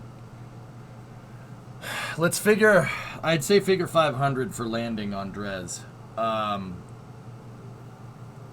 I'd say that's fair. But that means we got to land in the canyon, drive out of the canyon. Like, we don't have enough for a hop. Land it, drive out of it, and jump it. Yeah.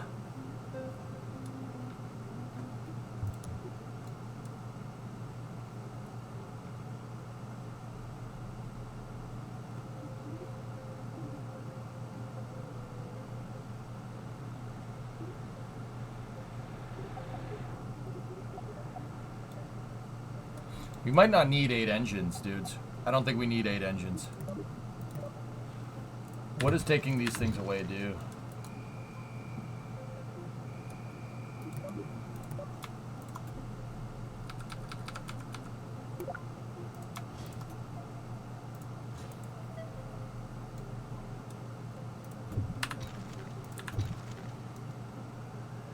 $964. Does it take a full 500 to hop? No, we're just gonna have to be careful.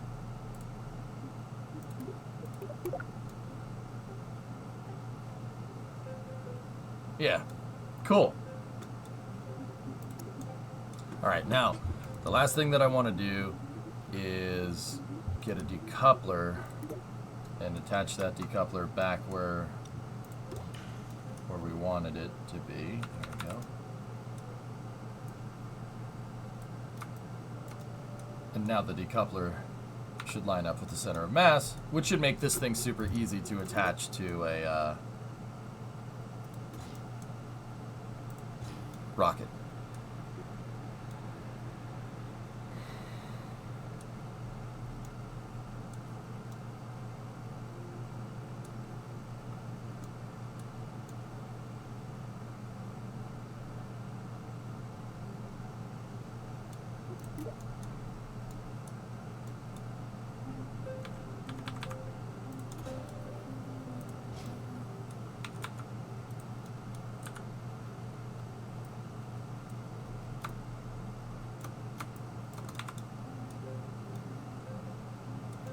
And that leaves payload space for the satellite. Poison, we could put the satellite here, but fellas, what I was thinking might not be the worst idea is just using my upper stage as a satellite.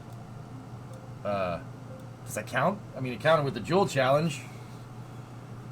That notification didn't send. Well, it's up for 3 months. Thanks, Maverick. Appreciate it. And then Absolot had 10 bits there. Cool, cool.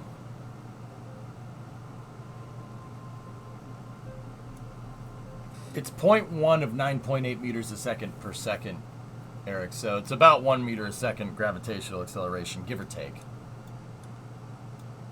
Think. Kerbal's gravitational acceleration is about 10 meters a second, give or take. If you round up, Dres is 1/10 of that, right? So it's about 1 meter a second per second. So it's between Mun and Minmus.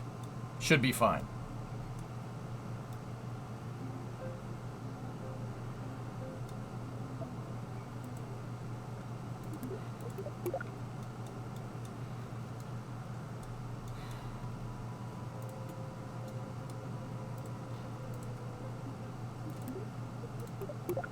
Alright, we'll save a new craft file out here. K200, 2 dreads.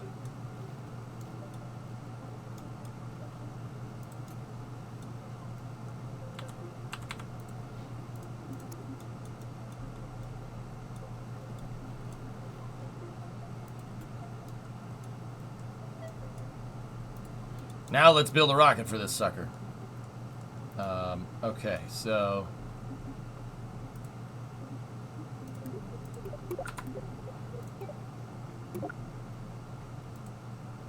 I'm getting the swerve ball. Swerve ball with an SRB. Basically nuclear balls gemstone. Nuclear ball gemstone. Yeah, that's the name of it. That should work.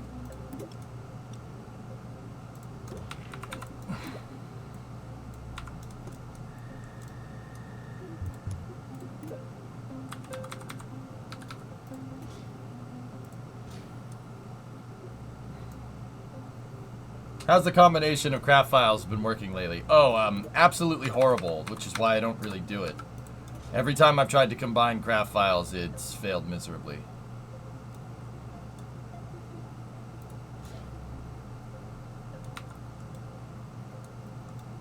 Yeah, it does not like it.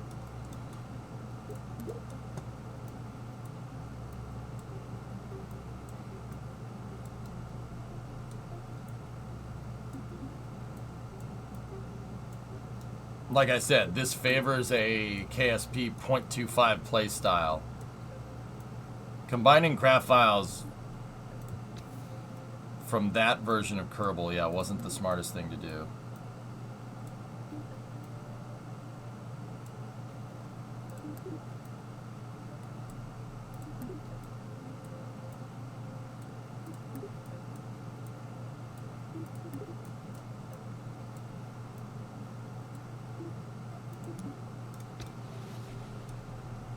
Cool.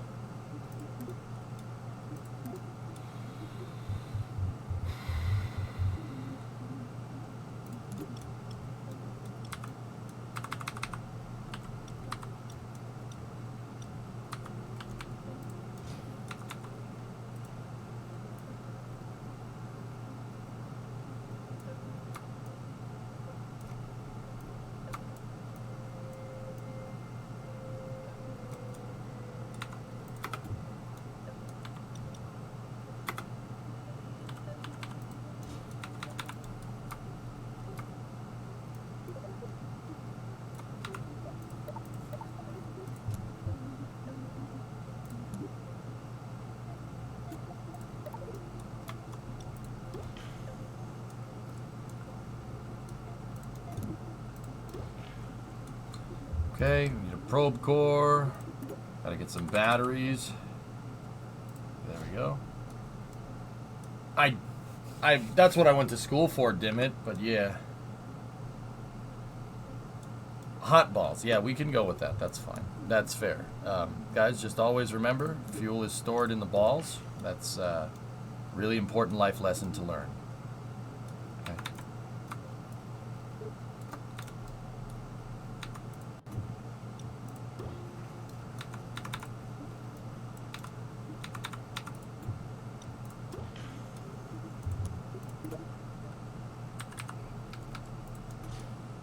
Discovery, go at Hey, throttle. rarest fuel is stored where? In the balls. Yeah. In the ball. See?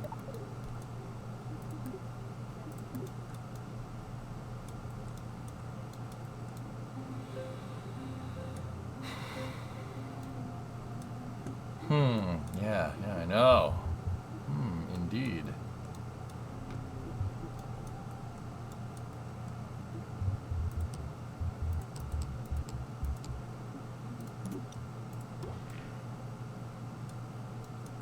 Little gyroscope in there. Some SAS action. Make this nice and easy.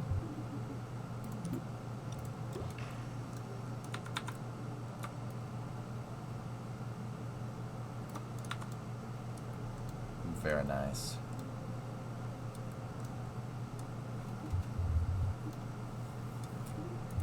This is fine. Alright, now give me a big boy decoupler.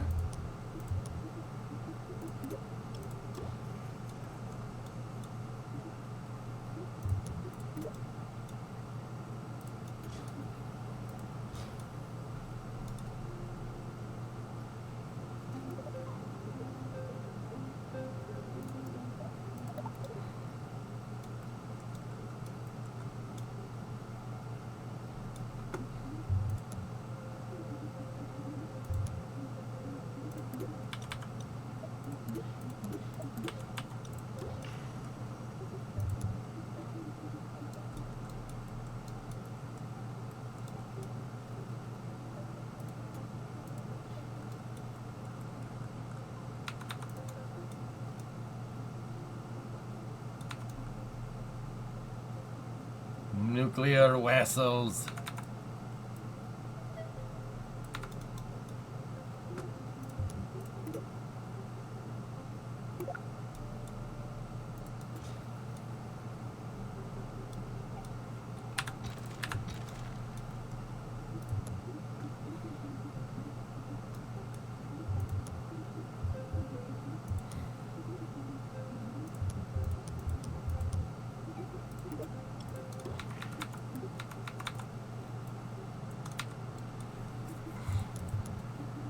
We did not have nuclear vessels, except for this one. This one is a nuclear vessel. Okay.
Almost done.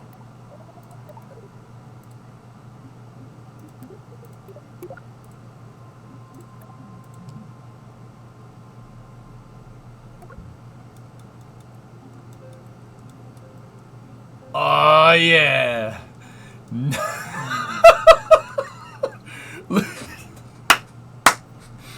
Oh my goodness.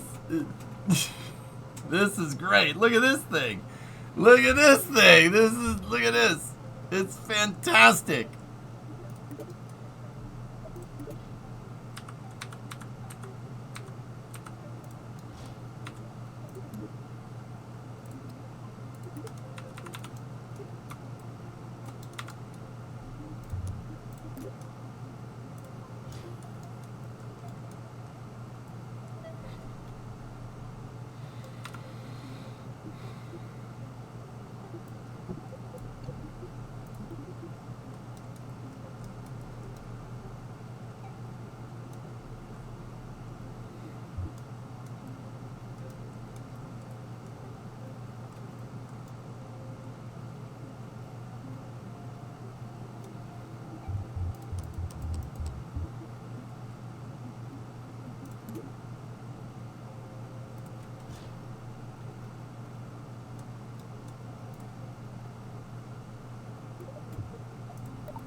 Thanks, Kerbal. Very cool.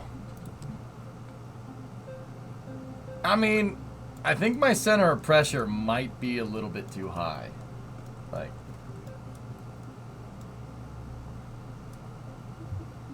plunge-o-matic. Yeah, no, it's fine.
All right.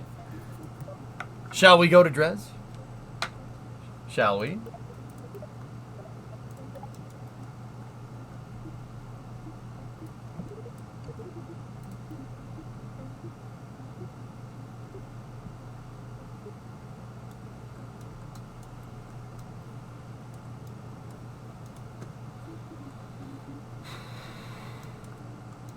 Let's practice on the moon first? Why? Oh.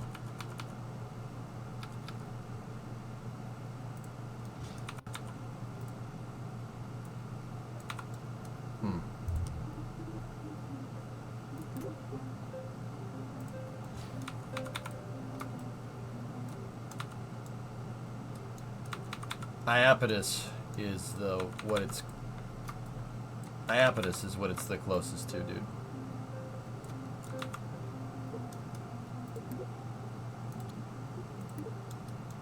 I like that they made it pretty unique and they gave people a reason to go there.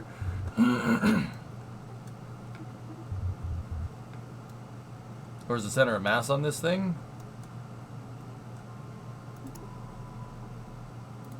Up there, like right around the inner stage.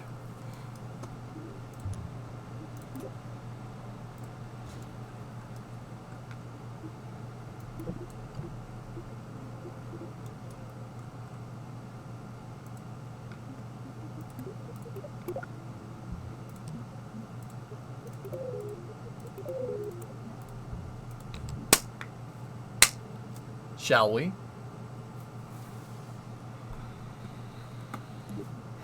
You think this is aerodynamically stable?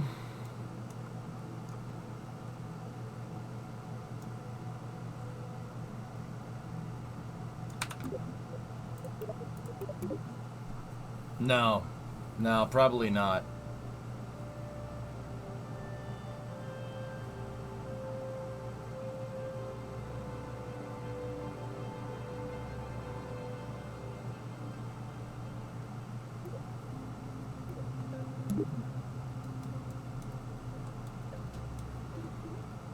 No, I know the problem. I know the problem, dudes. I didn't put an antenna on my, I didn't put an antenna on the stage. Yeah.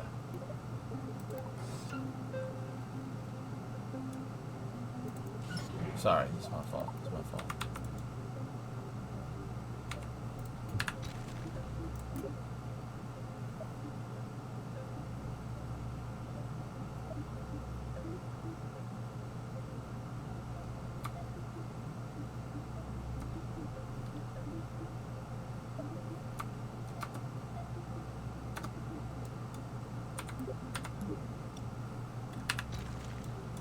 My camera's stuck.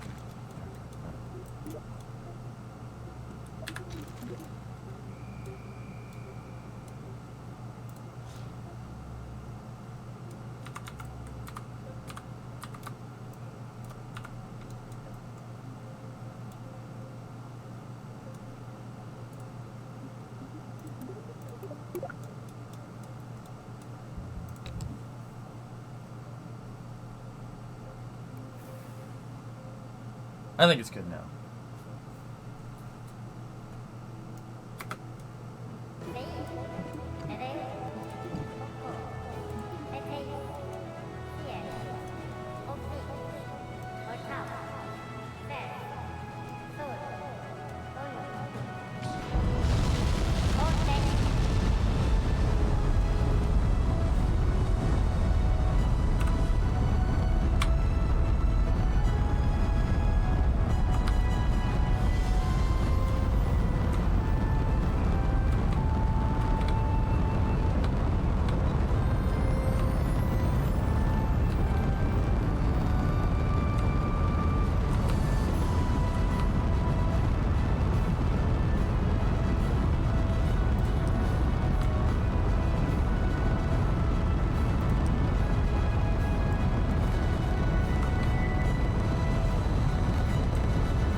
Guess we're going polar.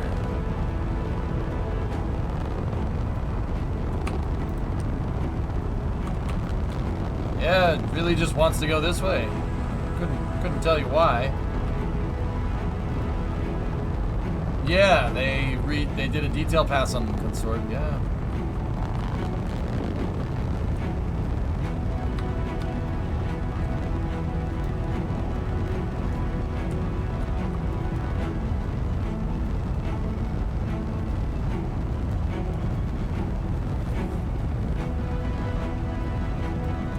Launch a rocket like that in real life, like with the big ball?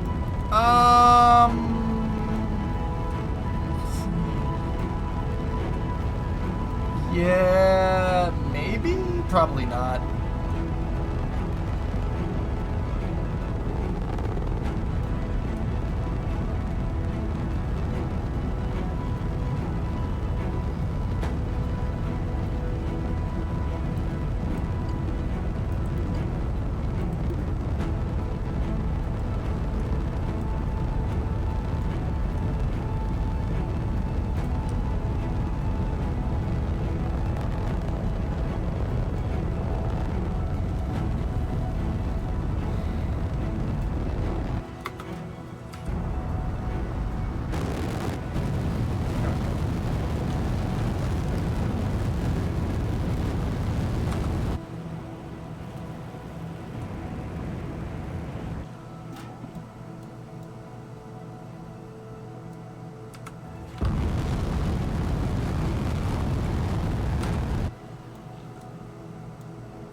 Guys, you know what all the cool kids are doing? Following the prograde marker.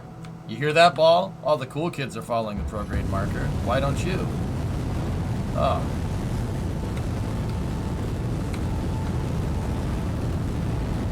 That's what all the cool kids are doing. If you were cool, you would. Just saying. If you're cool.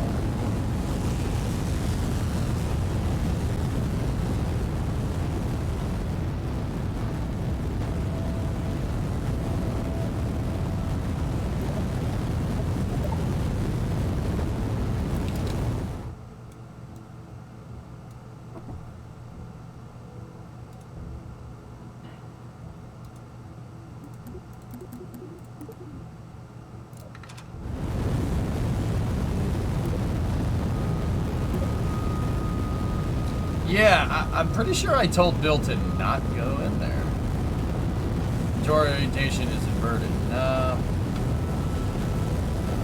We're going down. Okay, screw that. I don't want to wait for this. We only have a certain amount of time to get this challenge done.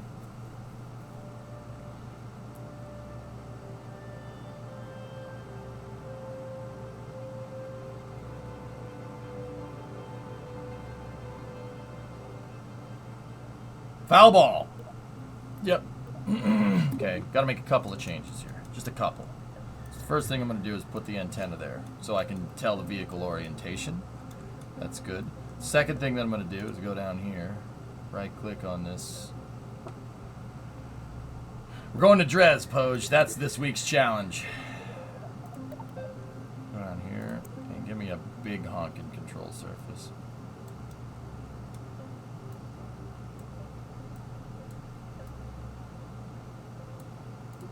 There we go. They're thrust control vanes, okay. Someone unfamiliar with the challenges. Do you usually get like a week? The new challenges are issued every Friday, Hotbox. But I'm not going to be... I've decided that I want to get the truck done because the truck is eating up too much of my time right now. So I decided to... now all next week, the truck's going to eat up all the time in an effort to get it done. So I only have today to do the challenge, dude. We got all truck streams next week.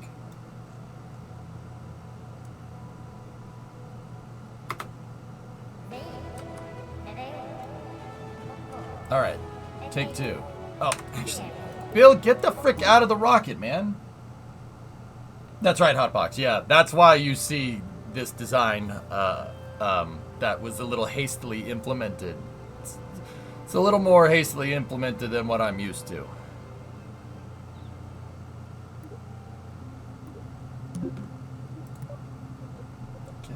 Get out of there.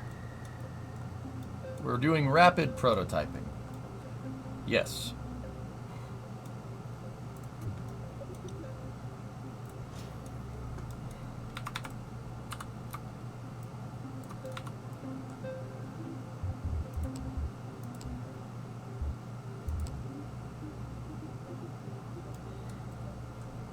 We need solar panels.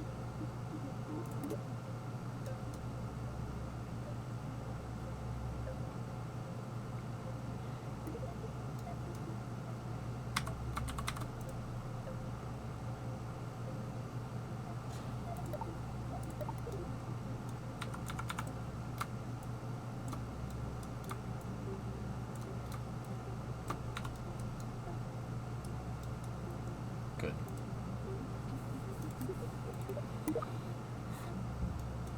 This is perfect. This will absolutely work.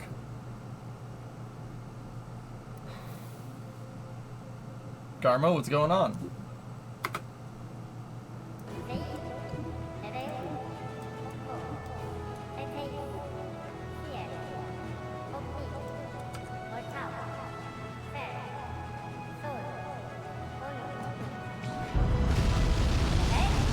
Okay.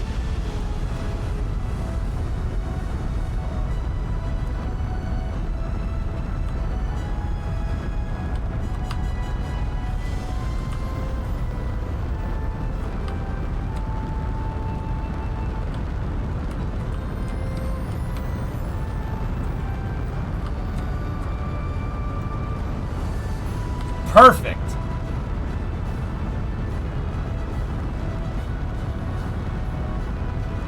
It's One-Eyed Marvin. We'll call it the One-Eyed Wonder Marvin. And the additional gold balls.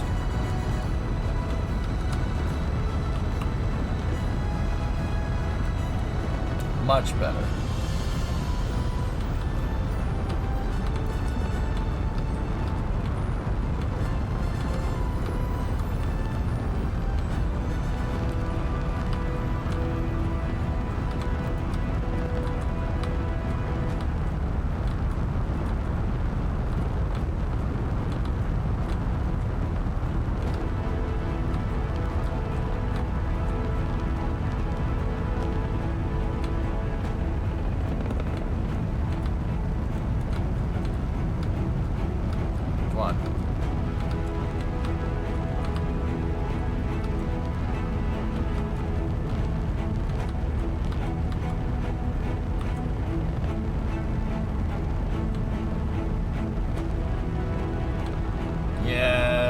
Dynamic pressure is going up. I know because our thrust is going up, but our acceleration is not very high. We're pushing against the atmosphere.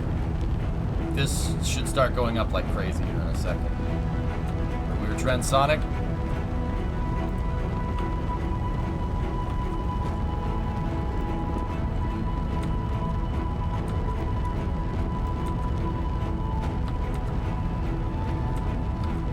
We're past max Q.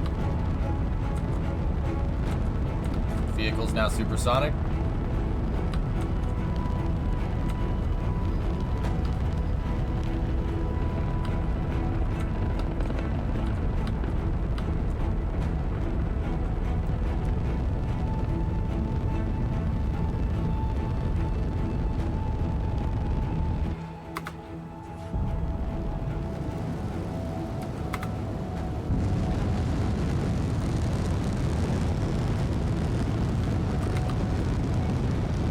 Really?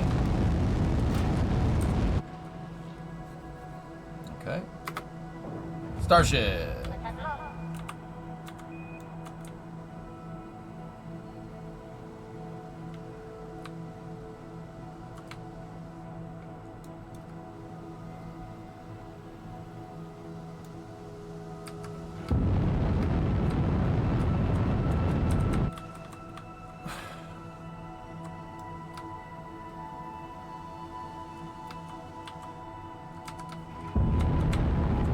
I just want you to point at the prograde marker. Nope. Nope. Let's just find every single direction but that one. Yes. No?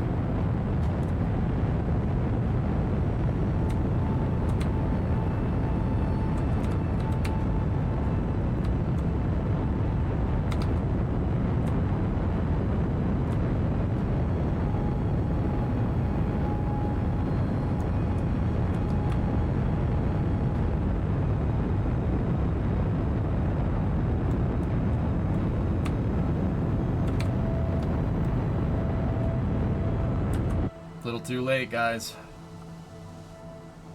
Doesn't want to roll. Unless we do something like this.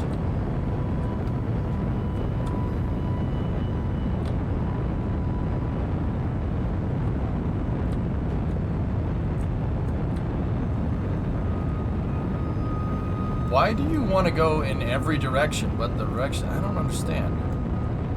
Our center of mass is in the front of the ball. It only wants to point retrograde.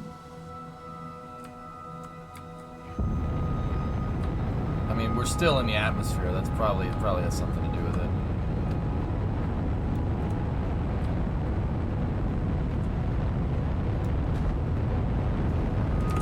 All right, I saw what I wanted to see.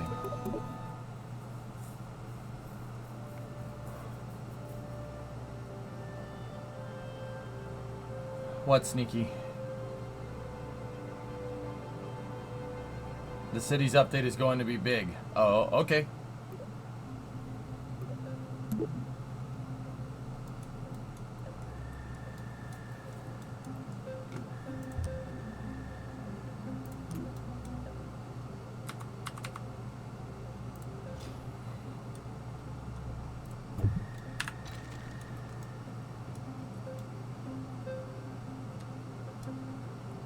More roads, more trolley bus, and stock game zoning toggle.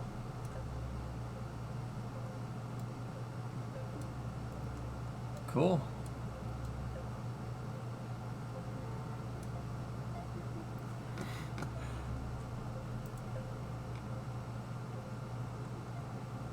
Sneaky, you realize that every DM that you've sent to me almost over the last like week and a half has just been cities updates, right?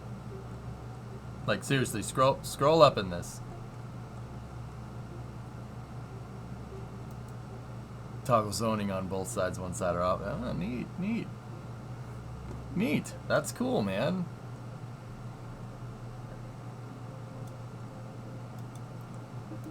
The DLC is releasing on the 23rd, so we're getting a lot of stuff, okay? Man is excited. Dude, it's seriously, it's just cities update, cities update, cities update, cities update. And you know what? I ain't even mad.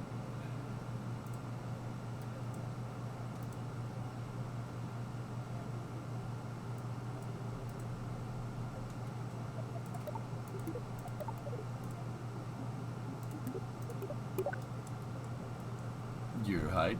Nice. So, what's going on here is that it's not, we're staging too low in the atmosphere. We're going to need a little bit more power. So what I did was I tweaked the thrust limiter on the SRB to, we get a little less TWR, but you get a little longer burn time. So let's see what this does. I like the toggleable zoning, that's cool.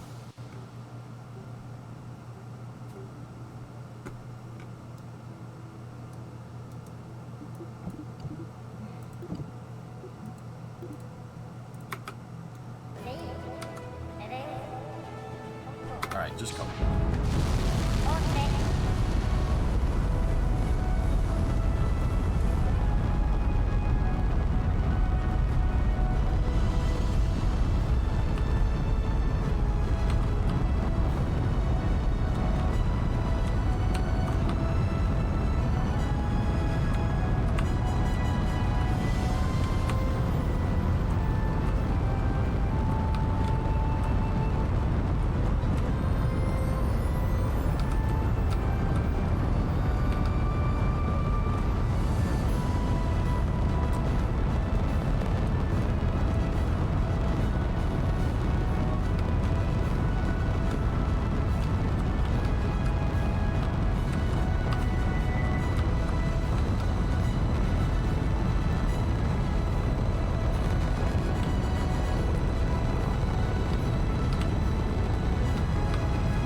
Almost there.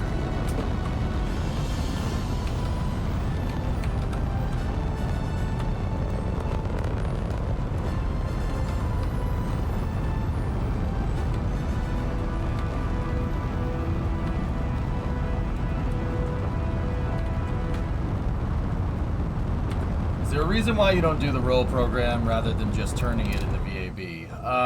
Realism kicking, which is kind of ironic considering the rocket, but yeah.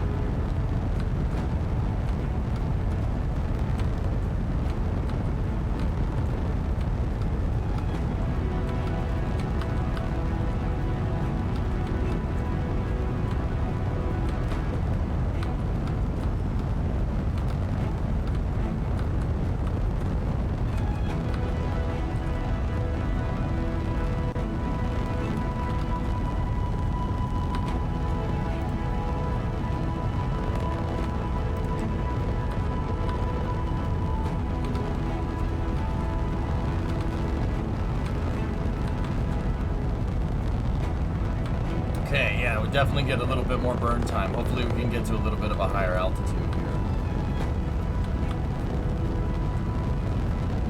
Yeah, guys, rockets do roll programs because you already have to put roll control on your rocket anyway, because that's kind of important, because that's one of the axes of control.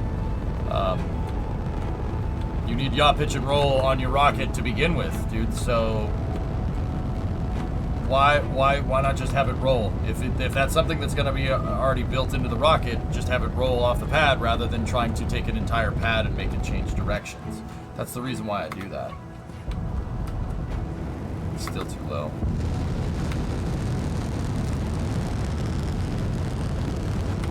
More boosters. How do you find out when to throttle down for max Q? Well, there was a Aero UI indicator 7 in the game. You used to be able to get to that by hitting F12 in Kerbal 2, but they took that out because they weren't confident in the fidelity of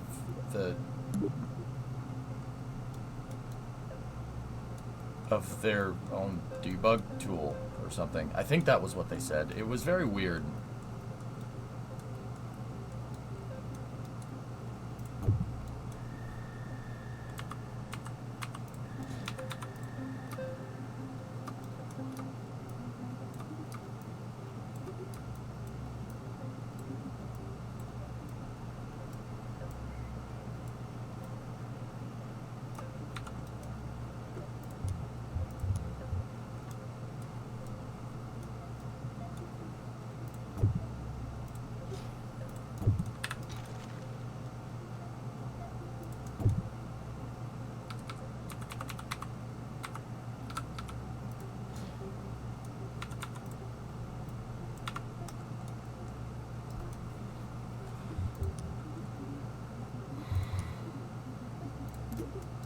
Yeah, they said the debug tool was for developer debugging, and they didn't want people using it because they weren't confident that it was the best debug tool that they could give, so they took it out in patch 2. All right.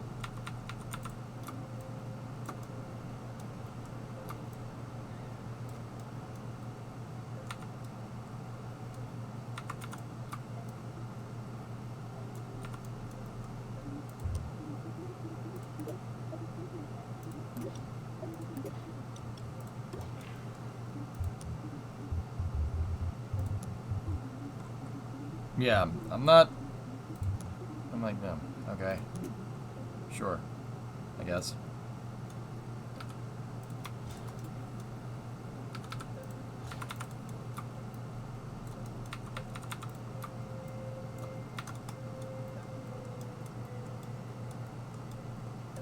Yeah, I was like, really? Okay. But yeah, you used to be able to. But yeah, there's really no way to do it, so I'm just kind of shooting from the hip here. This is why, guys, lately I haven't been, like, hesitant to just build something that works instead of doing my regular plausible realism build style. And this is kind of the thing that I've been talking about. I would love to, Kerbal, I would love to do my plausible realism build style, but the game doesn't like it. Like, how am I gonna do it? It's really not any particular way to get it done right. Like, I don't know what to tell you.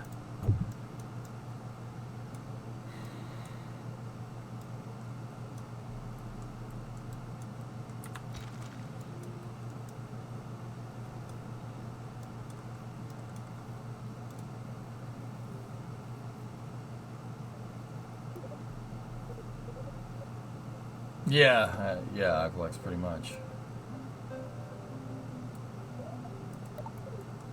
Like, I don't know what to do with that information. Like, I'm like, okay, but you.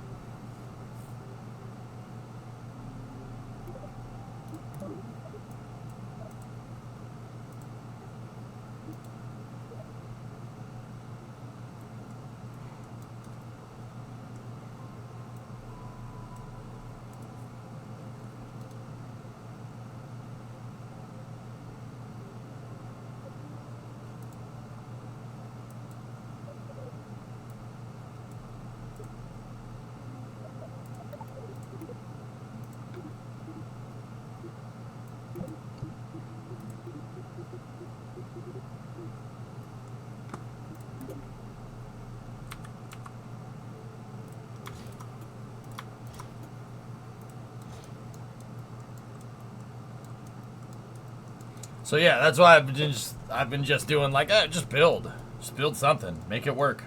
So that's what we're doing.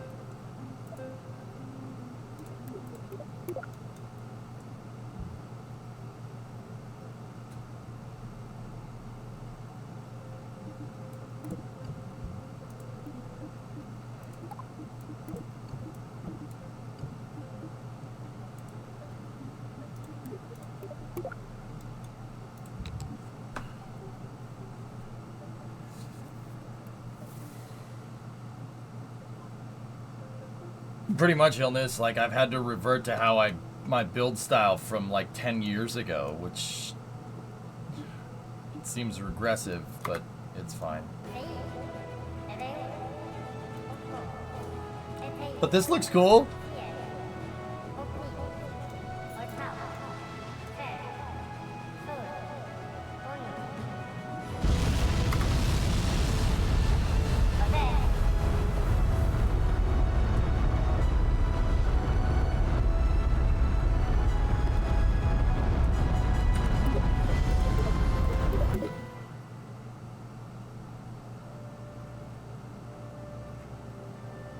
Did the TWR indicator not just read 2.0? Or am I completely crazy?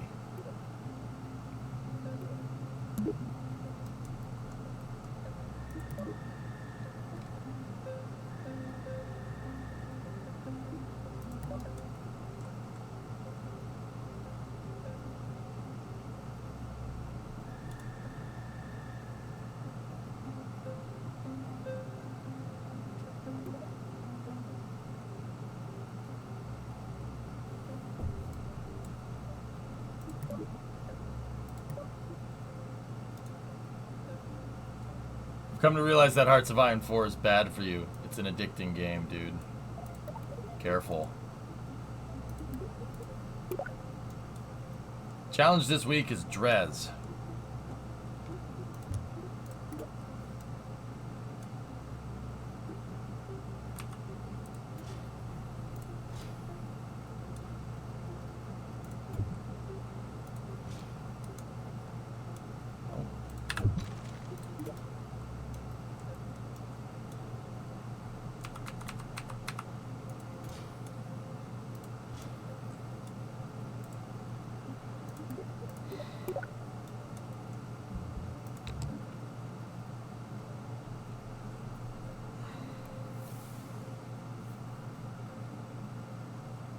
I have 300 hours in Hearts of Iron 4 in under 5 months. I need help. Yep. I know, I haven't been to sleep. I did the same Italy playthrough you did, except I played all the way through to 1950. I have all of Africa and just took out the UK. Careful. There you go, Schuler. So yeah, guys, I'm just like, let's just do stuff that works, or, well, in my case, doesn't, but, alright. Just go.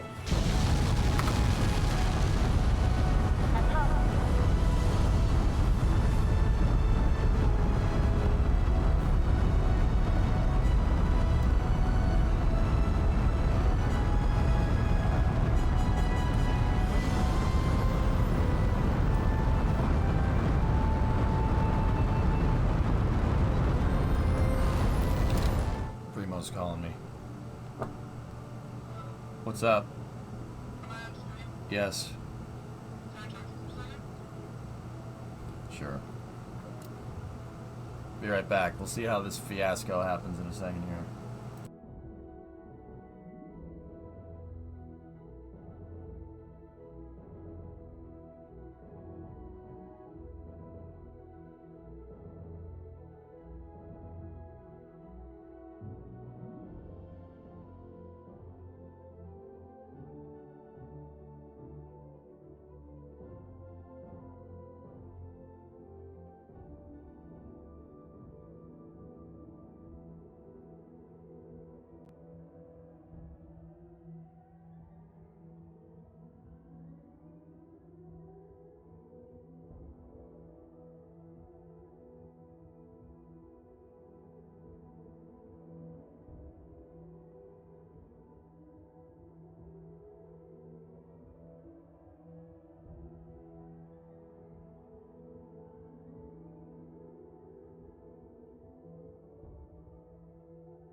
All right.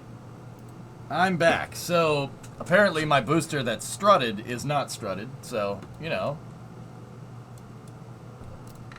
Whatever. We'll roll with it.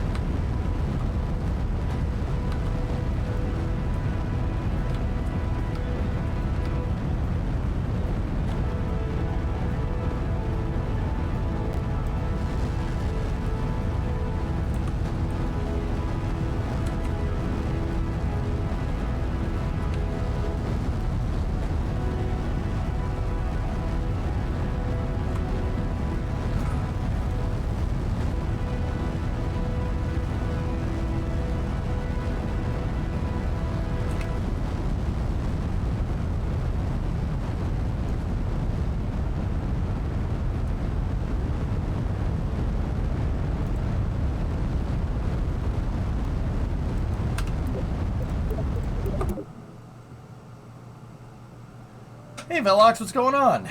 You've been busy with school exams. Well, that's good, man. You should give school your attention and not Twitch right now. So that's good that you waited, man. That's good. Good to see you, buddy. Guys, I frankly don't know what to do here if I strut something together and it just doesn't strut. Like, I don't know what to tell you. Like, what do I do about this? More struts. That classic Kerbal form. I did not click on the parts manager. Thank you. That's good.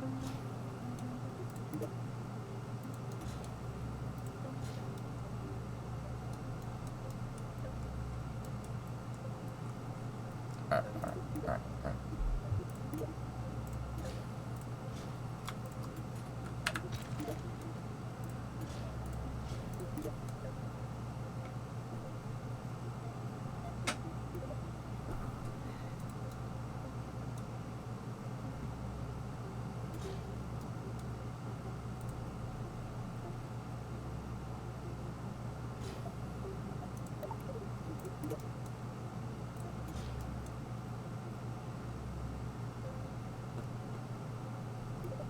Oh, the parts menu came back. Thanks. All I'm trying to do is rotate my camera.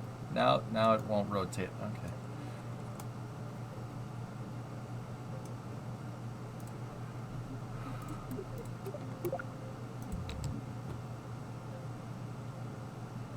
Camera wouldn't rotate, so I just hit the launch button.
Alright, fine. Rocket, you do it. I'm gonna go over here for a little while.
straight here.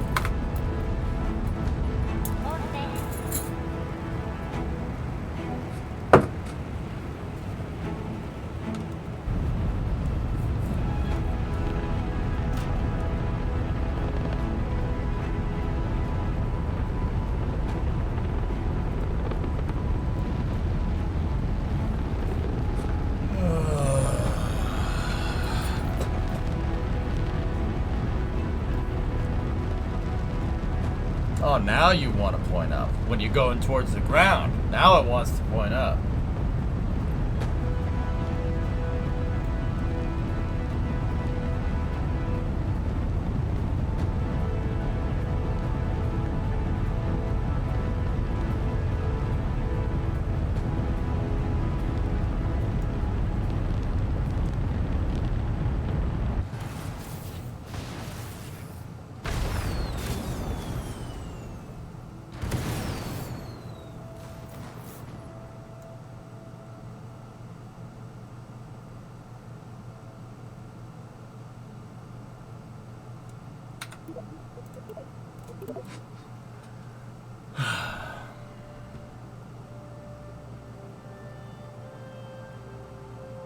I hate playing this way so much, dude. It's like, it's bothering me.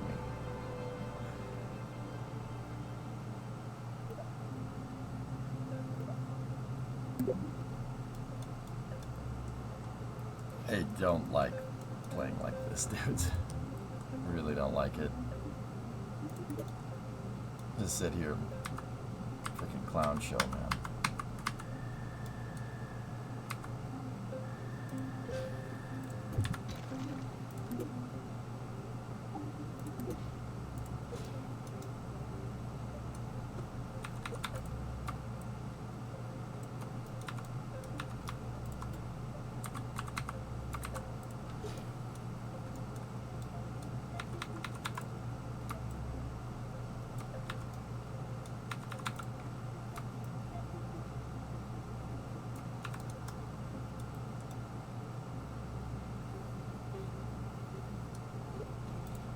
You know, 4 might be enough. Let's just roll with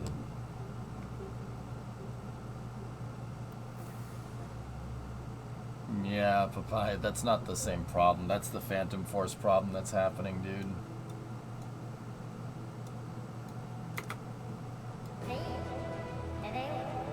It's like killing me inside to not like sit here and engineer out a vehicle. It's because like I know, like dude, I know this thing isn't gonna fly right.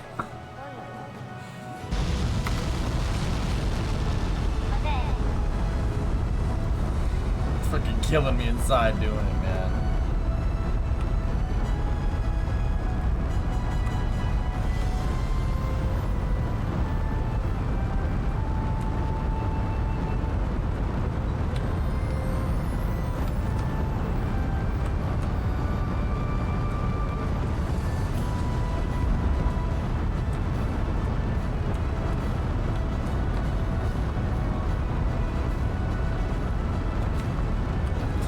Thanks, man.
Yeah, we have too much thrust, dudes. That's what's going on. We have too much thrust, so watch. We still have enough oomph to get this thing up into the sky, so I'm not too incredibly bothered. It's just the dynamic pressure is getting too high. That's all.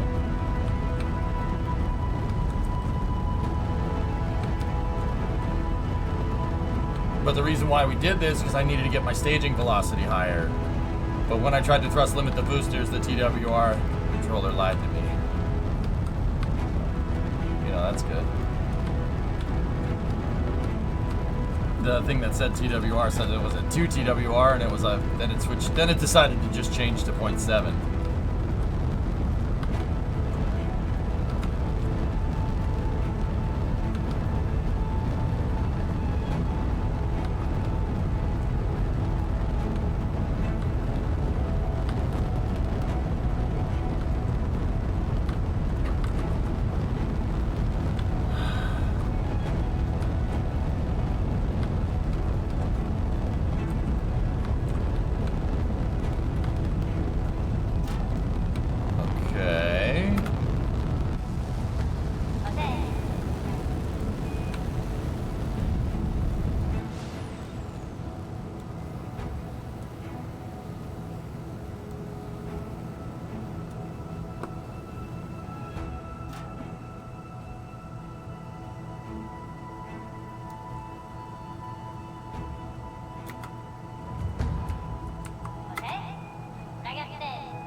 Yeah, the game's broken. It's broken. It's focusing on something over here, even though my rocket's over here. So, I mean, I don't know what to tell you, homies. I'm trying as best as I can. And if I try to reset camera view, it just keeps focusing onto the void. I can't fly the rocket if I can't see it.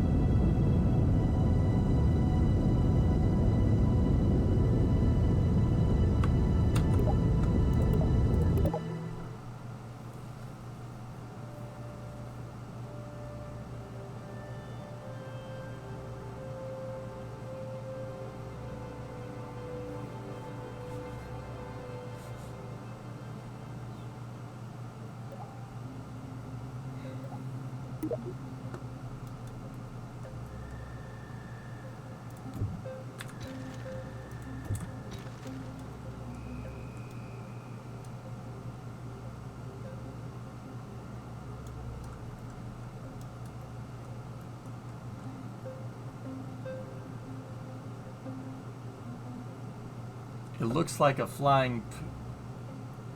Does your pee-pee look like a snake that ate a golf ball? What does your pee-pee look like? You might want to go see a doctor, Elb.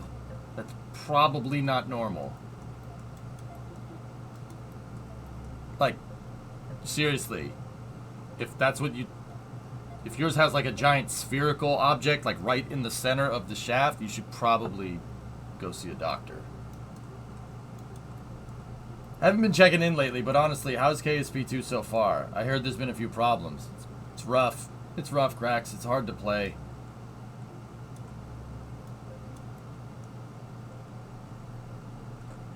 The big kidney stone, yeah.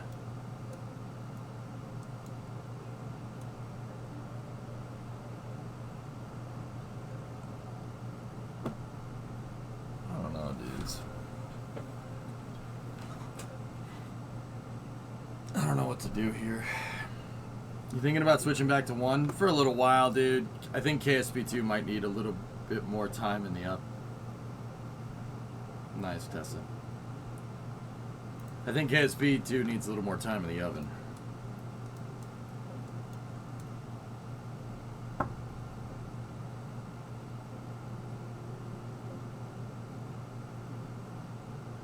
Yeah. Alright, well.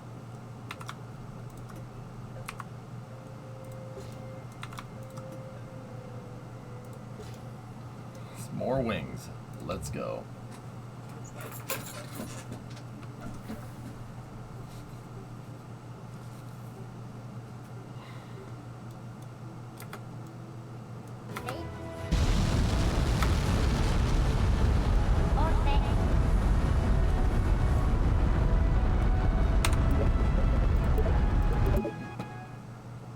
Like, Cracks, it's the little things, dude. I've probably had Bill get out of, like, I've probably reverted, I'd say, like, half of my launch attempts today, because I don't know how many times I have to tell the game that I don't want Bill riding in the rover seat. The game just puts him back in the rover seat. Like, I don't know how many times, like, I need to do this.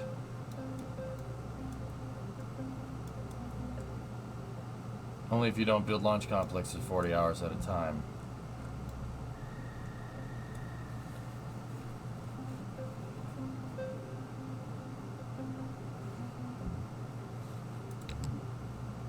Like, it's just, there's just small things. Like, I strutted boosters together, and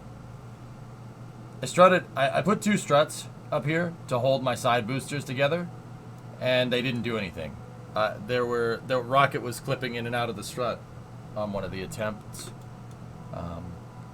Another attempt just a second ago, my rocket exploded, but there were still parts flying, and then the camera just decided to go over here, and the rocket decided to go that way. Like, it's just a lot of small things, man.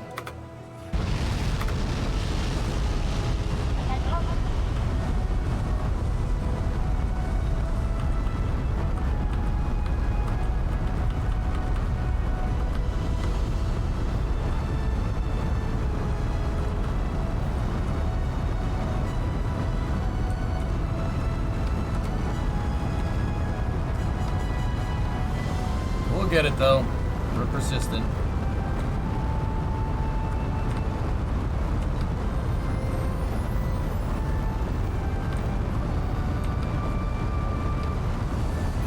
Oh, it looks great. One thing, dude, that I will say, the graphics for KSV2 are fantastic. Just, they're like literally 1,000 times better, and the sound is fantastic too. But yeah, it's hard to play, but we're getting there. They're getting there. It's gonna take some time to get there, and I understand that.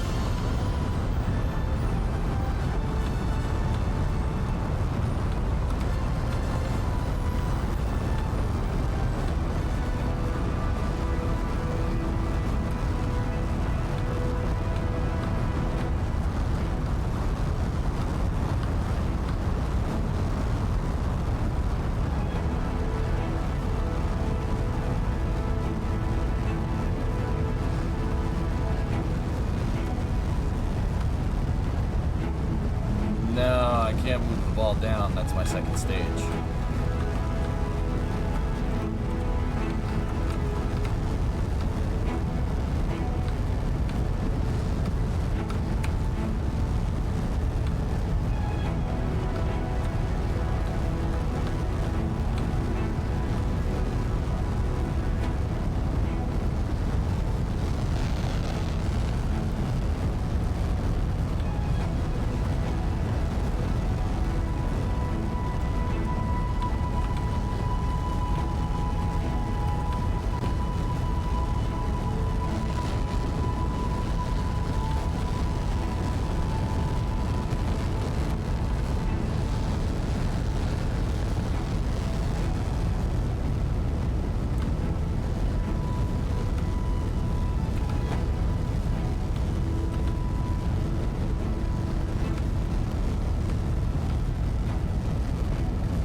Okay, this is looking promising. Let's see what happens.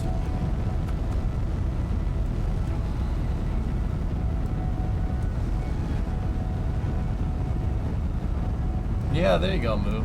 I hope so. There we go.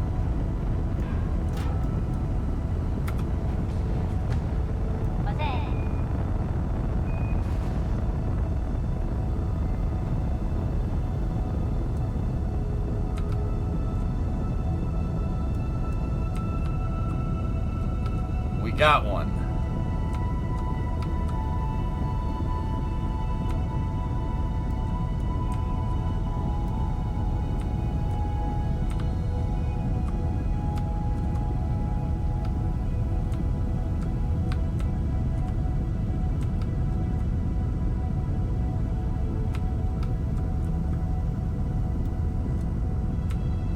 Here we go. Off to Dres. Let's do this. Alright, pop that fairing off.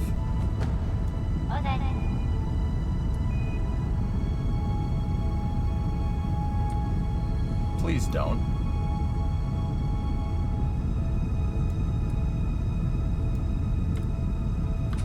No, it didn't.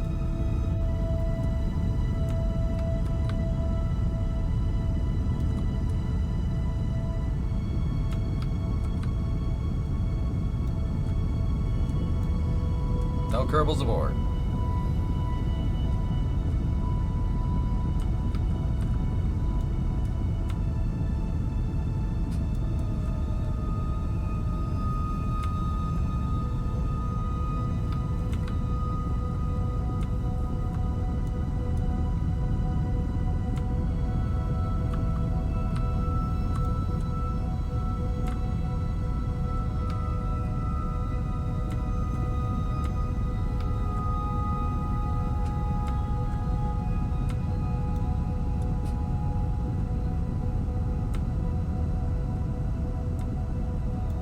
Yeah, it's gonna take time, guys, so that's why I'm not, like, losing my cool here. I know it's just gonna take time.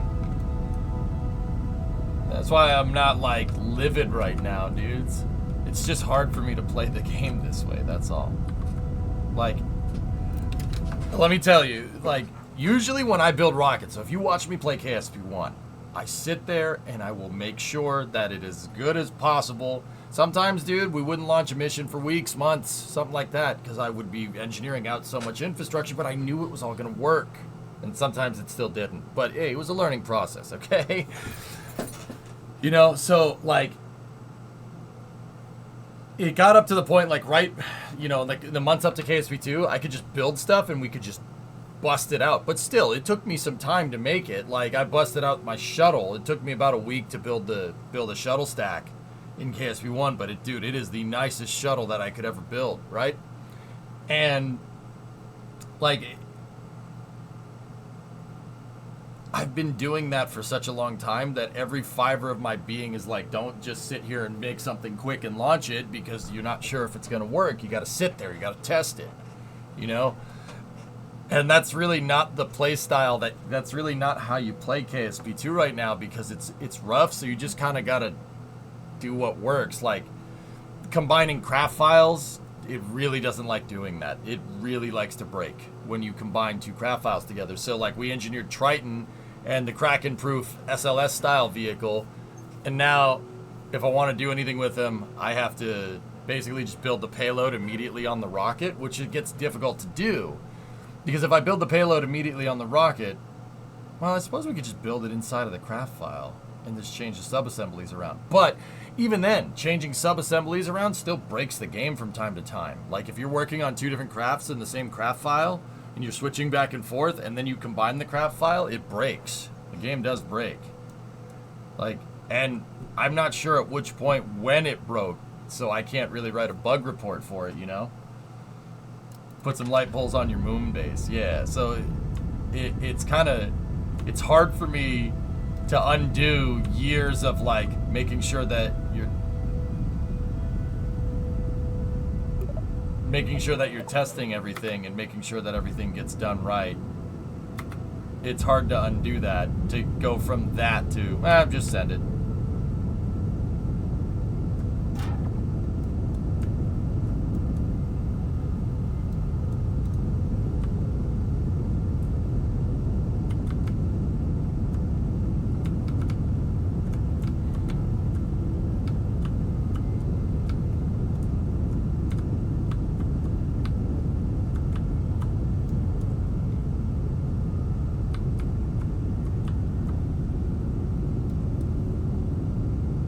It's gonna take time till you can build in your usual style again, but you certainly nailed the booster thrust fuel balance on this one. Yeah.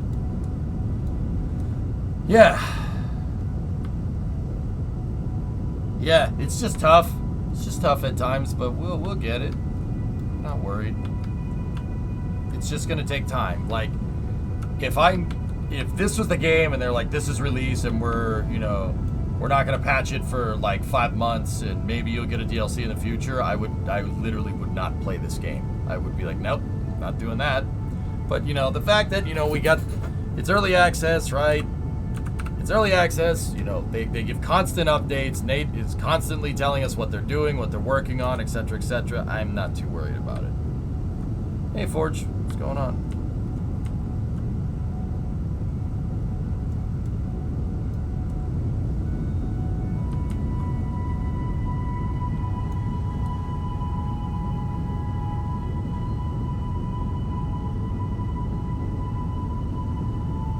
To finish all the requirements for your masters.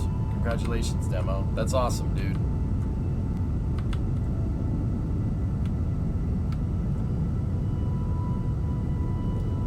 You always went for a plausible realism approach, sometimes too much, but I can honestly imagine switching to an experimental arcade playstyle is difficult. Yes. It would be like playing Assetto Corsa and then going and playing Cruisin' USA on N64 and be like, oh, do those skills transfer over? No. Yeah, 8.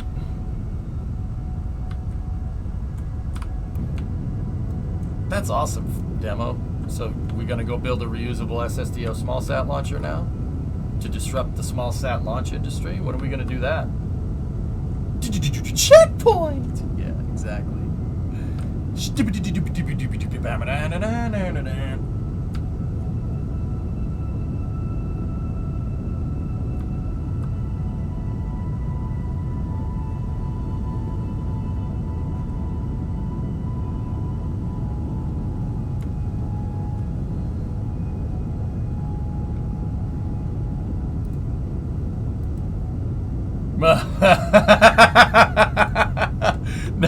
All right. Nice Demo. Why pointing towards the planet? Burning a little radial in so we can get good orbital insertion.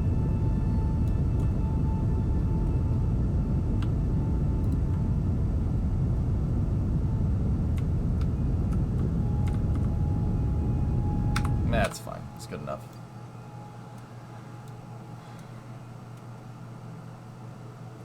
All right.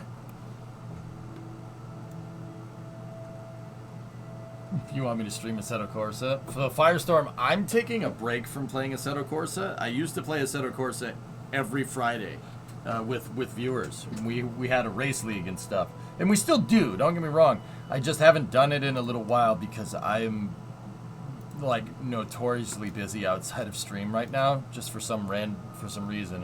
The wedding has a lot to do with it, but also working on the truck, like wedding and just like everything at once. Like I have to, like next week I need Monday and Friday off for real life reasons. So like dude,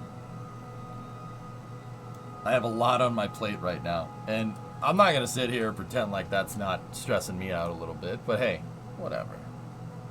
Alright, you roll with the punches. You've got to roll with the punches and get to what's real. Yeah, cracks in the summer. Yeah, my bachelor party last weekend, and I was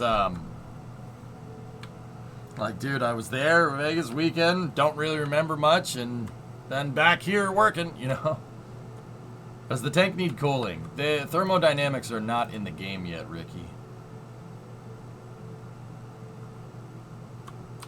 Alright, Fire, there you go.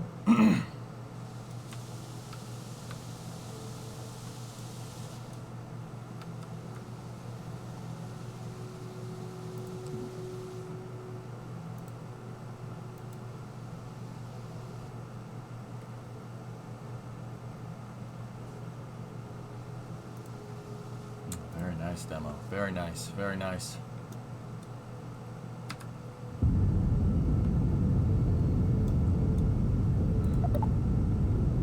Very good, sir. There we go.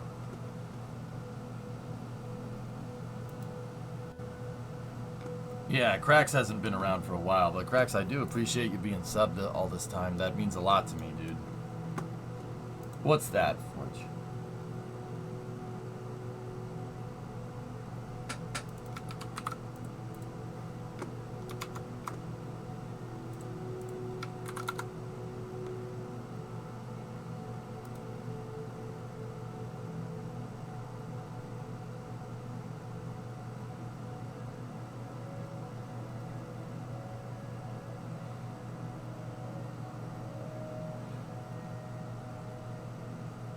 Oh boy. Another street circuit.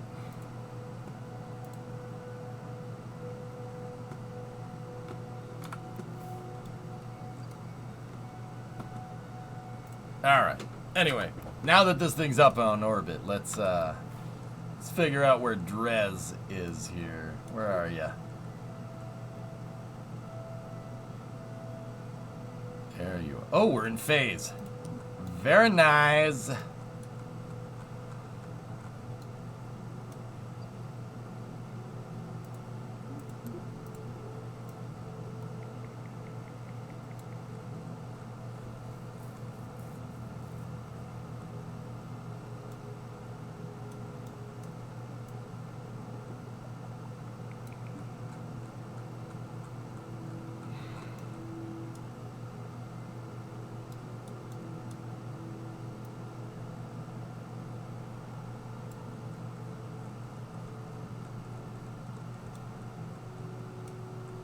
Oh, look at that. What are the odds of that? That's like his stomach blood on the ground back there.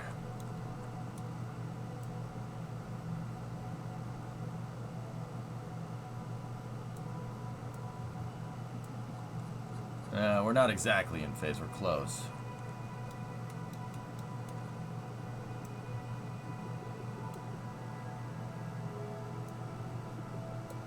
Oh, no, we are.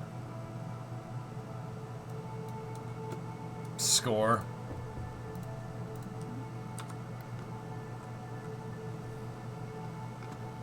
Speaking of entry vehicles, this is what I built in Kerbal a few weeks back. It weighs 320 tons.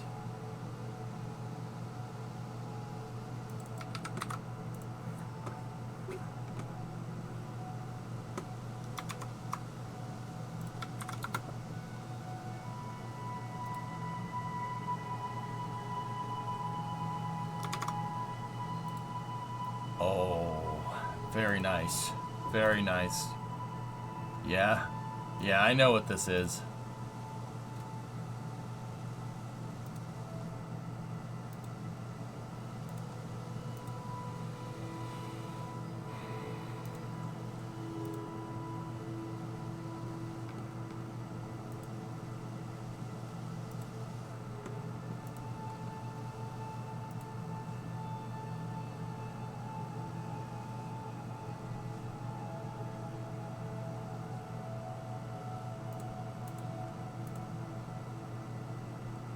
So you made it like, oh,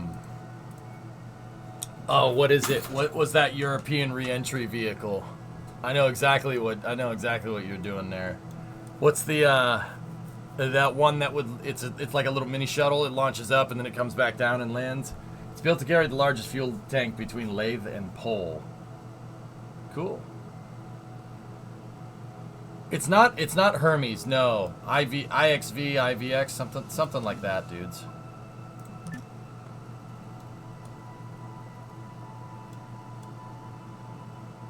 Alright, let's roll. On to Drez, dudes. Let's do this challenge.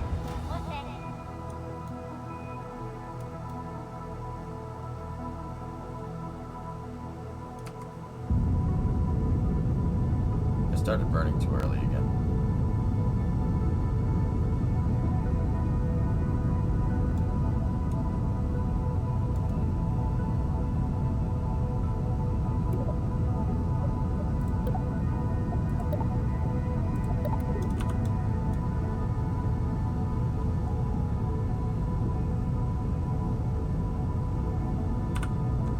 Not quite. It's design. Just arrived from a project I was working on for a few weeks.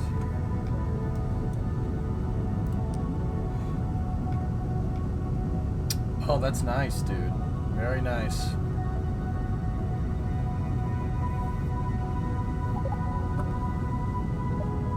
I like what I see.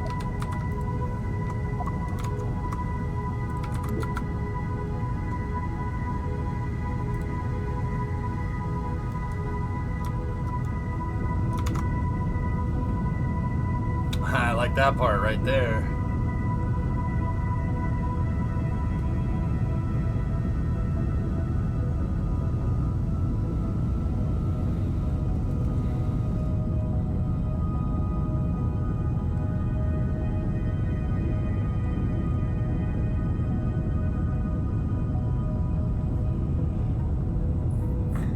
Cool. Very cool. That's pretty neat.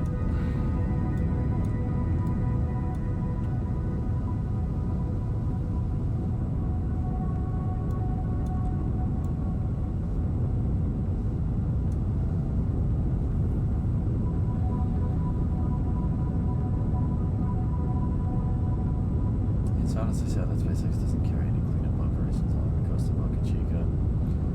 The silica debris rating nope, not silica debris. It's unifibrous reinforced carbon.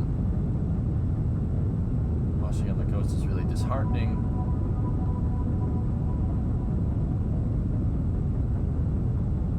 I honestly wish they would do more in this regard.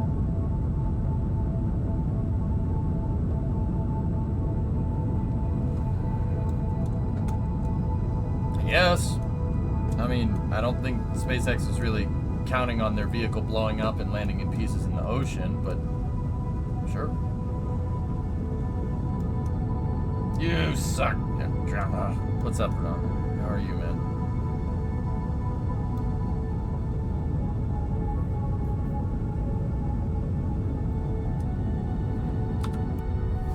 Morning.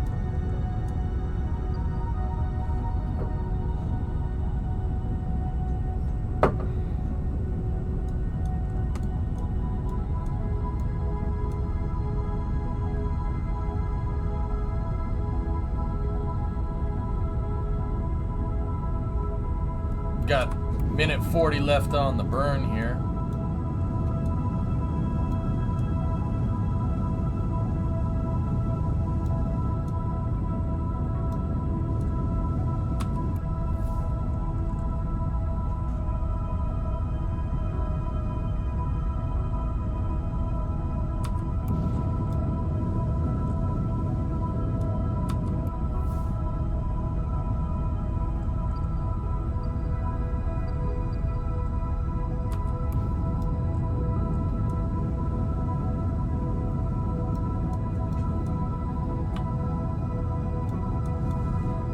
In case you were wondering, yes, that is a truck. Part of the challenge here, guys, is to land a rover on Dres, so I used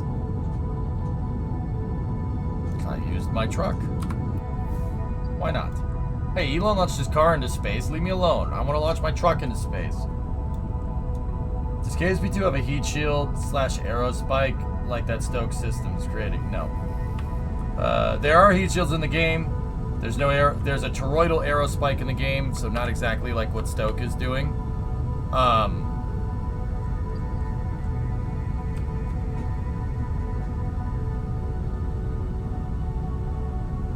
Yeah, but there's no thermal. There's no thermal in the game, dude. You could make a steam engine make a model of a steam engine as long as you launched it into space. As long as it gets up into space, it'll come back down.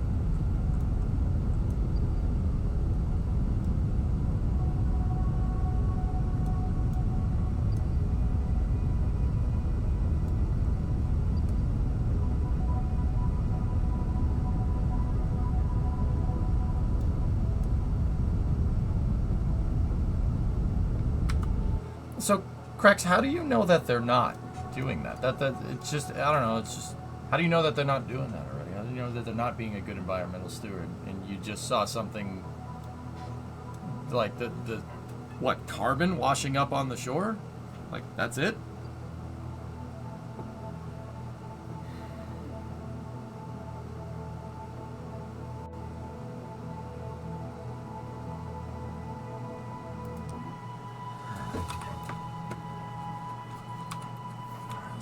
got here? Like, maybe they were in the process of cleaning up and someone took a picture. You know, like maybe someone took a picture of them the stuff mid cleanup operation, you know, or before they got to it or something. Like, how do you know they're not already doing that? Just because you saw a picture of it on Twitter? Like, I don't know. Pretty sure they're being damn good environmental stewards and cooperating as much as humanly possible. Just a thought.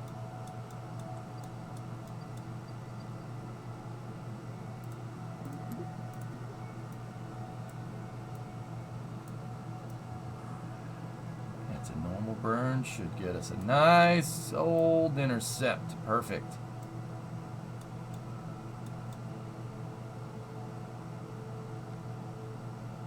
I don't know, man. I just find it interesting that, you know, we're gonna pick a bone with SpaceX when literally every other rocket provider dumps their stages into the ocean. You're gonna pick a bone with SpaceX? You're gonna play playing the environmental card there? Like that's what we're gonna do? Like I don't know, man. Seems a little strange. Like every other rocket provider dumps stages into the ocean. Like I don't.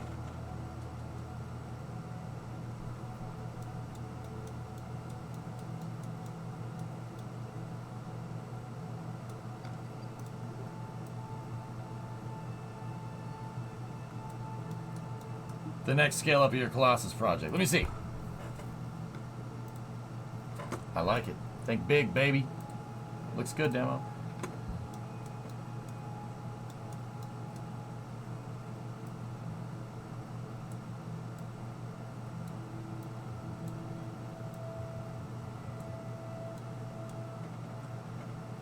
Eric Berger has been reposting a guy who's been picking up loads of heat shield material off the beach with no corporate anywhere around. I don't know. I wasn't there. I trust SpaceX, but if that was the case, they should do that even though everyone dumps their stages.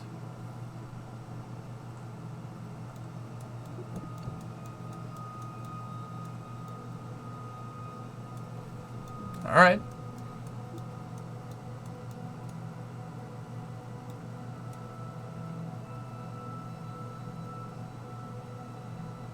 How are you today? I'm doing all right.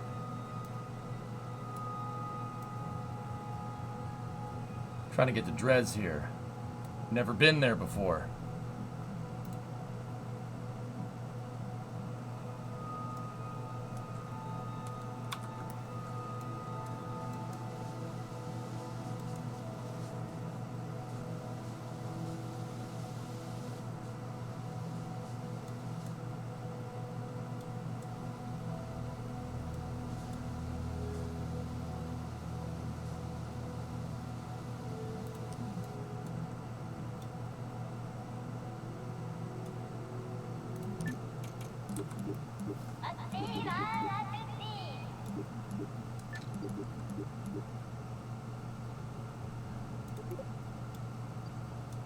Alright, we're doing a heliocentric on-orbit plane change here. So we're orbiting around the sun, and I'm going to do an anti-normal burn to tilt my orbit to match Dres's tilt. That should give us a nice, good rendezvous here.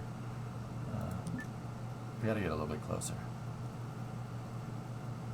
Ad time from Rocket Anton? Alright, have it your way.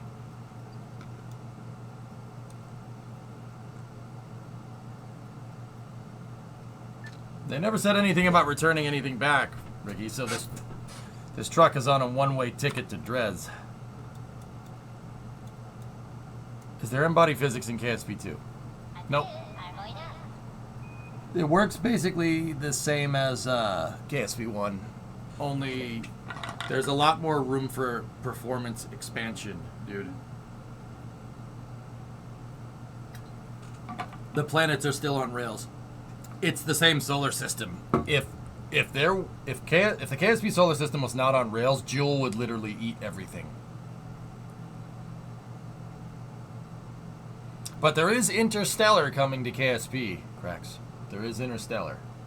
So you're gonna be able to go to other star systems. They're putting other star systems in the game.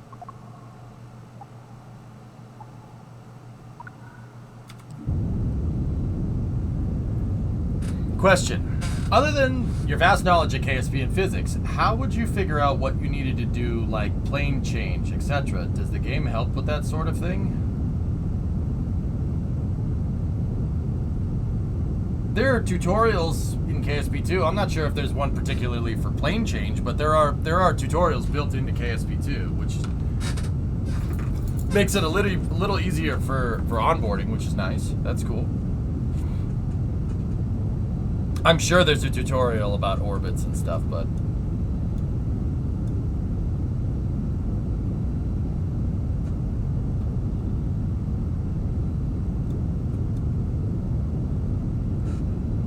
does that mean they're adding a Matthew McConaughey character with Interstellar Update? Why Matthew McConaughey? No. We have Jeb. We don't need him.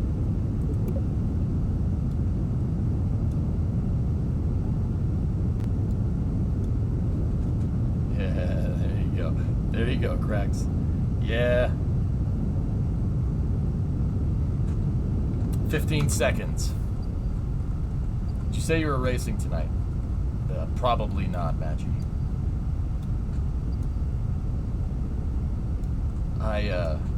Dude, I got too much on my plate, man. Like,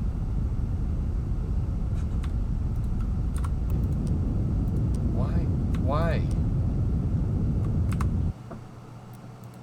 Well, that just screwed that all up.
Yeah, community races still happen, guys. The guys still race on Friday. And I would invite everybody to go and race with them if you want. If you're traveling in space, how will you measure your speed? Reference frame relative to the thing that you're orbiting around, Embers. Your speed is relative to your reference frame. So this is our speed around the sun right now. But when we're around Kerbal, it doesn't read 9,200 meters a second. Does that mean we're not going 9,200 meters a second? No, our reference frame is Kerbal. Make sense? I have a problem with KSP2. Whenever I load a crap file, it spawns in the ground and every part is separate, so I can't move the rocket back up to grab multiple pieces at the same time. I've had that problem too, Maverick. I don't know how to fix it. I wish I had an answer for you, dude.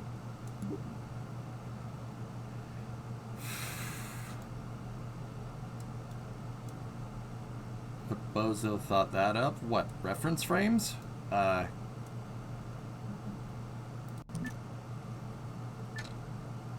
Einstein?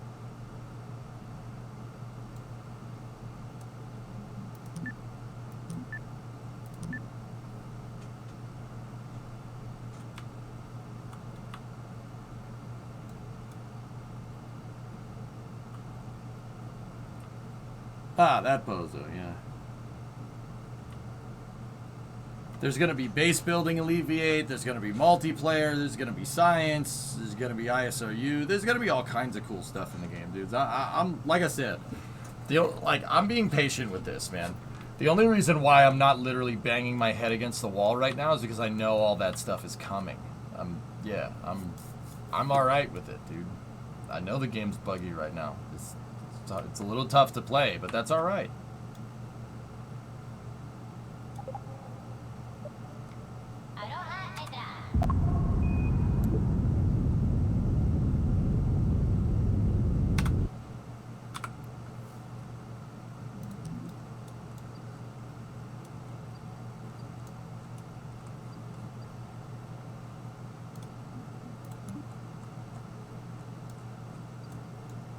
All right.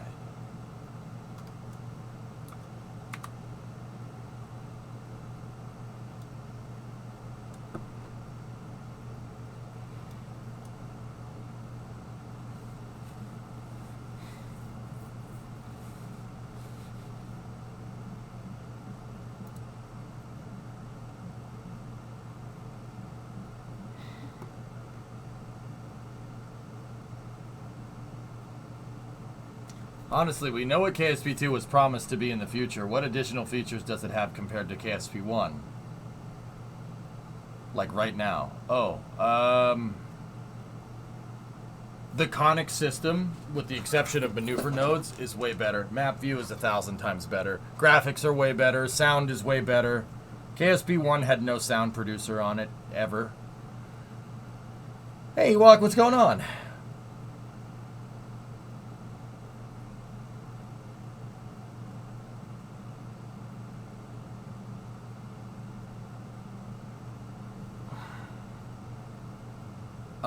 Yeah, that's just off the top of my head, dude. You said give me more time to think about it, I'd come up with more. Yeah, the only thing I really wish KSP2 had right now was the, you know, like the maneuver node planner thing that you had down here in KSP1. I really want that. Other than that, the map view blows everything out of the water. Like, it's not even close. The conics are better. It's a little bit easier to read. You can free look in map view by holding down middle mouse button, like 1,000 freaking times better. The home key resets your map view. You can right click, focus on the planet. It'll show you where your path is crossing said planet. Look at that. Pretty good, right? That's my favorite part. It shows your intercept and it shows the grav well. It shows where you're entering the grav well and where you're exiting. Really, really useful stuff. Like, it's pretty damn well thought out.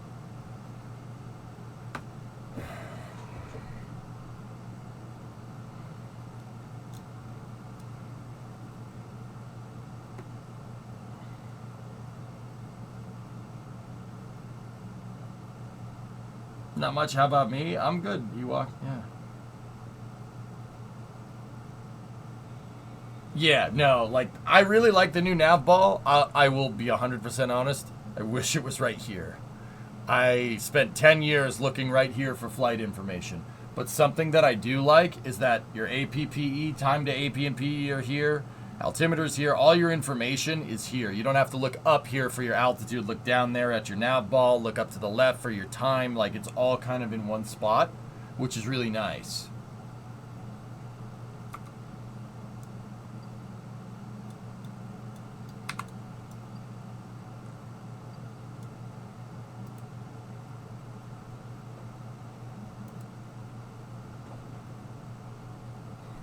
What mods did you use in your KSP1 modded gameplay?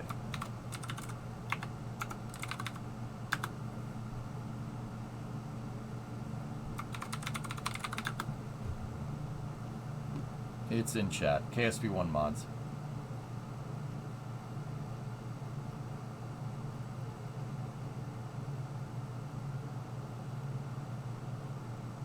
I for sure found it easier to learn KSP1 right from when it hit Steam.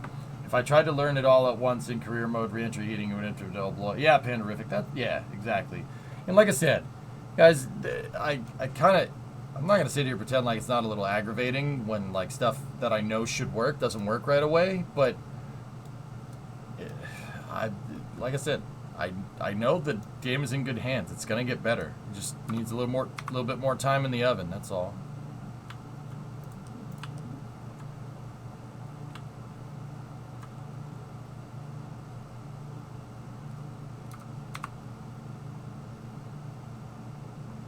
It's just gonna take a little bit more time. Not worried.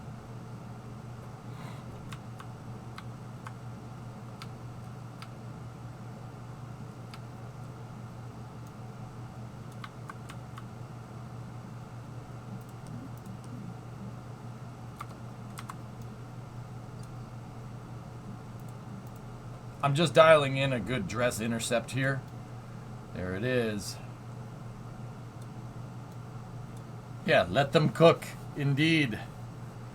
So just, yeah, it's tough to play, but just, yeah, we just gotta work through it, just like we're doing here. Look, now we're gonna be jumping this truck around on Drez, which is gonna be pretty fun. The challenge is to land on Drez and then jump across one of Drez's canyons.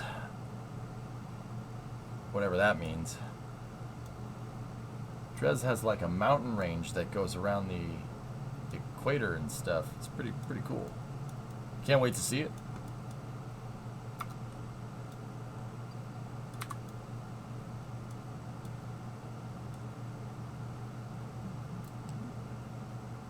Yeah, that should be good enough.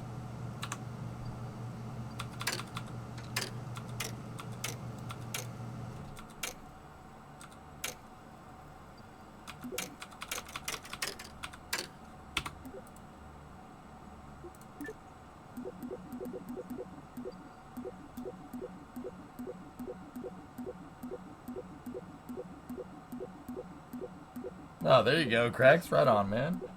There you go. Alright, we are approaching Drez. We weren't in the most efficient orbit. It's not the most efficient way to get there, but...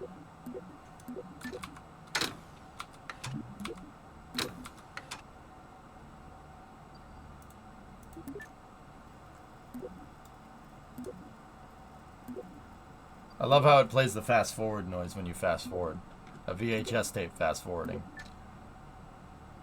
The sound production in this game, dude, is so good. Thanks, game. Very cool.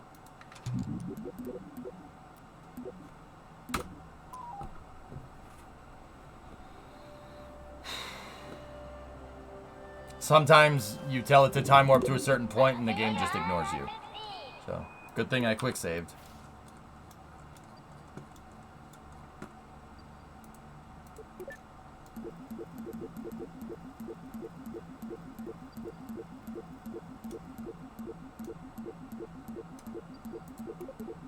This is telling me I lost connection with a vehicle that's on Eve. Oh, Mr. Rocket Driver, you missed my stop.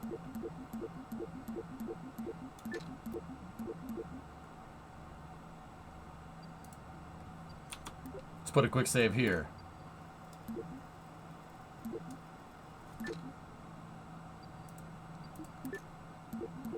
Yeah, see, it does it again. Stop it! See, this is what I mean. Just a little rough, dude. Makes it hard to play. I don't know what I'm doing wrong, man. Like...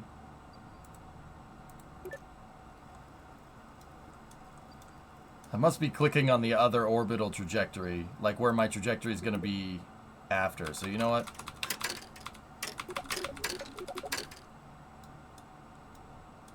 Let's just do it by hand then.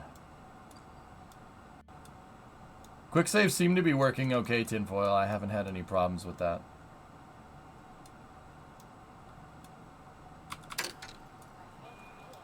Okay, we are approaching Drez.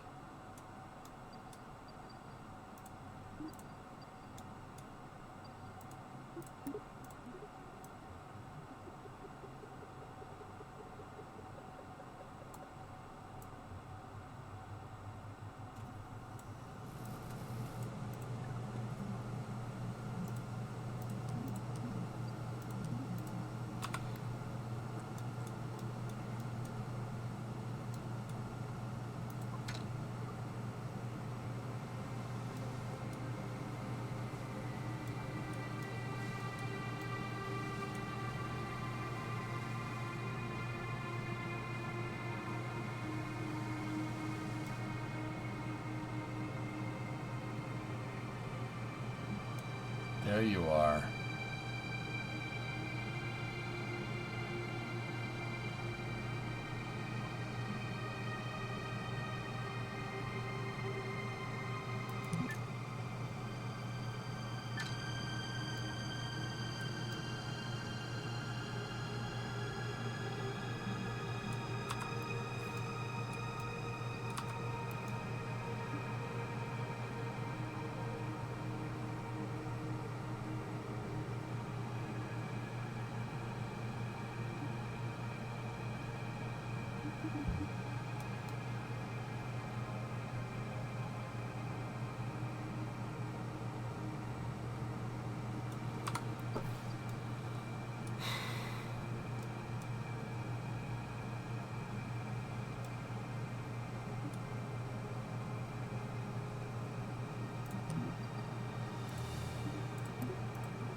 Yeah, Eric, we got it up there.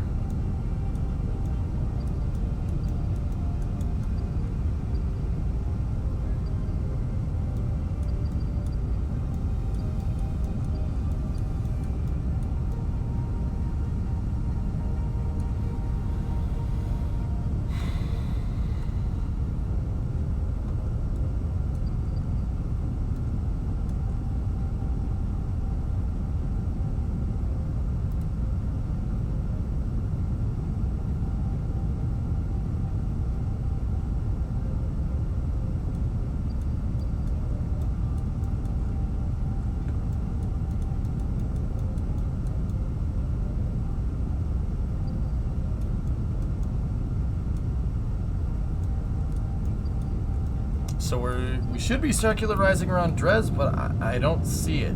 So if the sun is there, and we know we're perpendicular to Dres, and in the map view, Dres is in the open, and we're a little bit underneath it.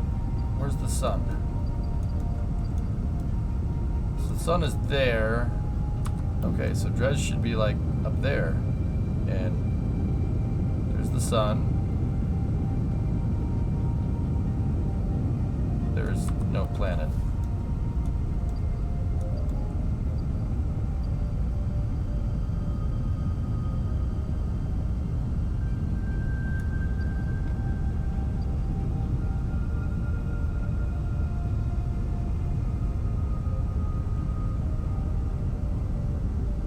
The mohole is there, Crex. Yep.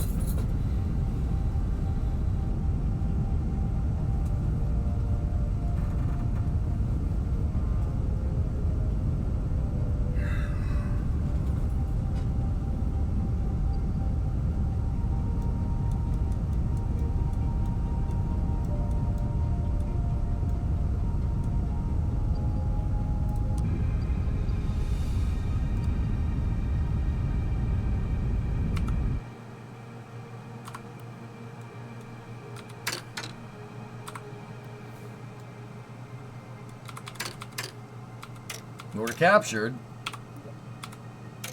and I have quick saved. Is the planet here, or?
Yeah, Joseph, he did, didn't he?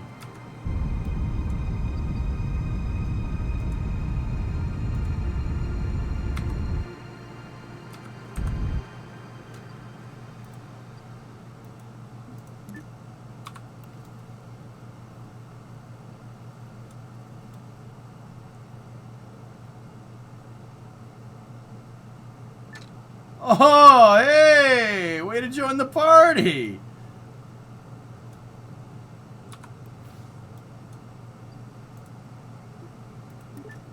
I found it. There you are.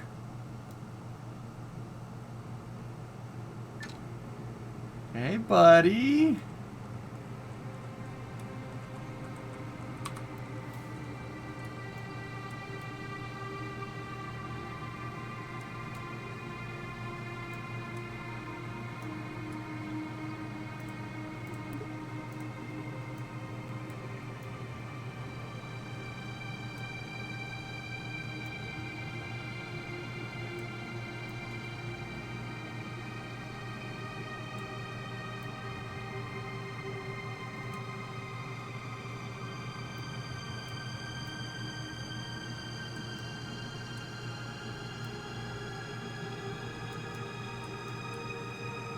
You know what?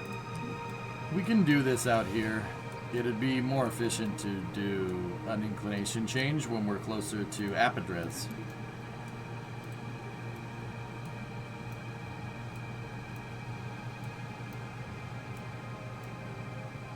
It'll only cost 90 Delta V as opposed to 500.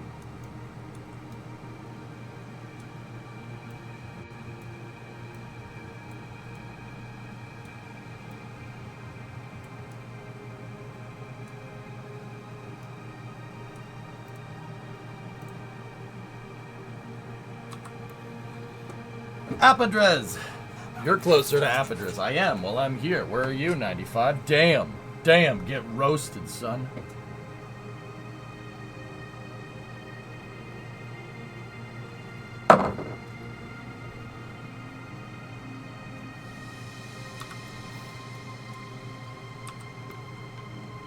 At your mom's house. Got him. You're not at my mom's house. Don't lie. Don't lie to these people. Don't lie to these people. Come on now. Come on now.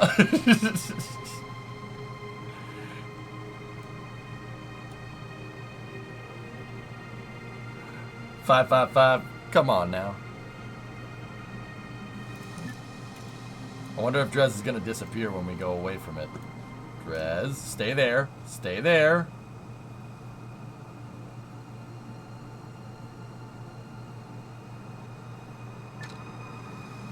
Oh, he wanted to stick around. All good.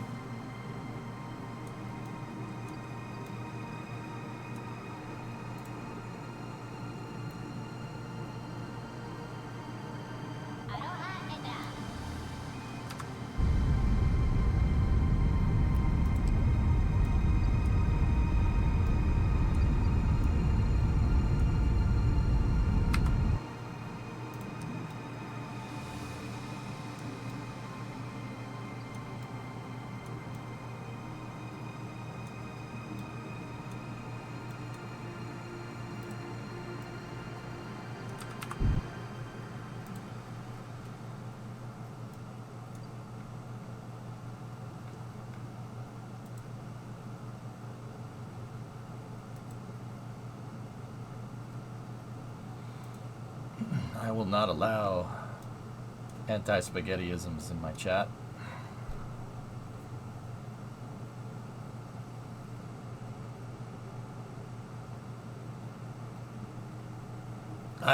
My mother doesn't go on stream cracks. Streamer abuse. You're the one that's abusing spaghetti, you weirdo.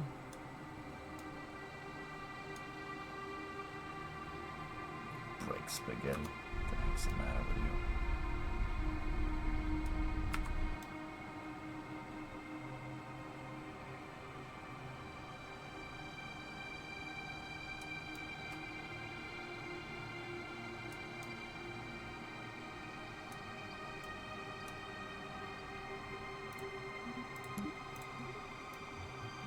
We're going to create maneuver plan question.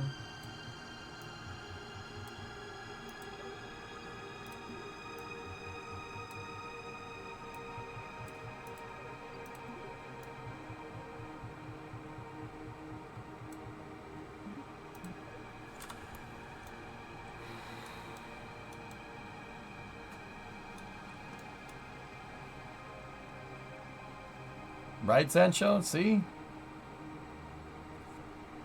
Amateurs. I gotta deal with amateurs all day. It's ridiculous. Ridiculous.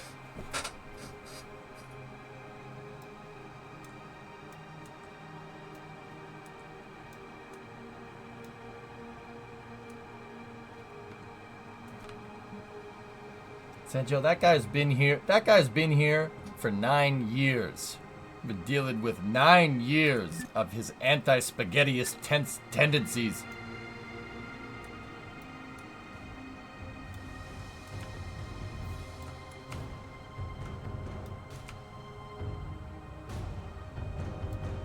Enough is enough. Binato Kerman, the flight director, is question.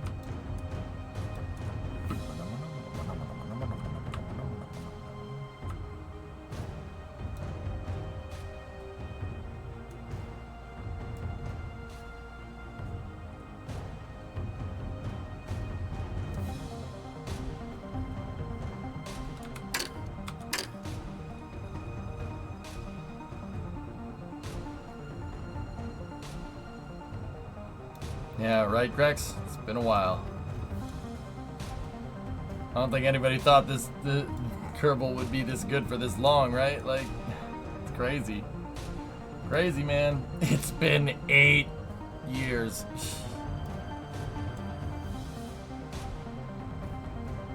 Yeah, chillin'.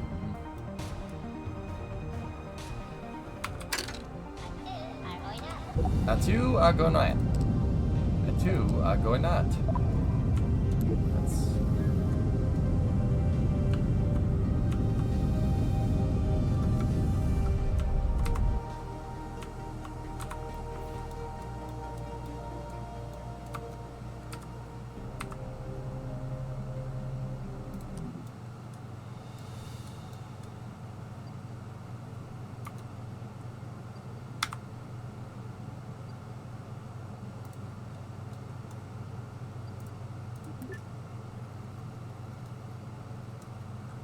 You remember Crippin Station? Nice.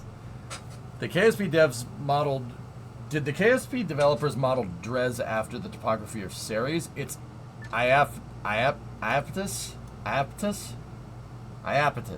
That's what it's supposed to be.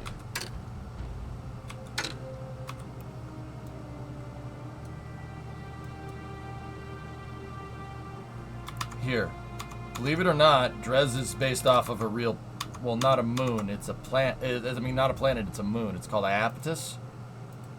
That seems to be the principal inspiration for it. The crazy thing is that hump that goes around it is actually real.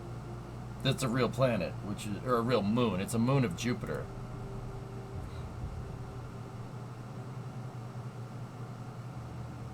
Yeah, Dread. Come a long way.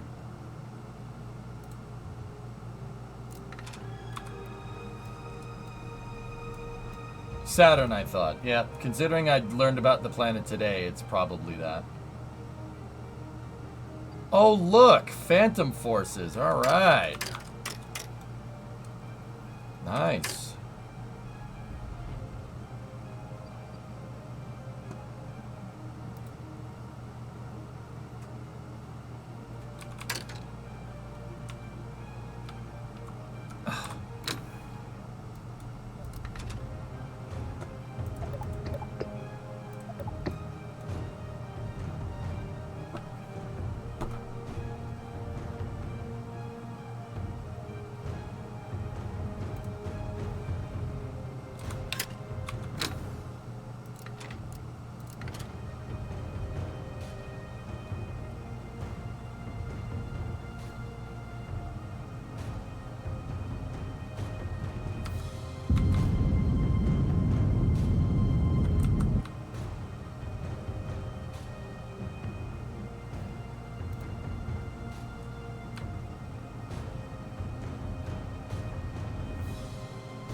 But it's in the location of Ceres between Duna and Jewel.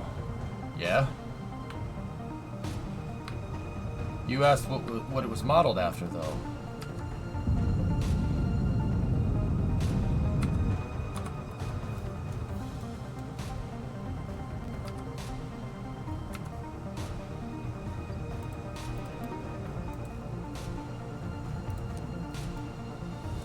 Yeah, it's in Ceres' spot, if that's what you're asking. But yeah, it's supposed to be Iapetus. I didn't know about Iapetus until today. Didn't know about it until today, dude. Learn something new every day.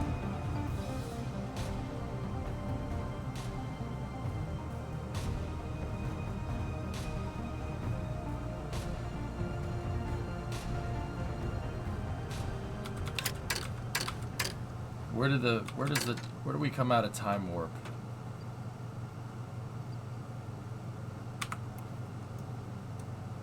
I didn't do that.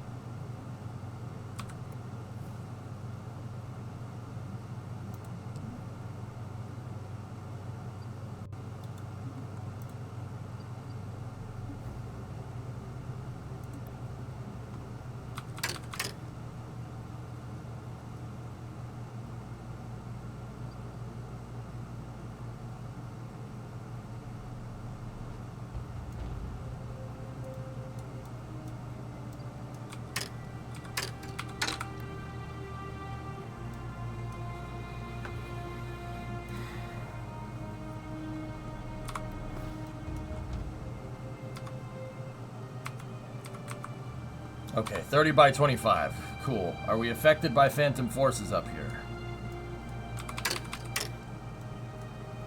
I don't think so. I think we're alright. Yeah, it's around the equator map, and it's supposedly the pieces of the ring.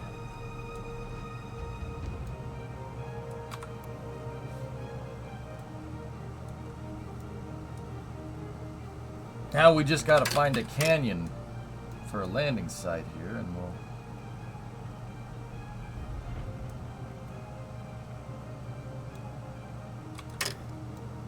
Oh.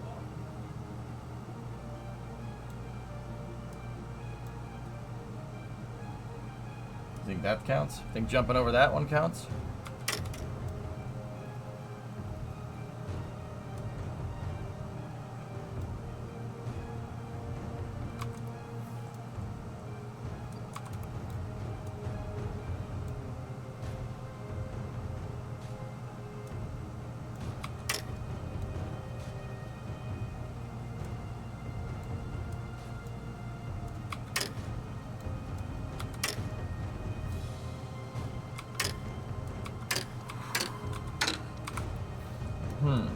It says use a rover to jump across Drez's canyons, but I'm not sure where Drez's canyons are. Maybe they're up at the poles.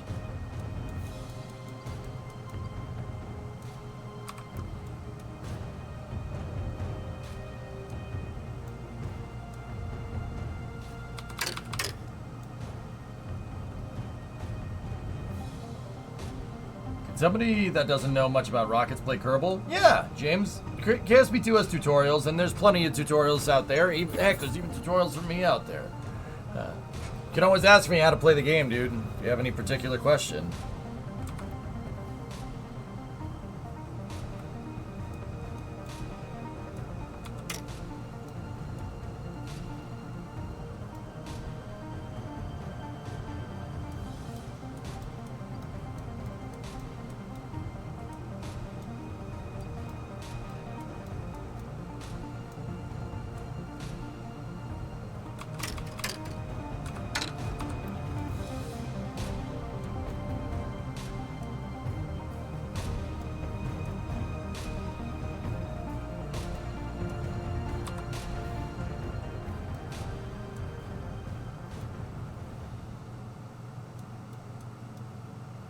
Drez Canyon, south of the equator, which is several kilometers deep.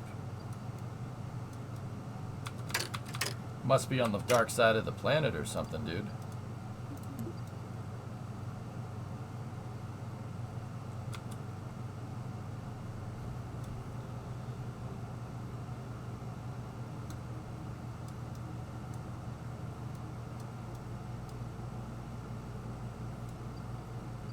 That was KSP1, but it's in KSP2 as well, okay? I see a canyon up there, but that's too big. Perhaps that one.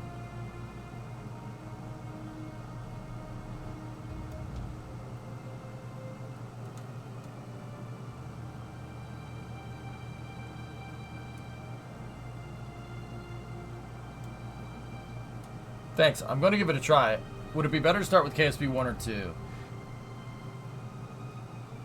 KSP1 is a lot more complex, James, and there's less tutorials for it, but because it's more complex, there's more like fan-made tutorials for it, dude.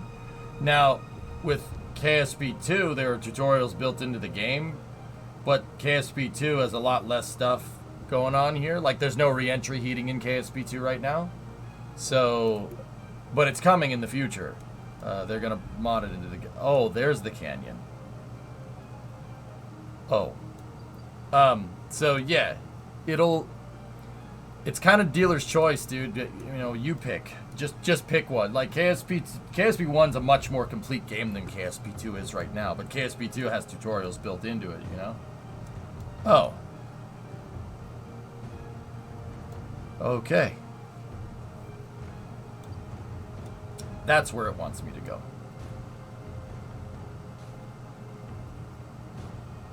There are still a ton of glitches in the game. Like, as I was approaching Drez, it decided to cloak itself.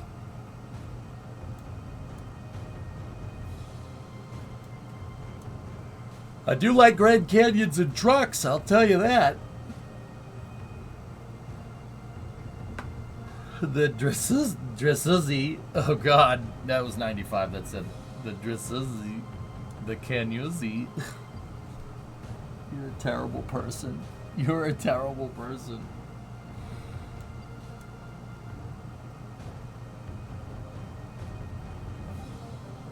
I have been to every planet except for Elu, Electro. Yeah. Can you believe that? A couple months into KSV2, your boy's been to every single planet and moon except for Elu. Stop, please. You're making me do that as well, Lee. I'm gonna wait until our orbital path crosses here.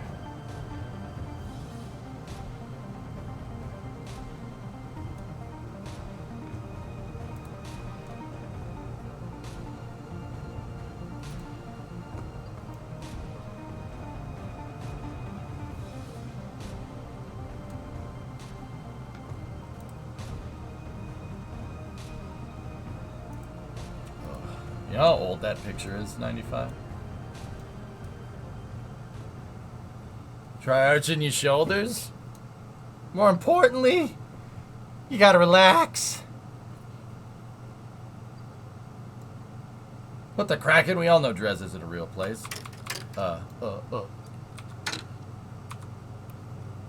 Discovery, go and throttle up. Hey, RJ. Thanks for all the subs lately, man. That's cool. Alright, dudes. Let's land. Discovery, go and throttle up. The next thing that we do, quick save, separate our lander. Discovery, go and throttle up. Okay.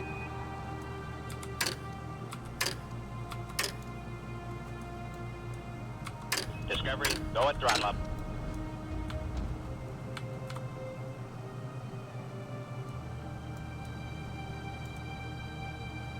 Discovery, go and throttle up.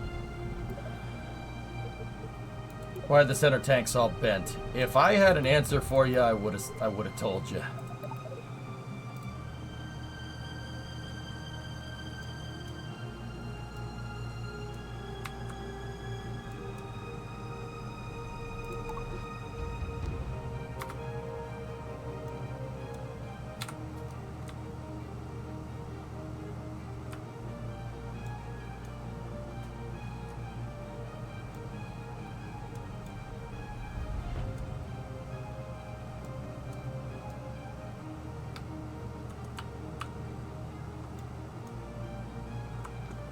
Add time.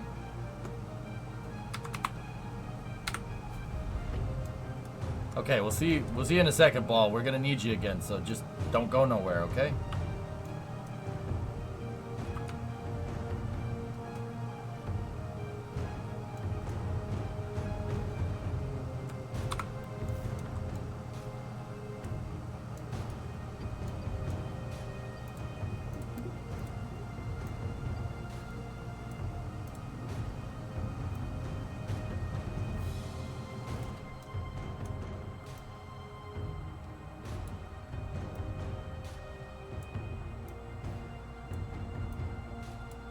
Come on.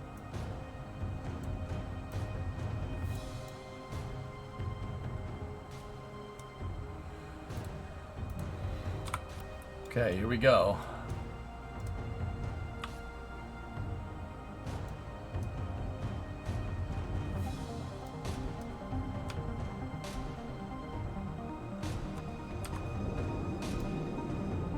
We have retro fire confirmed.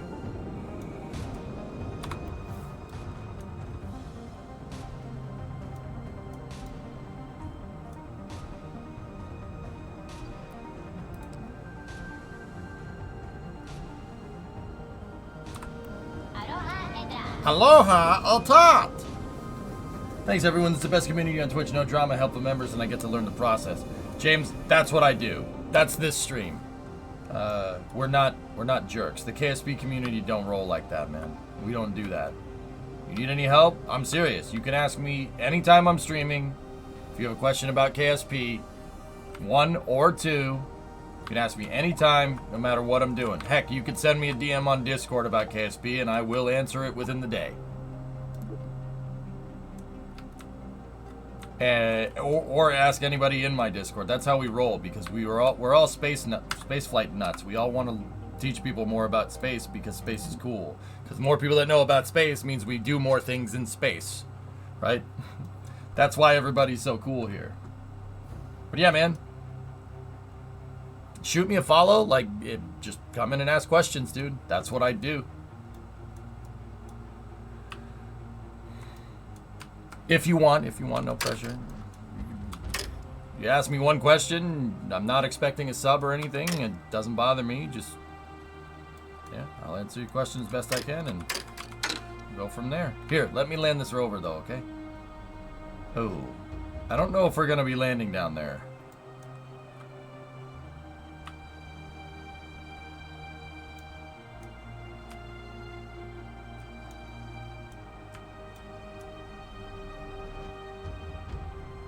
Okay, switching to ground altimeter. We're 10 kilometers off the surface. That is a huge canyon.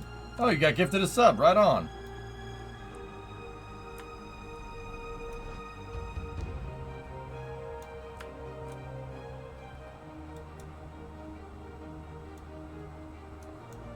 All right. So first, what we got to do is land in the canyon. Hey, Vulcan. What's going on, buddy?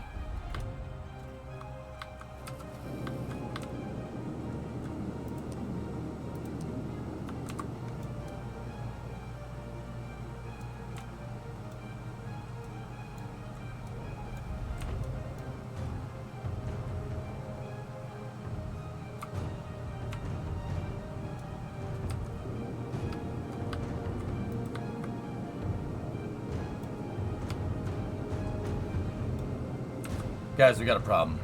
The game bent my thrusters. Yep, we got a problem.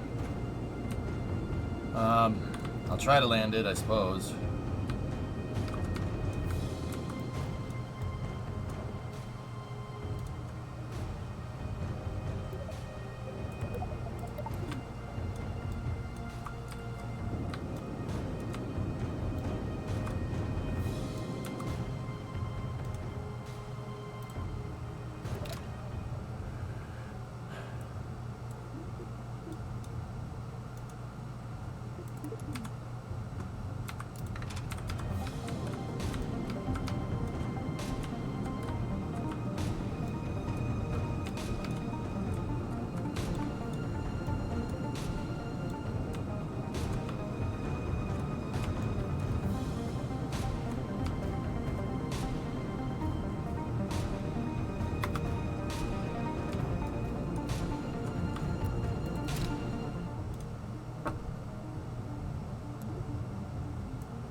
Thrusters are broken.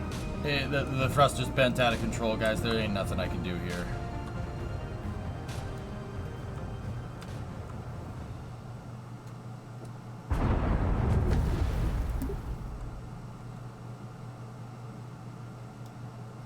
It's trying to point back because retro hold. Yeah, no, submitted. I get it. I get it, but so what? Who cares? If I don't have control of the vehicle, it doesn't matter. I don't know why it bent everything out of shape like that. Try it again.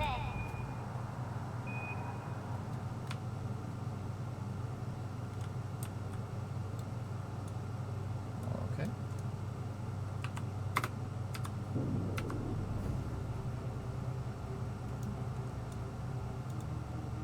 Let's try this again.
All right.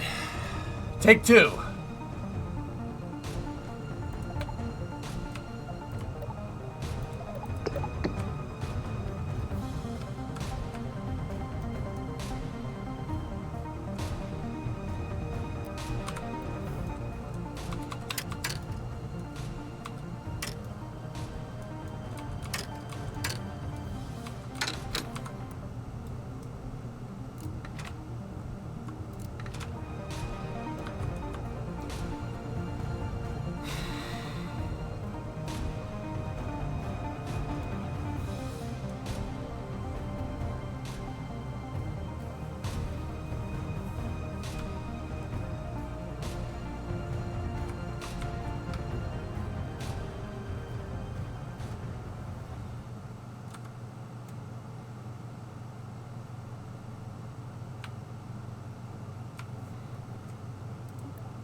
Okay.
Take three.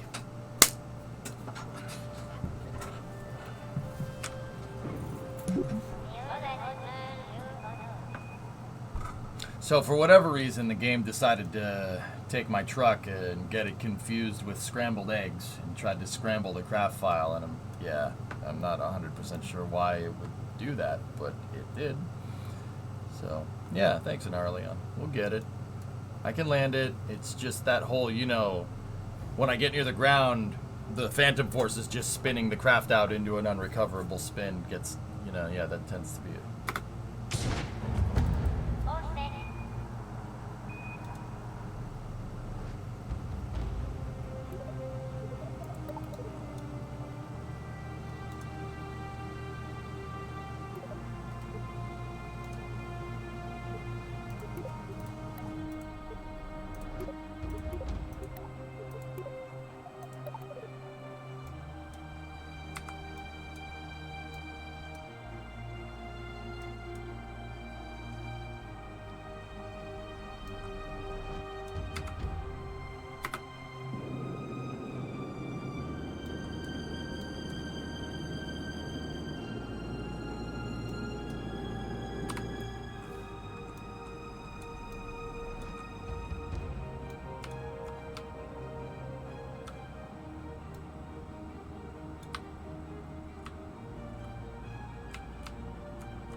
drop a quick save here.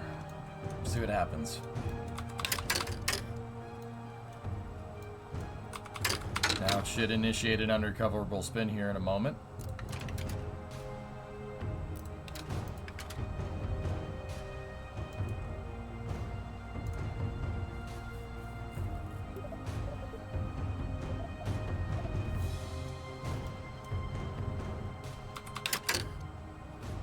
Come on, baby.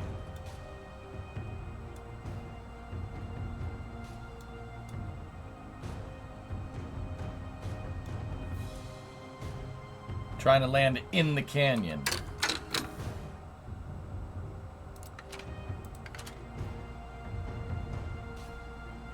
There goes the craft scrambling, as is tradition.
Thanks, know what I'm saying?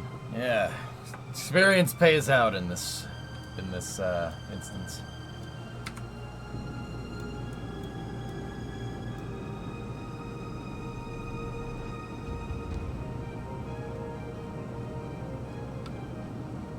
I just really wish my craft wouldn't scramble itself like a blender. Like it was in a blender every time we got near to doing the objective. I really wish it wouldn't do that, but it's alright.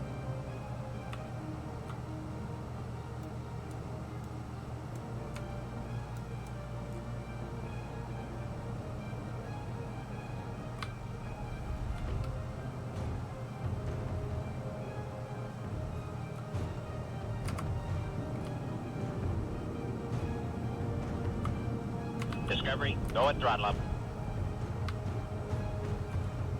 Oh, Dominator! Thanks for the prime sub, dude.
1,000 off the deck. 32 meters a second. I'm trying my best to keep this thing straight.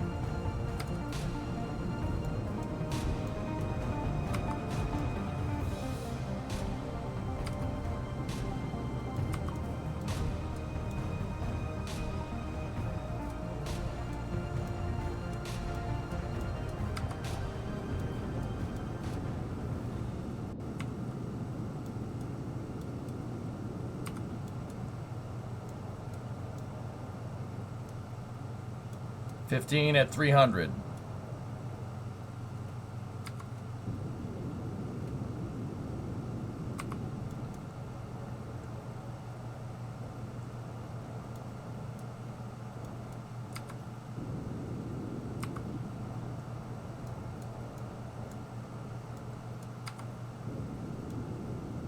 Okay, inside of 100 meters.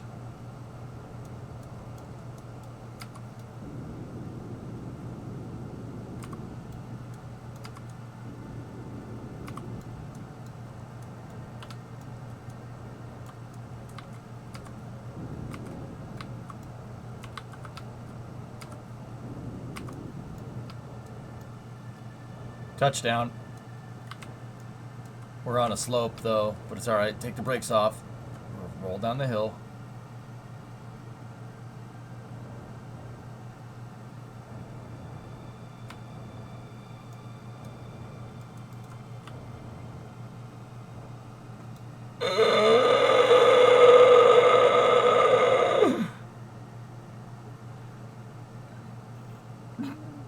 Please!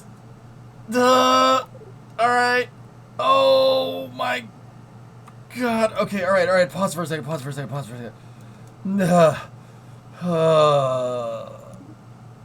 Okay. Control from here, and then roll to the left.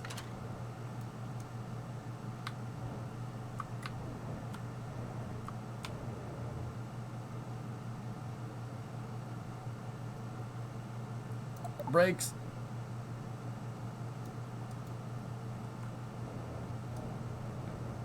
Oh.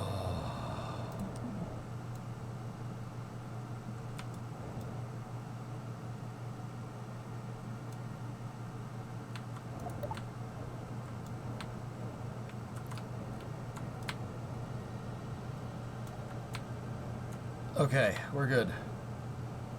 We're good. Let's get up out of this canyon.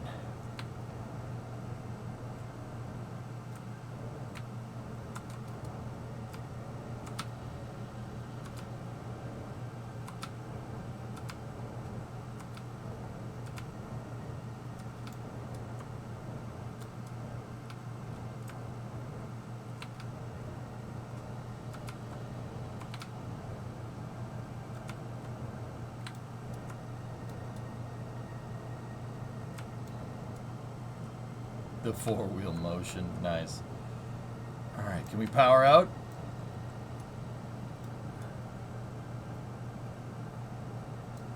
There's the rings up there.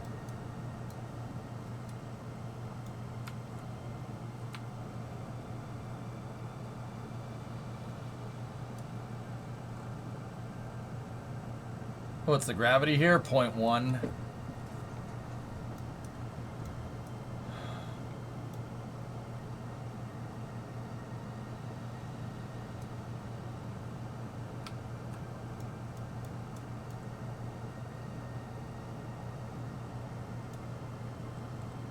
That's a big freaking canyon. Alright, so we completed one of the objectives just after a couple of attempts. Third time's a charm. So we landed on Drez. Now it wants you to... I think one of the things is we got to land in the canyon, but first we got to Evel Knievel over the canyon. Who's driving this thing? It's remote control. See? There's the remote control.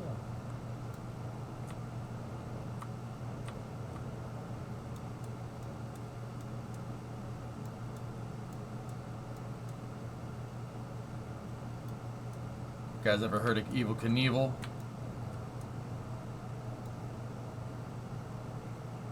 It's a cord.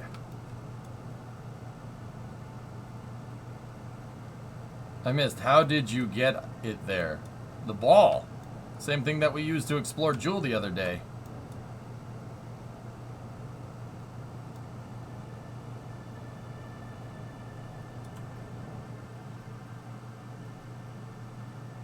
It's fine. It's fine.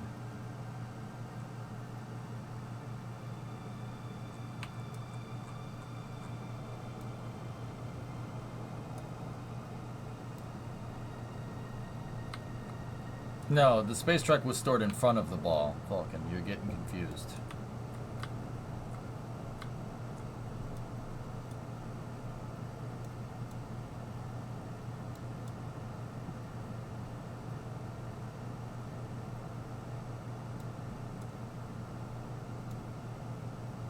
There we go.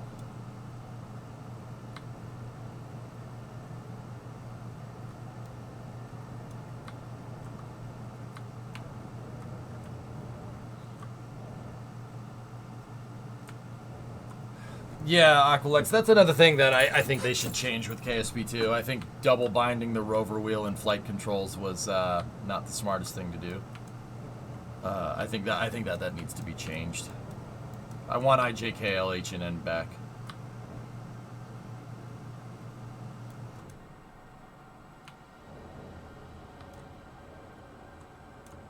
Alright, so let's just get up out of this thing. Man. I landed in literally the worst spot.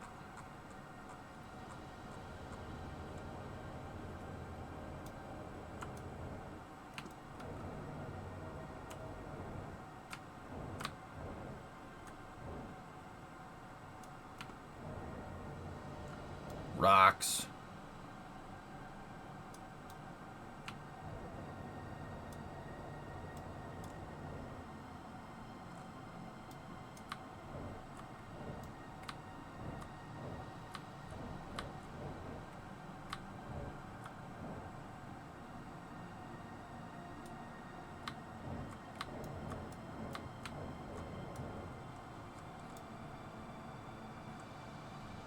Trying to see if we can find a spot to get a good run up.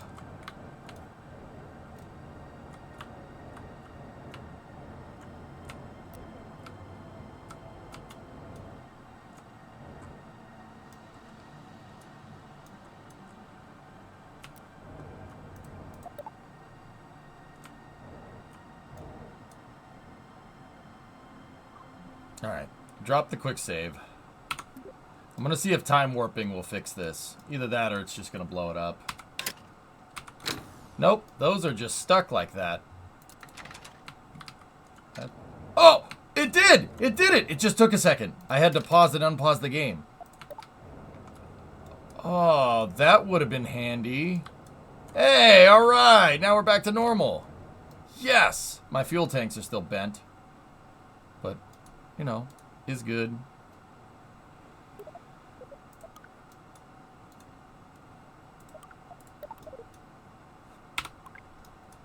Oh, excellent.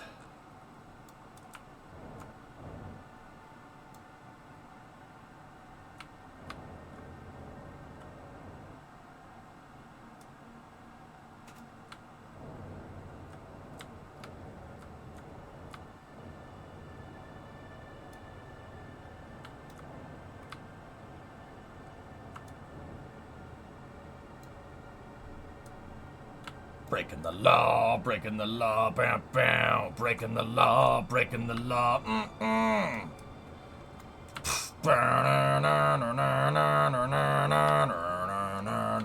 What?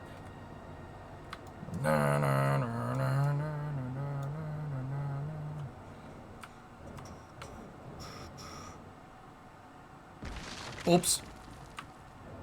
It's fine.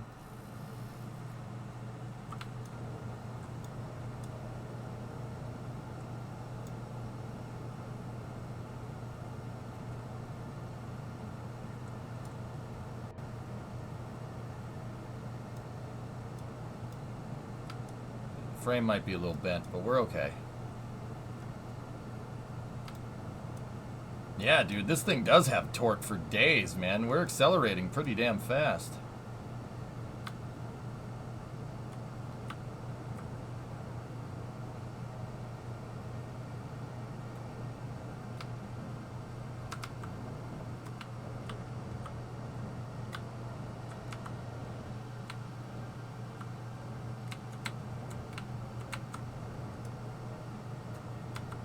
Is this the furthest you have been as far as exploring?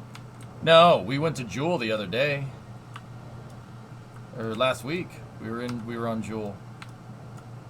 Actually, no, that was this week. We busted out last week's challenge in one shot.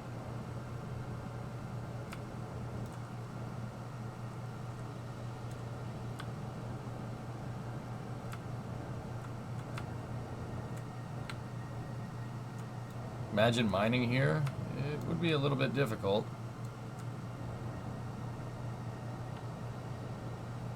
Yeah, baby. Can you find anything like alien life? There are anomalies on the planets, Canuck. I ain't telling you where they are. That might be of interest.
Oh boy.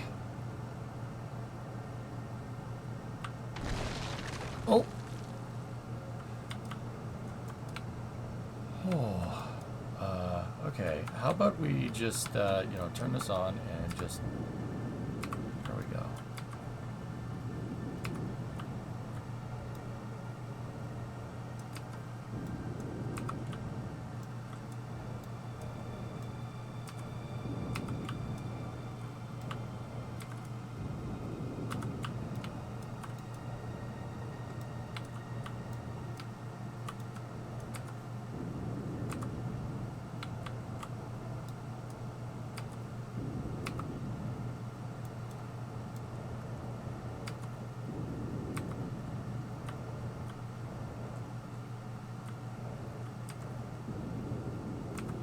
It looks like the game just decided to undo some of my struts.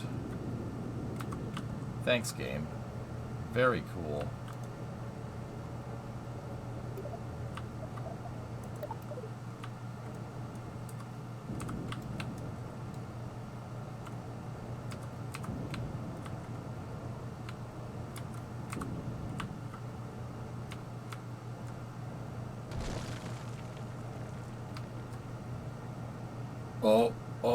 Oh, this is like the Dark Knight.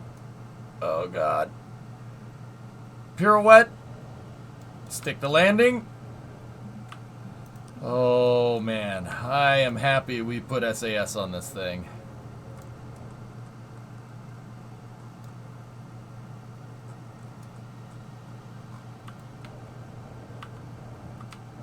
There's a stoppy bonus. Yeah, we're good. It break dances. We're good.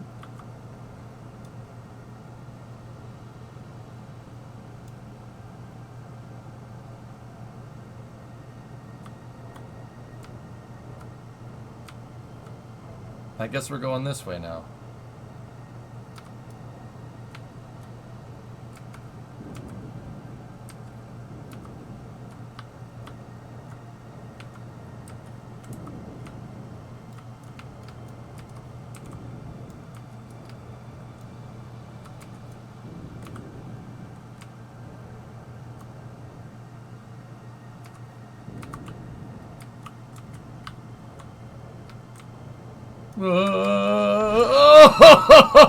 Oh, no.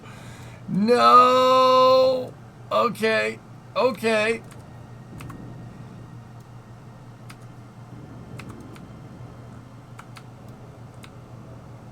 Just Just down. Stop it. Stop this madness. Oh.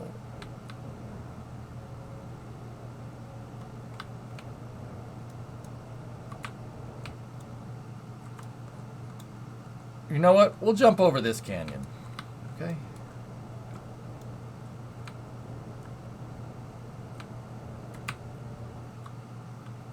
Uh-oh. Oh, I don't want to go this way. Turn right, you stupid piece of junk.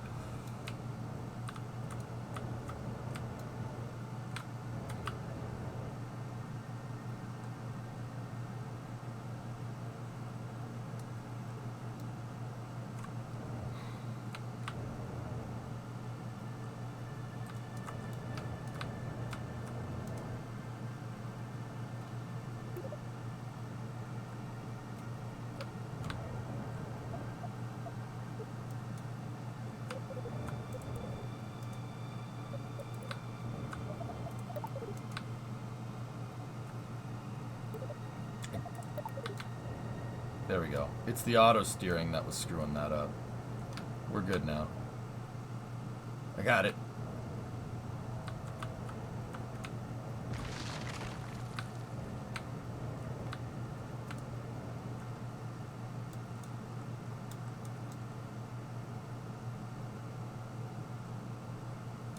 This looks like a good spot for a ramp, but we got to get over there. Oh.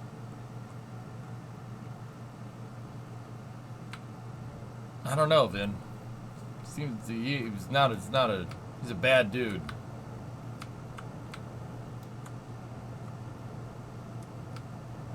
Yeah, one eye, it happens to me too.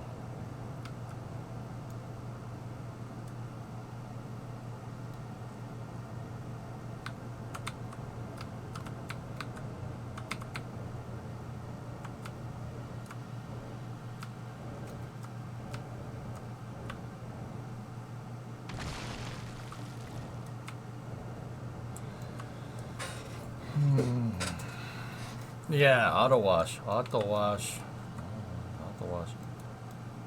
Like, it wants us to jump canyons and stuff, but there's no way to get a good running start. I'm confused.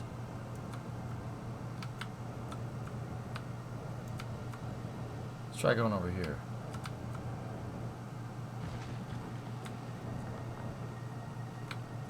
Guess we need more clearance on those front tires, huh?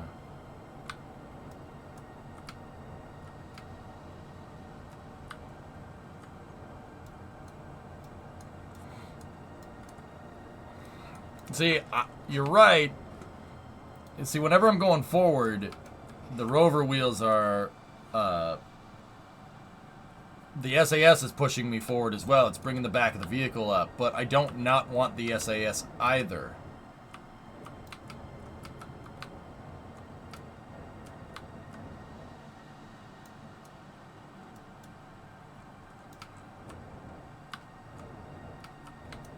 I mean, you did choose a Hemet, not a rover. Yeah, but you know what? You know what sometimes the best choice is, Hellfish? Shutting up. Sometimes that's the best choice, man. Public? Is that a Supra? Yes.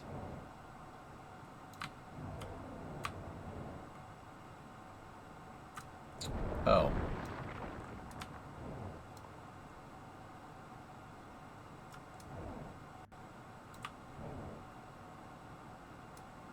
Naked glove?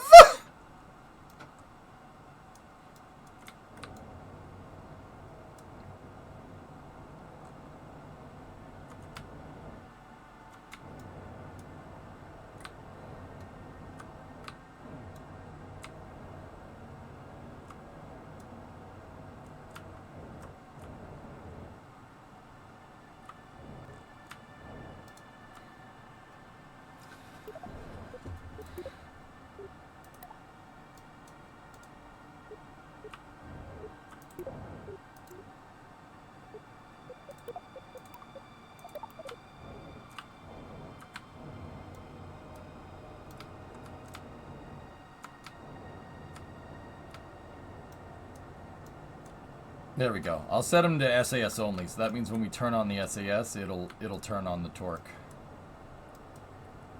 Gonna land over there. Ready? Got a little bit of a running start here. All right.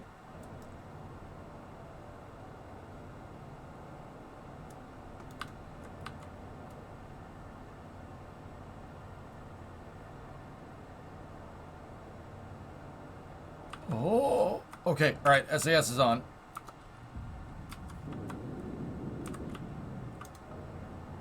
Not good.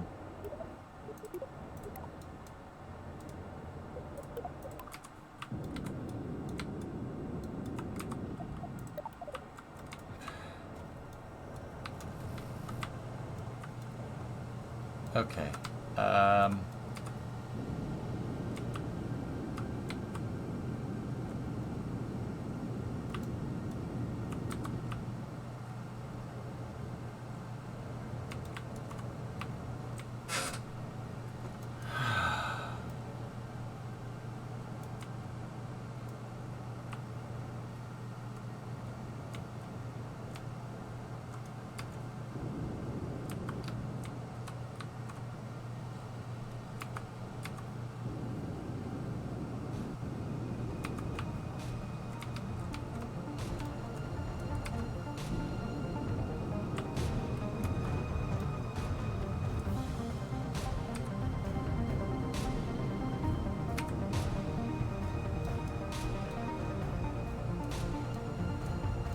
This is fine.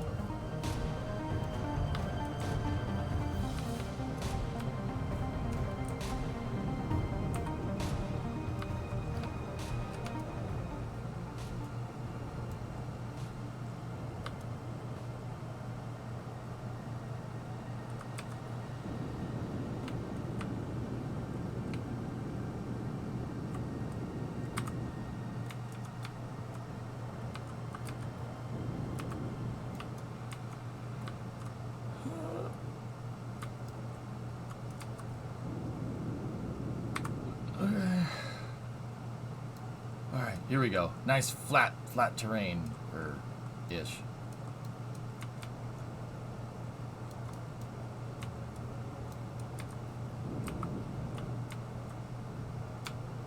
Oh, Mukai will be alright. Think JPL's doing stuff like this?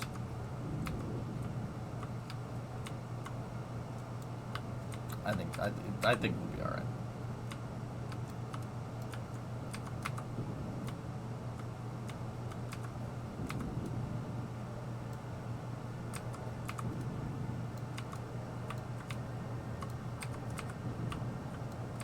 We are going way too fast. No.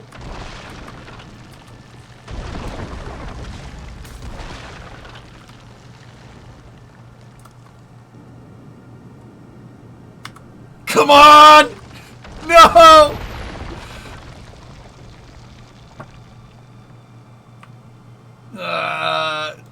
Land it. Land it. Oh, okay. Yeah, it does not want to stop rolling to the right. I've been full finger through the keyboard on the E key and it's just still rolling to the left.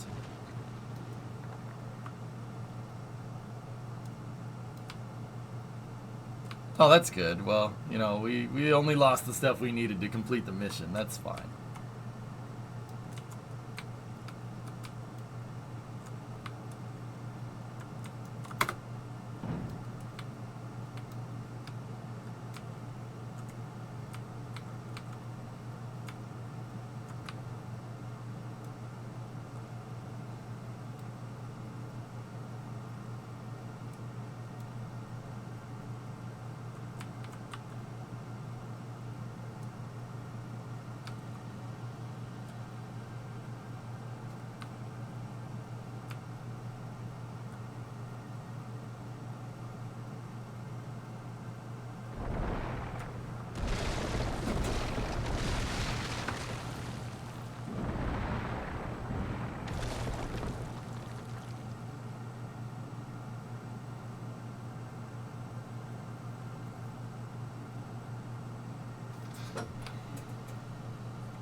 Oh, yeah. This is the part in the mission where the I-beams phased into each other. So when I tried to decouple, it welded some parts that I didn't want to my truck. Yeah. That's part of the mission timeline, isn't it?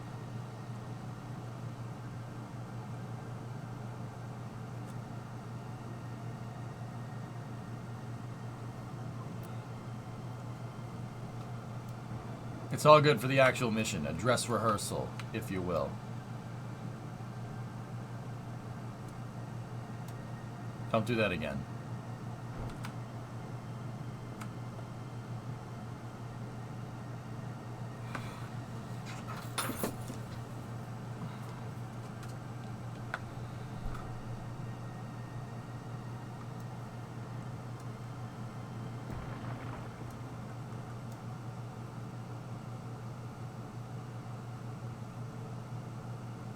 You look like you need a hug. Every single time I've attempted to do a thing today in Kerbal, every phase of the mission, and I mean every phase, the game has fought me. Not the physics, the game. Like, every single phase of this mission. Launch, trajectory insertion, circularizing our orbit, trying to land, trying to do the challenge. Every single phase of this mission, the game has said, no, I know it's supposed to do this, but I'm going to make it do this. It's like, oh, thanks. It's a little frustrating. It's a little frustrating.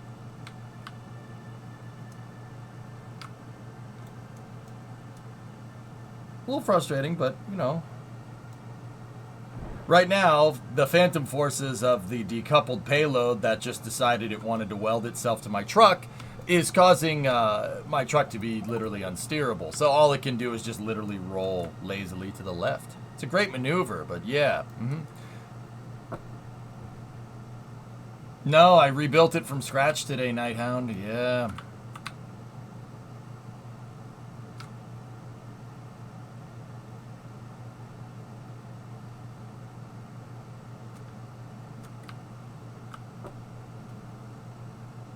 Spinning is a good trick, yeah, no doubt.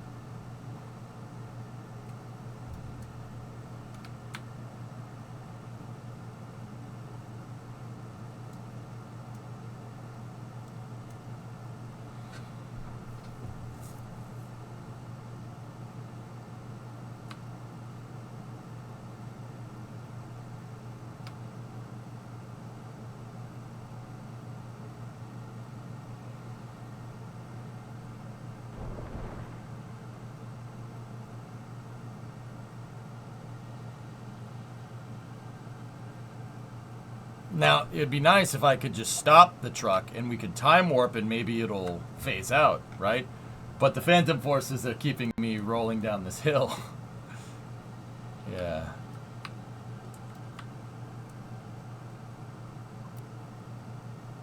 Hey, Flykin.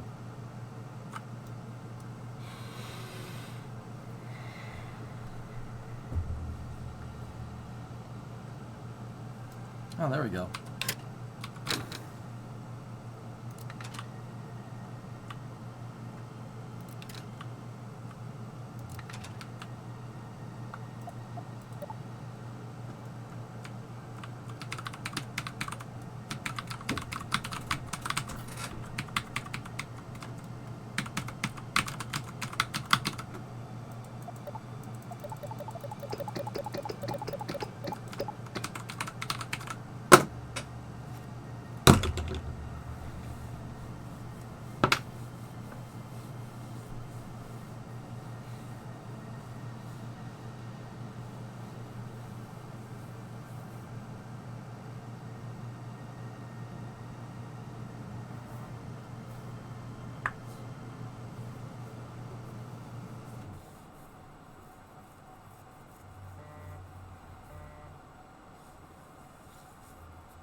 Can't control it. Can't control the vessel. I don't know why that part didn't have an antenna on it. The antennas were on the truck. They always were on the truck, and they've been on the truck the entire time.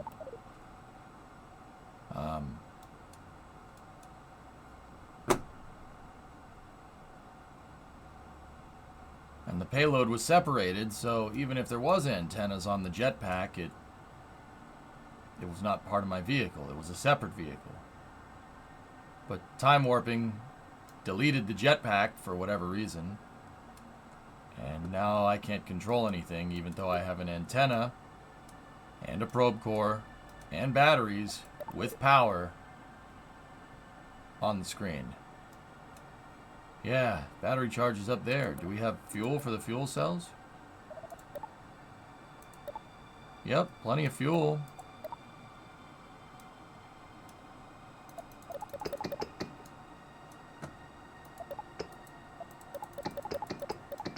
And one of my lights is working. Maybe click on this. Does that work?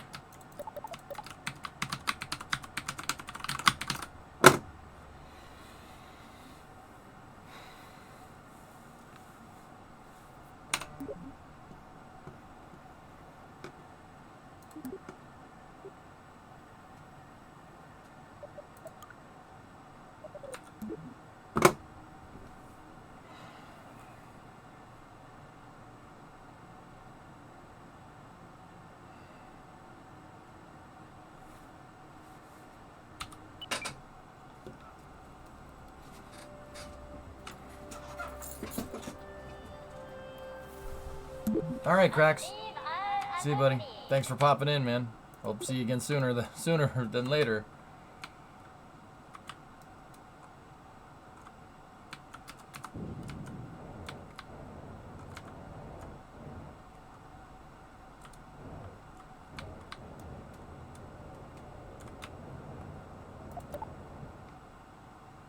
Alright, what are the challenges here? Let's take a look. So, land on Dres. We did that. Land in one of Dres's canyon and return safely to Kerbal.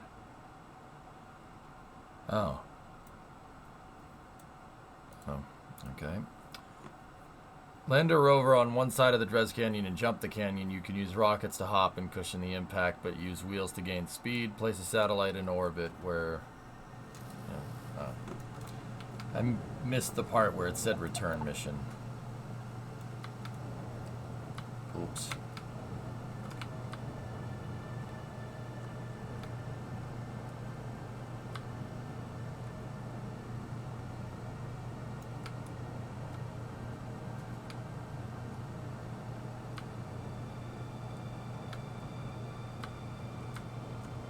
So yeah, we got a bit of the challenge, which is good.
There's a phantom force that's keeping me from flipping the thing over. The SAS isn't doing it. I can try to do it with the SAS, but every time I do, it just wants to go upside down. Look. So let's try to rock it back the other way. Ready?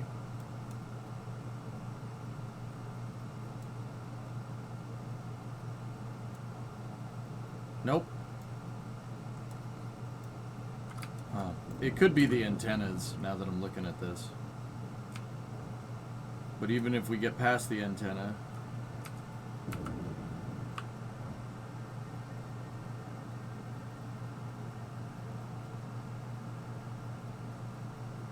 Nope, it was just the antennas that time. Well, that's good. I was gonna say, we didn't... That was just me. I couldn't see the antennas because I was looking at the truck from the back. We're alright.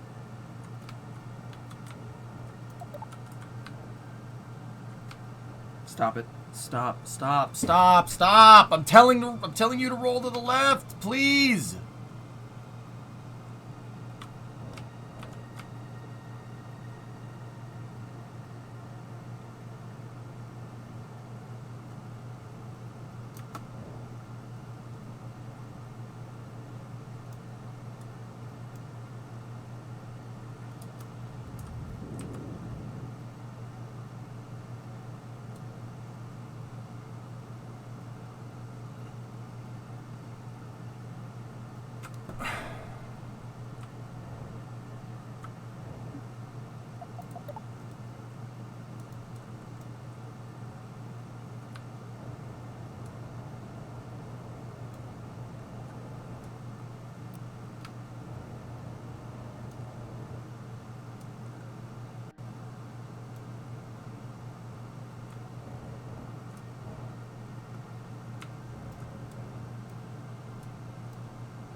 Okay.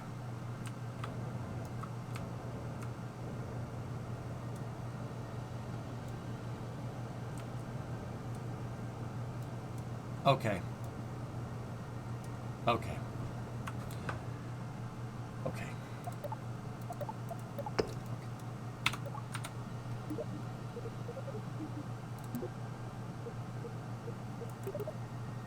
Okay. Okay.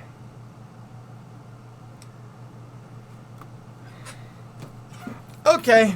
I'll just say we completed the primary challenge and just kind of call it a day.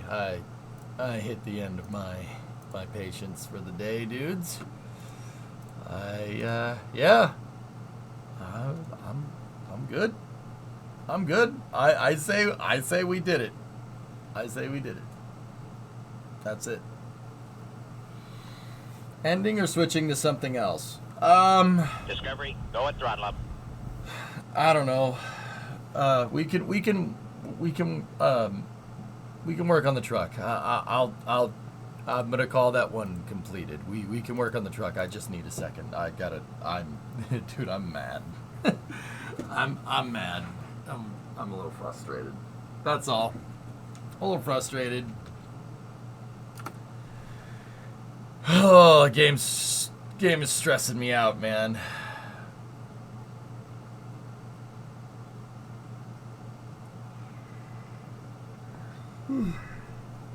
Oh. Yeah, really exercise the patience skill there. Yeah. Someone, hey, 32 months. Hello, been a while. How's everything? It's great. It's great. Don't be mad because I made friends with your dad.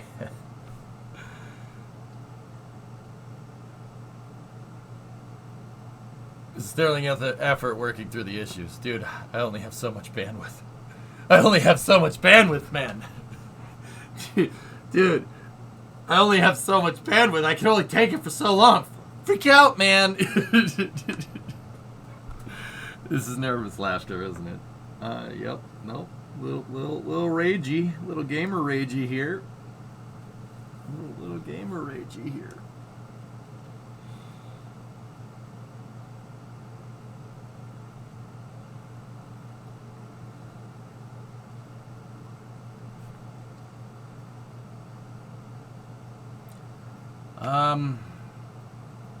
Okay.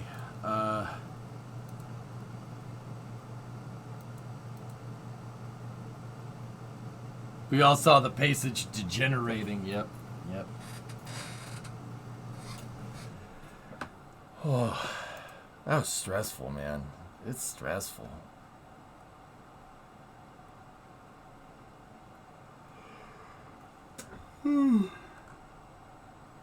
Oh, okay. Dumb question, but why don't rocket engines aerosolize the fuel oxidizer mixture before the combustion chamber to avoid needing the fancy swirl injectors or anything? Staged combustion cycle is your friend, man.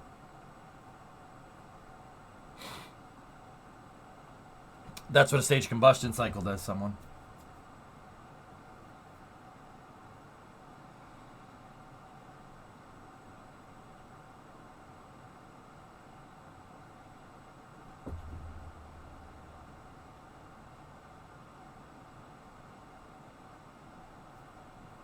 Yeah, guys, I think it's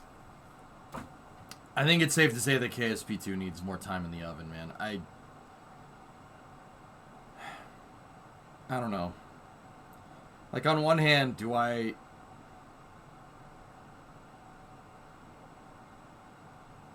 one hand, maybe we just keep going with it, you know? Maybe we'll find ways to do things, but I think it's safe to say that I've given it a lengthy amount of time, a lengthy amount of playtime, and yeah, I'm not like, I think it needs more time in the oven. So I don't know. Anyway, I know that truck streaming isn't for everybody, dudes. So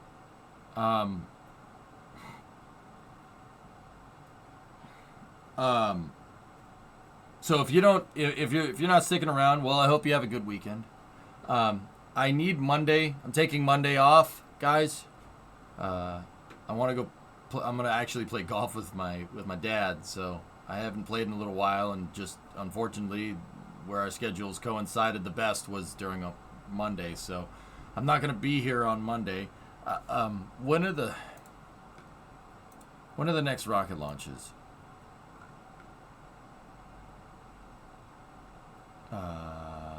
So tomorrow, I'll be around tomorrow for GTA. Yeah. I'll be around tomorrow for GTA, and then we have a Starlink launch at the end of GTA Racing that I'll be here for, and then the launch after that is on the 19th, so that's good. Yeah. So play whatever, bro. I came for KSP, but stay for the bad movie reference. Bad movie references? Oh!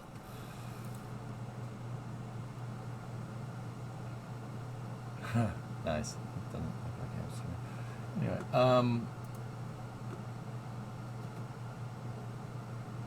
okay.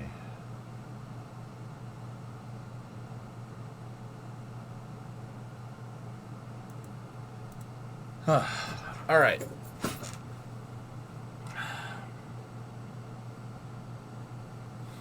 Let's go work on the truck, dude.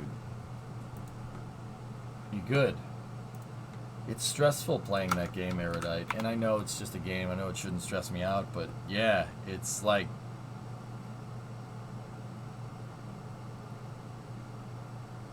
yeah, it gets to me, man. I can handle one or two glitches every once in a while, dude, but the big thing is, like, dude, they're random. They randomly happen, you know? Like, it's hard to anticipate it, but I think we did okay considering it. But yeah, dude, I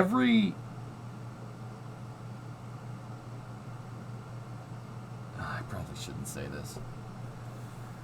Whatever. Every single phase of that mission, we encountered some kind of glitch that I had to work around. That gets stressful, man. It gets stressful. I get it, and I get it. Don't get me wrong. I get it. It's just a video game. It's like, oh, you're gonna play a video game, like, you know, it should be fun. It's hard to do that when the game's constantly fighting against you. More like on top of, you know, Kerbal just having the learning curve as big as that canyon that we were just next to in Drez. Like, dudes, was KSP-1 this buggy at this point? Like, maybe I'm looking at it with rose-tinted glasses, dude, but...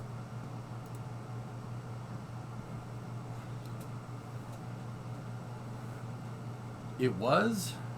Yeah, okay. It was worse? Alright, cool.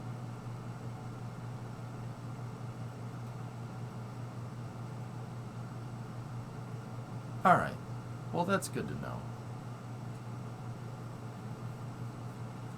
KSP-1 had bugs, but it also never had as much content to be buggy with. This started out a lot...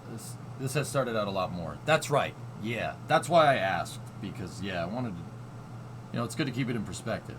That's right. KSP-1 launched with, like, a couple of fuel tanks and a couple of rocket engines. So, yeah, like, stuff like rover wheels and whatnot was implemented over time. So, yeah, okay, cool. Cool. It was worse in a different way. Yeah. Like, I don't ever remember encountering this many problems, like, during a mission. In KSP, you'd put your vehicle out on the pad and it'd just blow up. You know? That's what I remember the most. And then, like, docking two ships together would just cause your craft to explode. Good times. Good times. Good times. So, all right. Well, yeah, that's good to know. That's good perspective, guys. All right. Give me a couple minutes and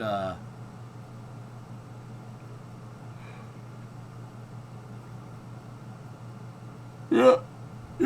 Like I said, Sam, just gotta stay patient, right? You gotta be patient. You gotta be patient. This stressful freezes before our craft would explode. That's right. Yep. Yup.